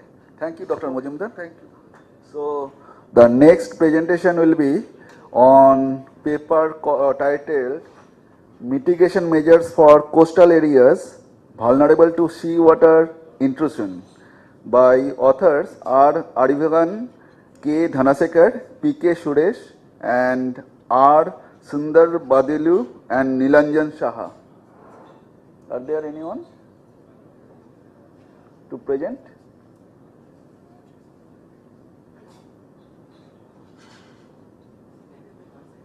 The paper ID is 019 Mitigation Measures for Coastal Areas Vulnerable to Seawater Intrusion by R. Aribagalan.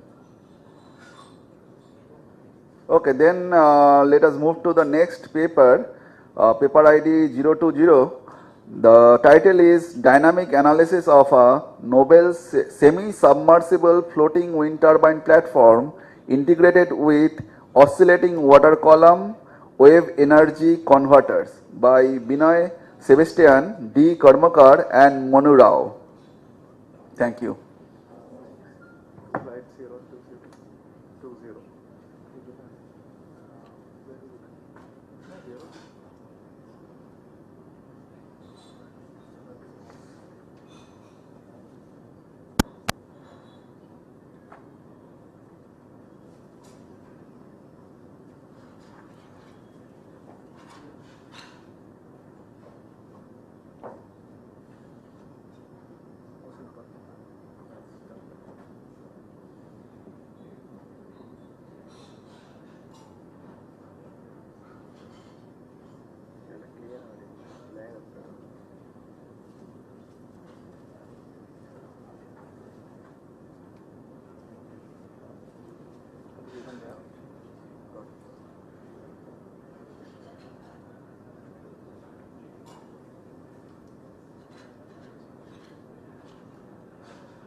Good afternoon.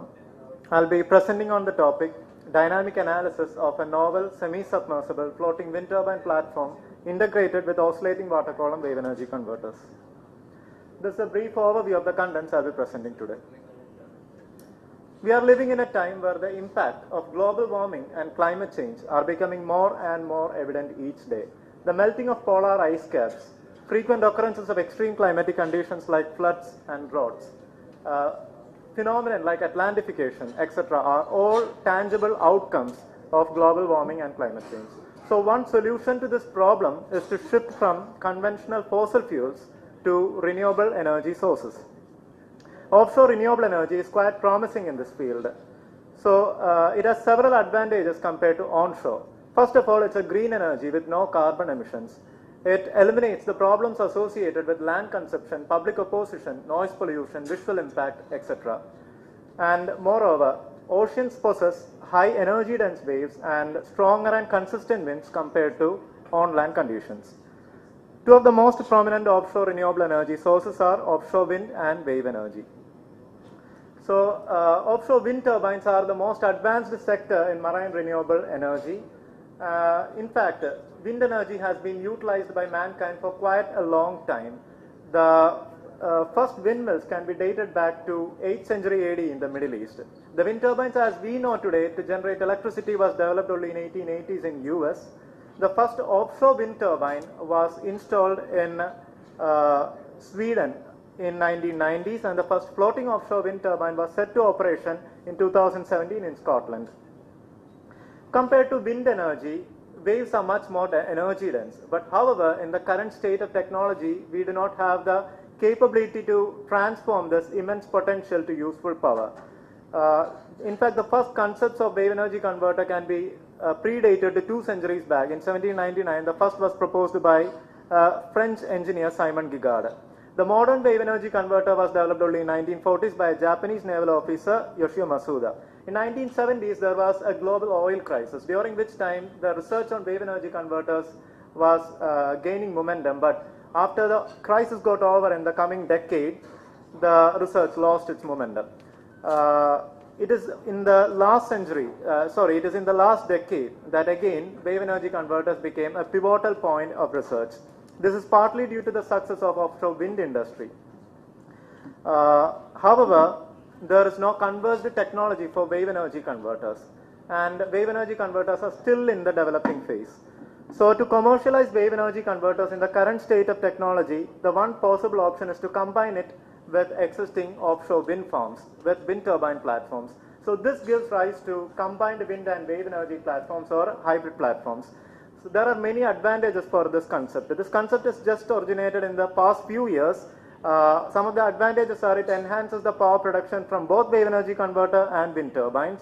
It improves the overall dynamic behavior of the system. It reduces the overall cost of the energy produced by mitigating the capital costs, the operation costs, the maintenance costs, etc.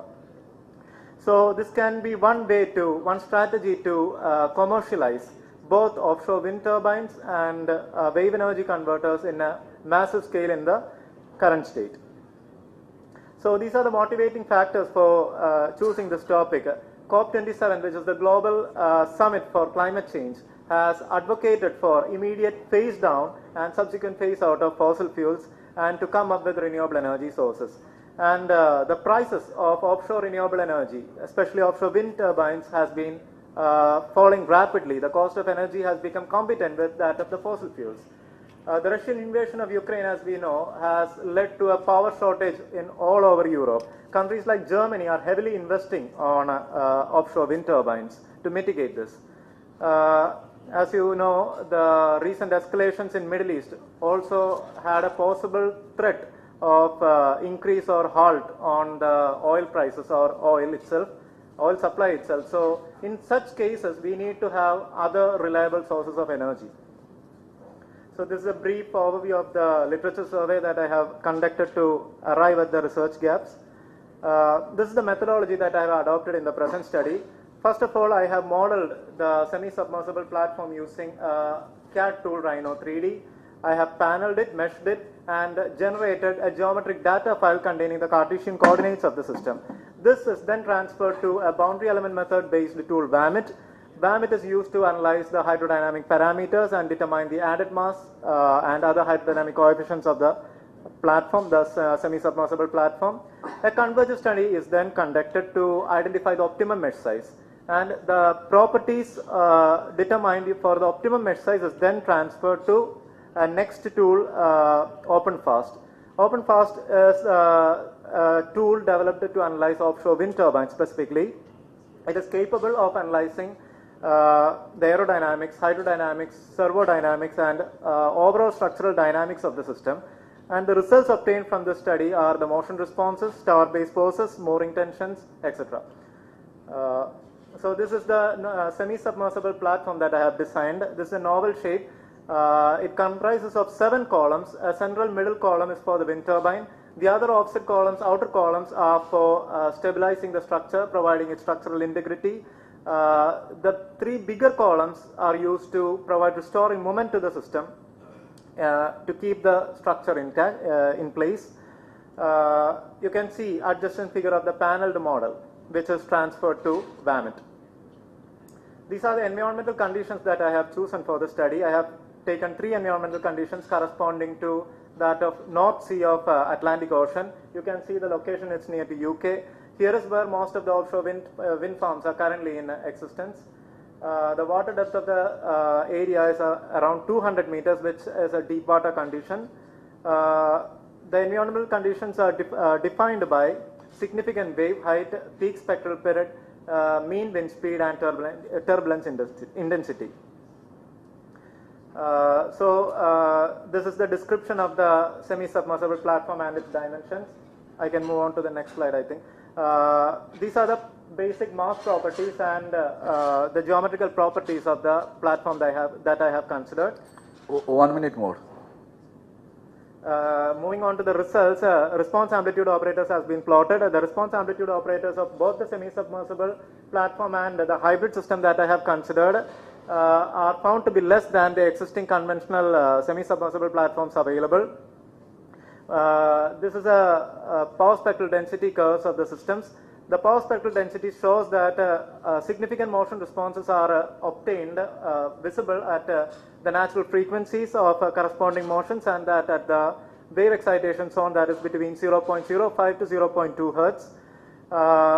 These are spectrum of the tower base moments. Tower base moments define the amount of material required at the tower base. Looking at this, you know that the hybrid system requires less material at the tower base because it generates less moment. The colored graphs correspond to that of the hybrid system. Time is up. Please come to conclusion. So moving on to the conclusions, integrating oscillating water column into the system has been found to be very advantageous. It has reduced the motion responses, reduced the tower base moments, mooring tensions, and it is a promising concept for reducing the price of offshore renewable energy. Thank you. Thank you. Any query? Okay, all right.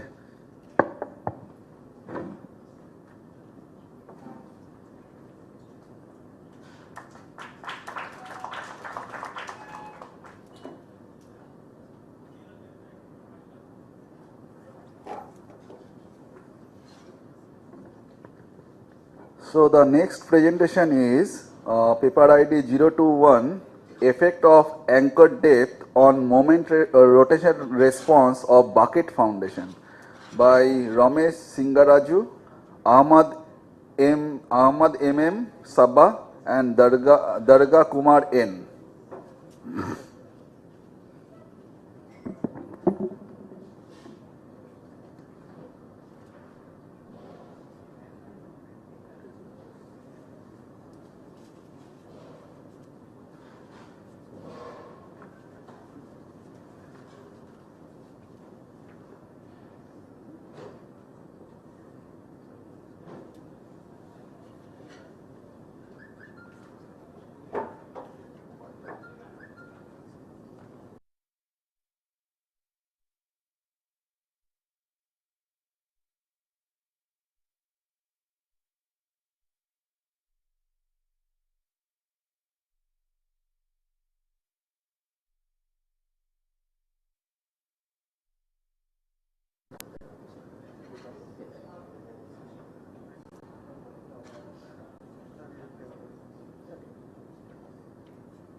Thank you, sir. Very good afternoon to everyone. This is the presentation on effect of anchor depth on moment rotation response of bucket foundation by myself, Dr. N. Durga Kumar, two of the other authors, Mr. Ramesh and Ahmed Shaba.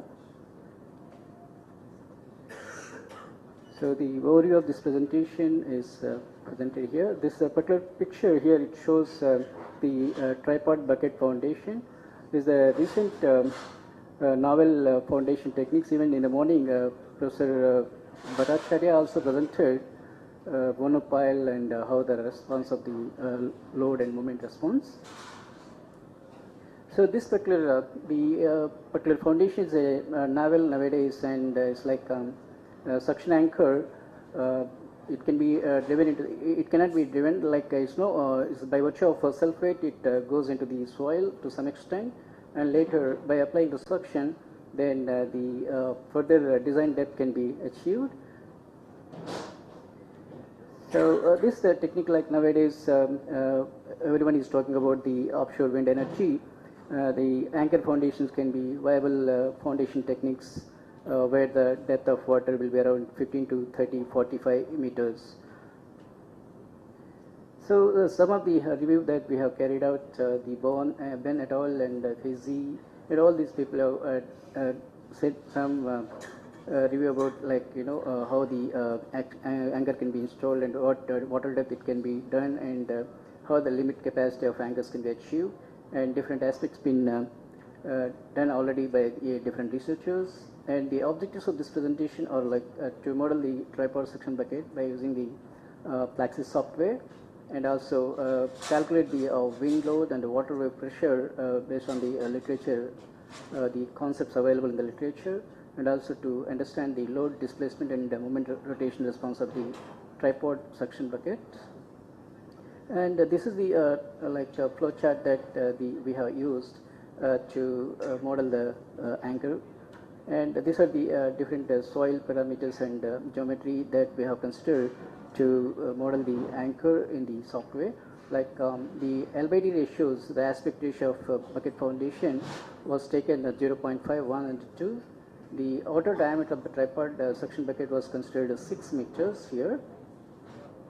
And then these are further the properties of soil and the steel material. Then different force combinations that we have considered, and this particular slide gives us how we estimated the wind force as well as the wave pressure by using the Morrison equation. And finally, the tower load and all other blade load, everything that we have calculated, and the loads that we have arrived at, the total vertical load is around 3,374 kilonewton.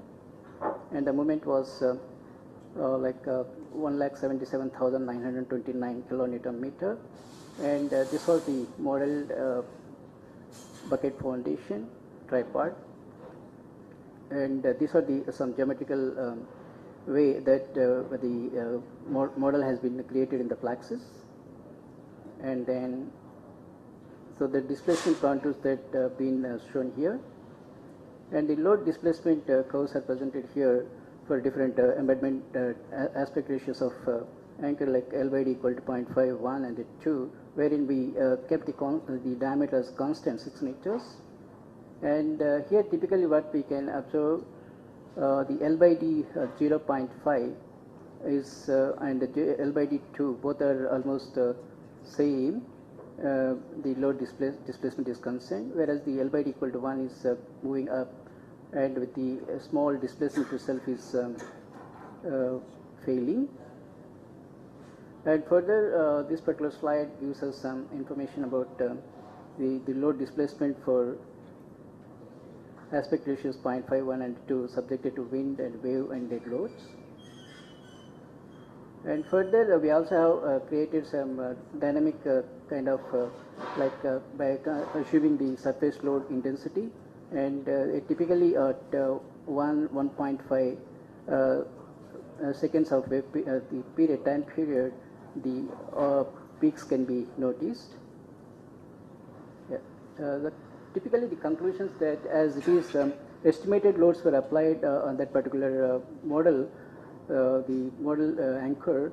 So L by D 2 has taken more loads, but the displacement that we have observed is very less, and whereas the L by D 1, as the load was a constant for all the L by D, so L by D 0.5 took a very less displacement at the loads, because the load was so higher compared to L by D 2. These are the references that we referred. Thank you very much. Thank you, Professor. Any quick query? All right.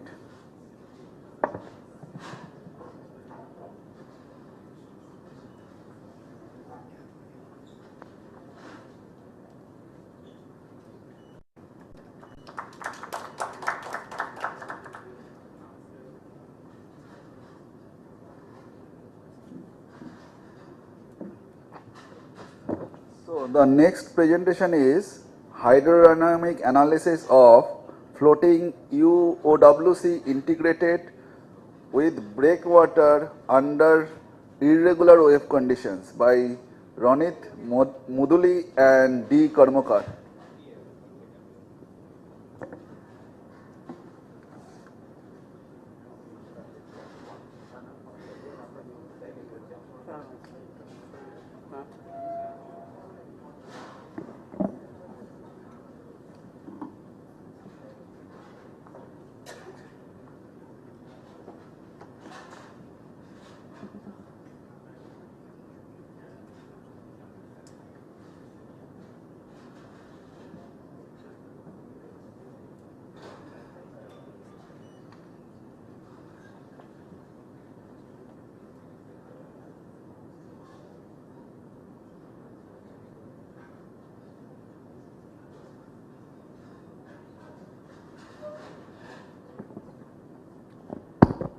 Very good afternoon to one and all. Myself Ronit Muduli. I am here to present the work hydrodynamic analysis of floating U-shaped oscillating water column integrated with pi-shaped breakwater under irregular wave conditions. The work is being conducted and guided by Dr. Karmakar sir, NITK. This is the contents of my presentation today. Let's start with a brief introduction to the topic. Wave energy is becoming a hot topic of the concept of blue economy. And as such, wave energy has a lot of potential, but it is also very, very underutilized. When it comes to the devices that we use, it is called as wave energy converter devices. There are several kinds of wave energy converter devices depending on the mechanism by which they convert the kinetic energy of the waves into usable electrical energy. Of these, oscillating water column is a device, and it is a very simple device, and hence it is also very robust. So it can be deployed at any kind of sea conditions. So various types of oscillating water columns are also available depending on their shape and size, basically L-shaped, U-shaped with a gap in front wall and etc. Also, the integration of devices, these wave energy converter devices, into other marine devices helps us in cost sharing opportunity and to decrease the maintenance cost and the construction costs.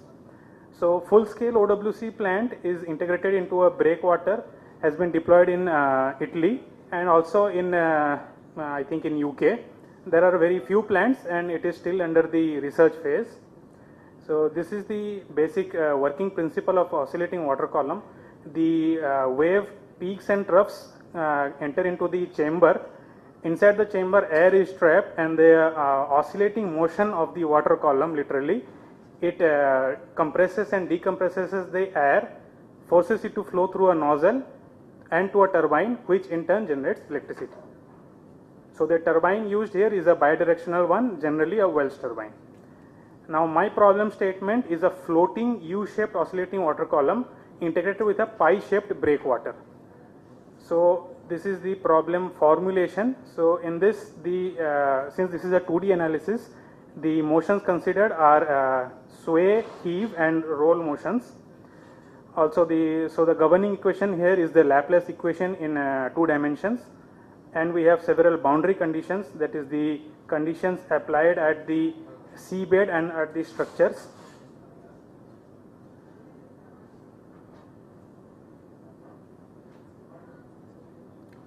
and applying these boundary conditions to the governing equation, we are arriving at the coefficients that we need to calculate. So here we have the, in case of regular waves, theoretical maximum efficiency, and the wave, and since this motions are included, so we have motion responses in terms of added mass and radiation damping coefficients. The method of solution being followed here is the boundary element method using constant elements. So this is what the final equation after applying the boundary integral equation looks like. Coming to the model validation, for validating the model, the results from this current model are being compared to the results of already published literature. When it comes to validating results with theoretical maximum efficiency, we are validating with the results of Evans and Porter 1995. We can see that the model predicts the or calculates the wave energy conversion pretty accurately. And when it comes to validating the values of added mass and damping coefficient, those are the indicating the motions of the device. It is being validated with Zheng et al. 2004. Also here we see that the model validation is quite acceptable. Coming to the results and discussions. So here we have presented the theoretical maximum efficiency, which denotes how much wave energy is being converted, as well as two other parameters, mu and nu.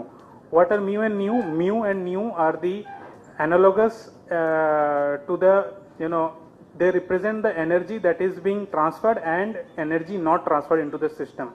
So mu is the energy wasted or energy not utilized. So we would want this to be near to 0, and nu here represents energy transferred into the system. So we want this to be maximum. Now let's see what is happening here. So these two regions that I just highlighted, we see that the energy is maximum here, which is near to 1 or 100%. Corresponding to this, we have the mu that is denoting energy being wasted is near to 0. The yellow value is 0 right here. Next, we see that nu here has the highest value in this wave number range. But when we see the eta max, we don't see a peak efficiency here. Why is that? Because even though the energy being transferred into the system is very high, the energy being wasted by the system is also high, as indicated by this value of mu here. And hence there is no peak efficiency in this region. So from this analysis we can say that increasing the relative chamber width, that is the B by H on the x-axis that we have here, improves the energy conversion efficiency. This is kind of a intuitive, very basic thing, is that if there is a more volume of water, so more amount of air will be compressed and decompressed, hence leading to more energy conversion. Coming to irregular waves, the spectrum here we have taken is Birch-Snyder spectrum, or also called as the modified Pearson-Moscovitch spectrum, or the ISAAC spectrum. Now 5 sea states are considered here, and these are the energy level of the 5 sea states. In these irregular waves, how the how the device performs, let's see. So I mean, as the sea states are more, the energy levels are more, and hence wave conversion efficiency is more. Corresponding to that, the mu energy wasted is minimum for the maximum wave energy converted, which is also kind of expected, that since energy is more, so wasted energy will be least and useful energy will be more. So the device shows highest performance for sea state with highest significant wave height. Next, for the added mass and damping coefficient, also in sway, in heave and roll modes, we see that for higher sea states the motions are more, and hence the added mass and the radiation damping coefficients are more. In sway mode, this is the heave mode coefficients, and this is the roll mode coefficients. Concluding, we can say that a wider relative chamber width leads to better device performance. Radiation susceptance, that is mu, is near to 0, corresponding to peak values of eta max. Radiation conductance which denotes energy being utilized, is highest wherever the eta max is higher. In case of irregular waves, device shows highest performance for higher C states with higher energy levels. Added mass damping coefficient are also higher for higher C states. These are some of the selected references. Thank you very much. Thank you. Any quick query? Okay. All right.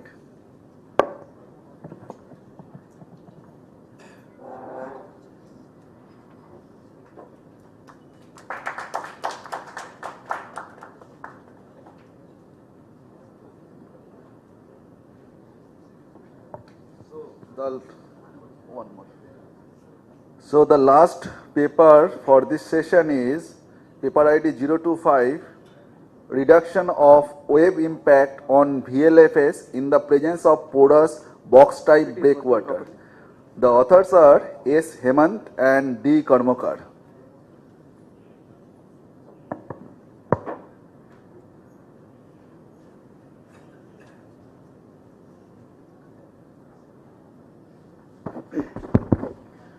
Good afternoon, one and all. I'm here to present my research topic, reduction of wave impact on VLFS in the presence of porous box type breakwater.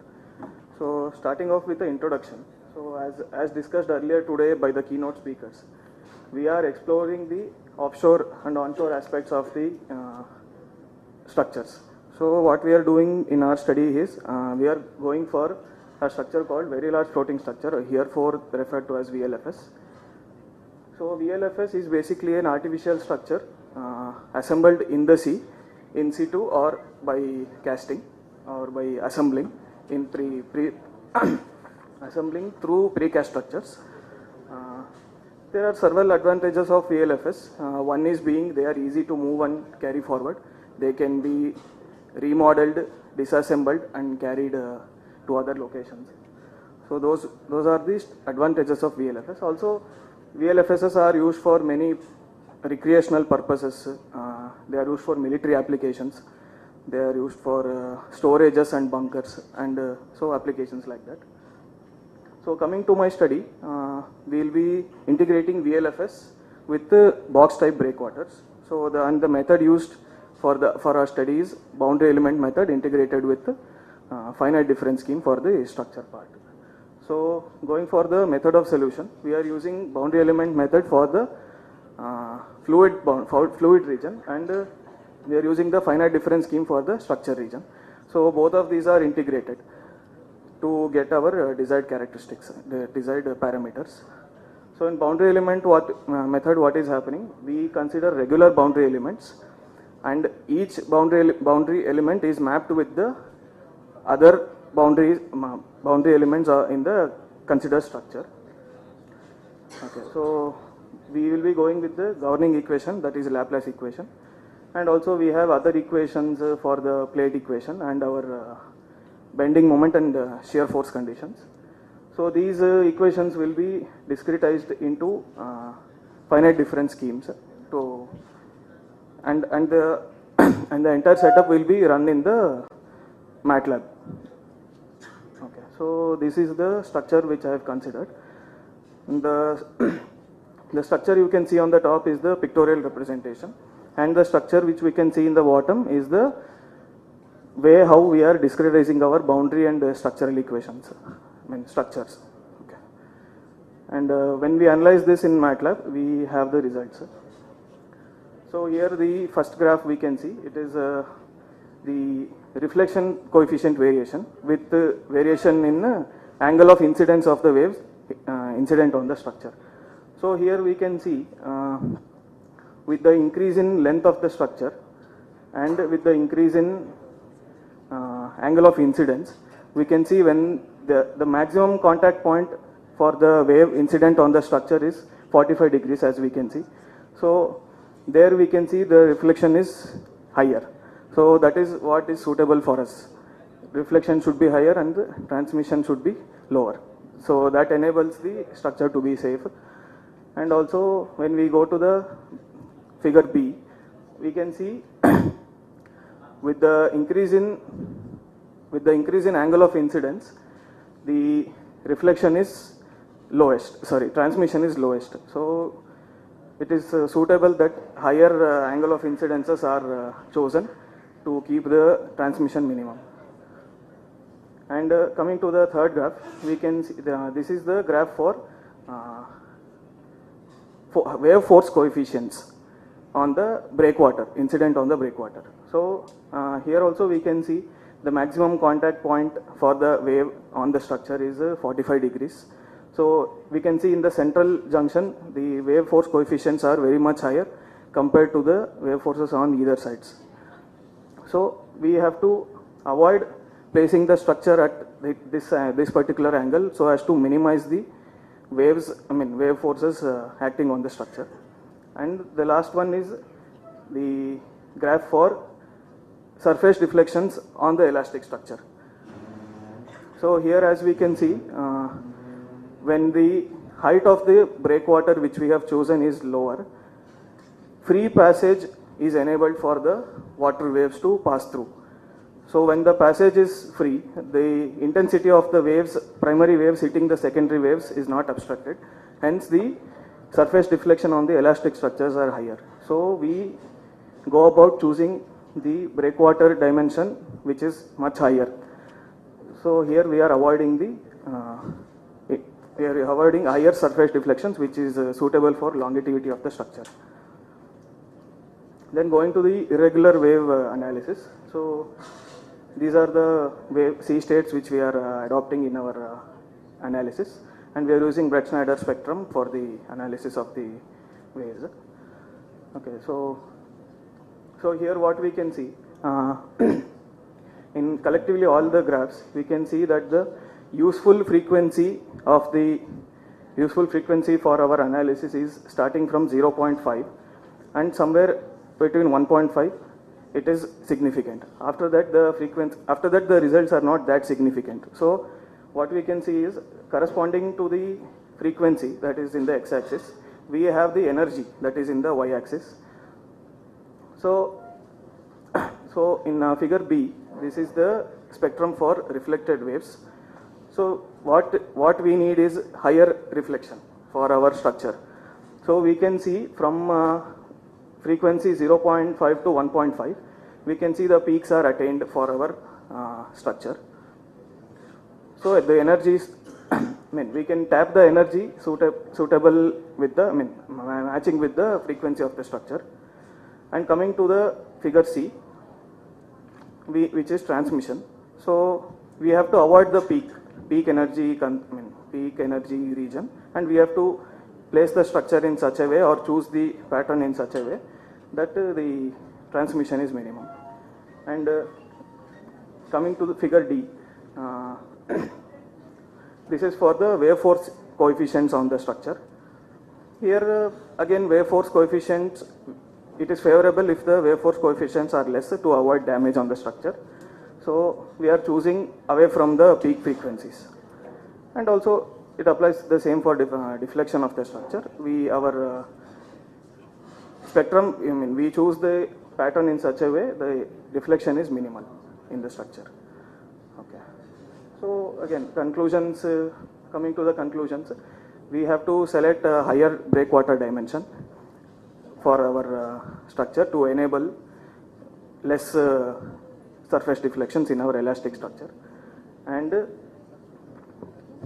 the structure has to be placed in such a way the maximum impact is reduced, is not chosen, and we have to see to that the waves just cross by and they do not have a direct impact on the structure. So thank you. Thank you, Hemant. So any quick query? So with this we come close to the end of the session, technical session 1A. We had around 9 presentations, 1 absent, and the presentations were made in various topics of offshore geotechnics, starting from rundown of piles to drivability assessment of pipe piles to the breakwater. So most of the topics are, I think, we have covered, and I think we are in time. Organizers must be happy. So thank you all. And thank you, Mr. Hemant.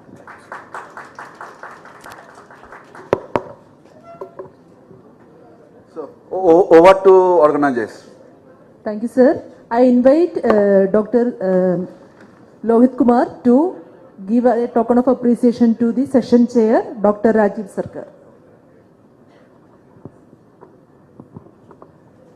Yeah, I extend my heartfelt thanks to Professor Rajiv Sarkar to coming over IIT ISM Dhanbad to our NITK Suvatkal over here and accepting our invitation to host our session. So I heartfeltly thanks once again for accepting our invitation.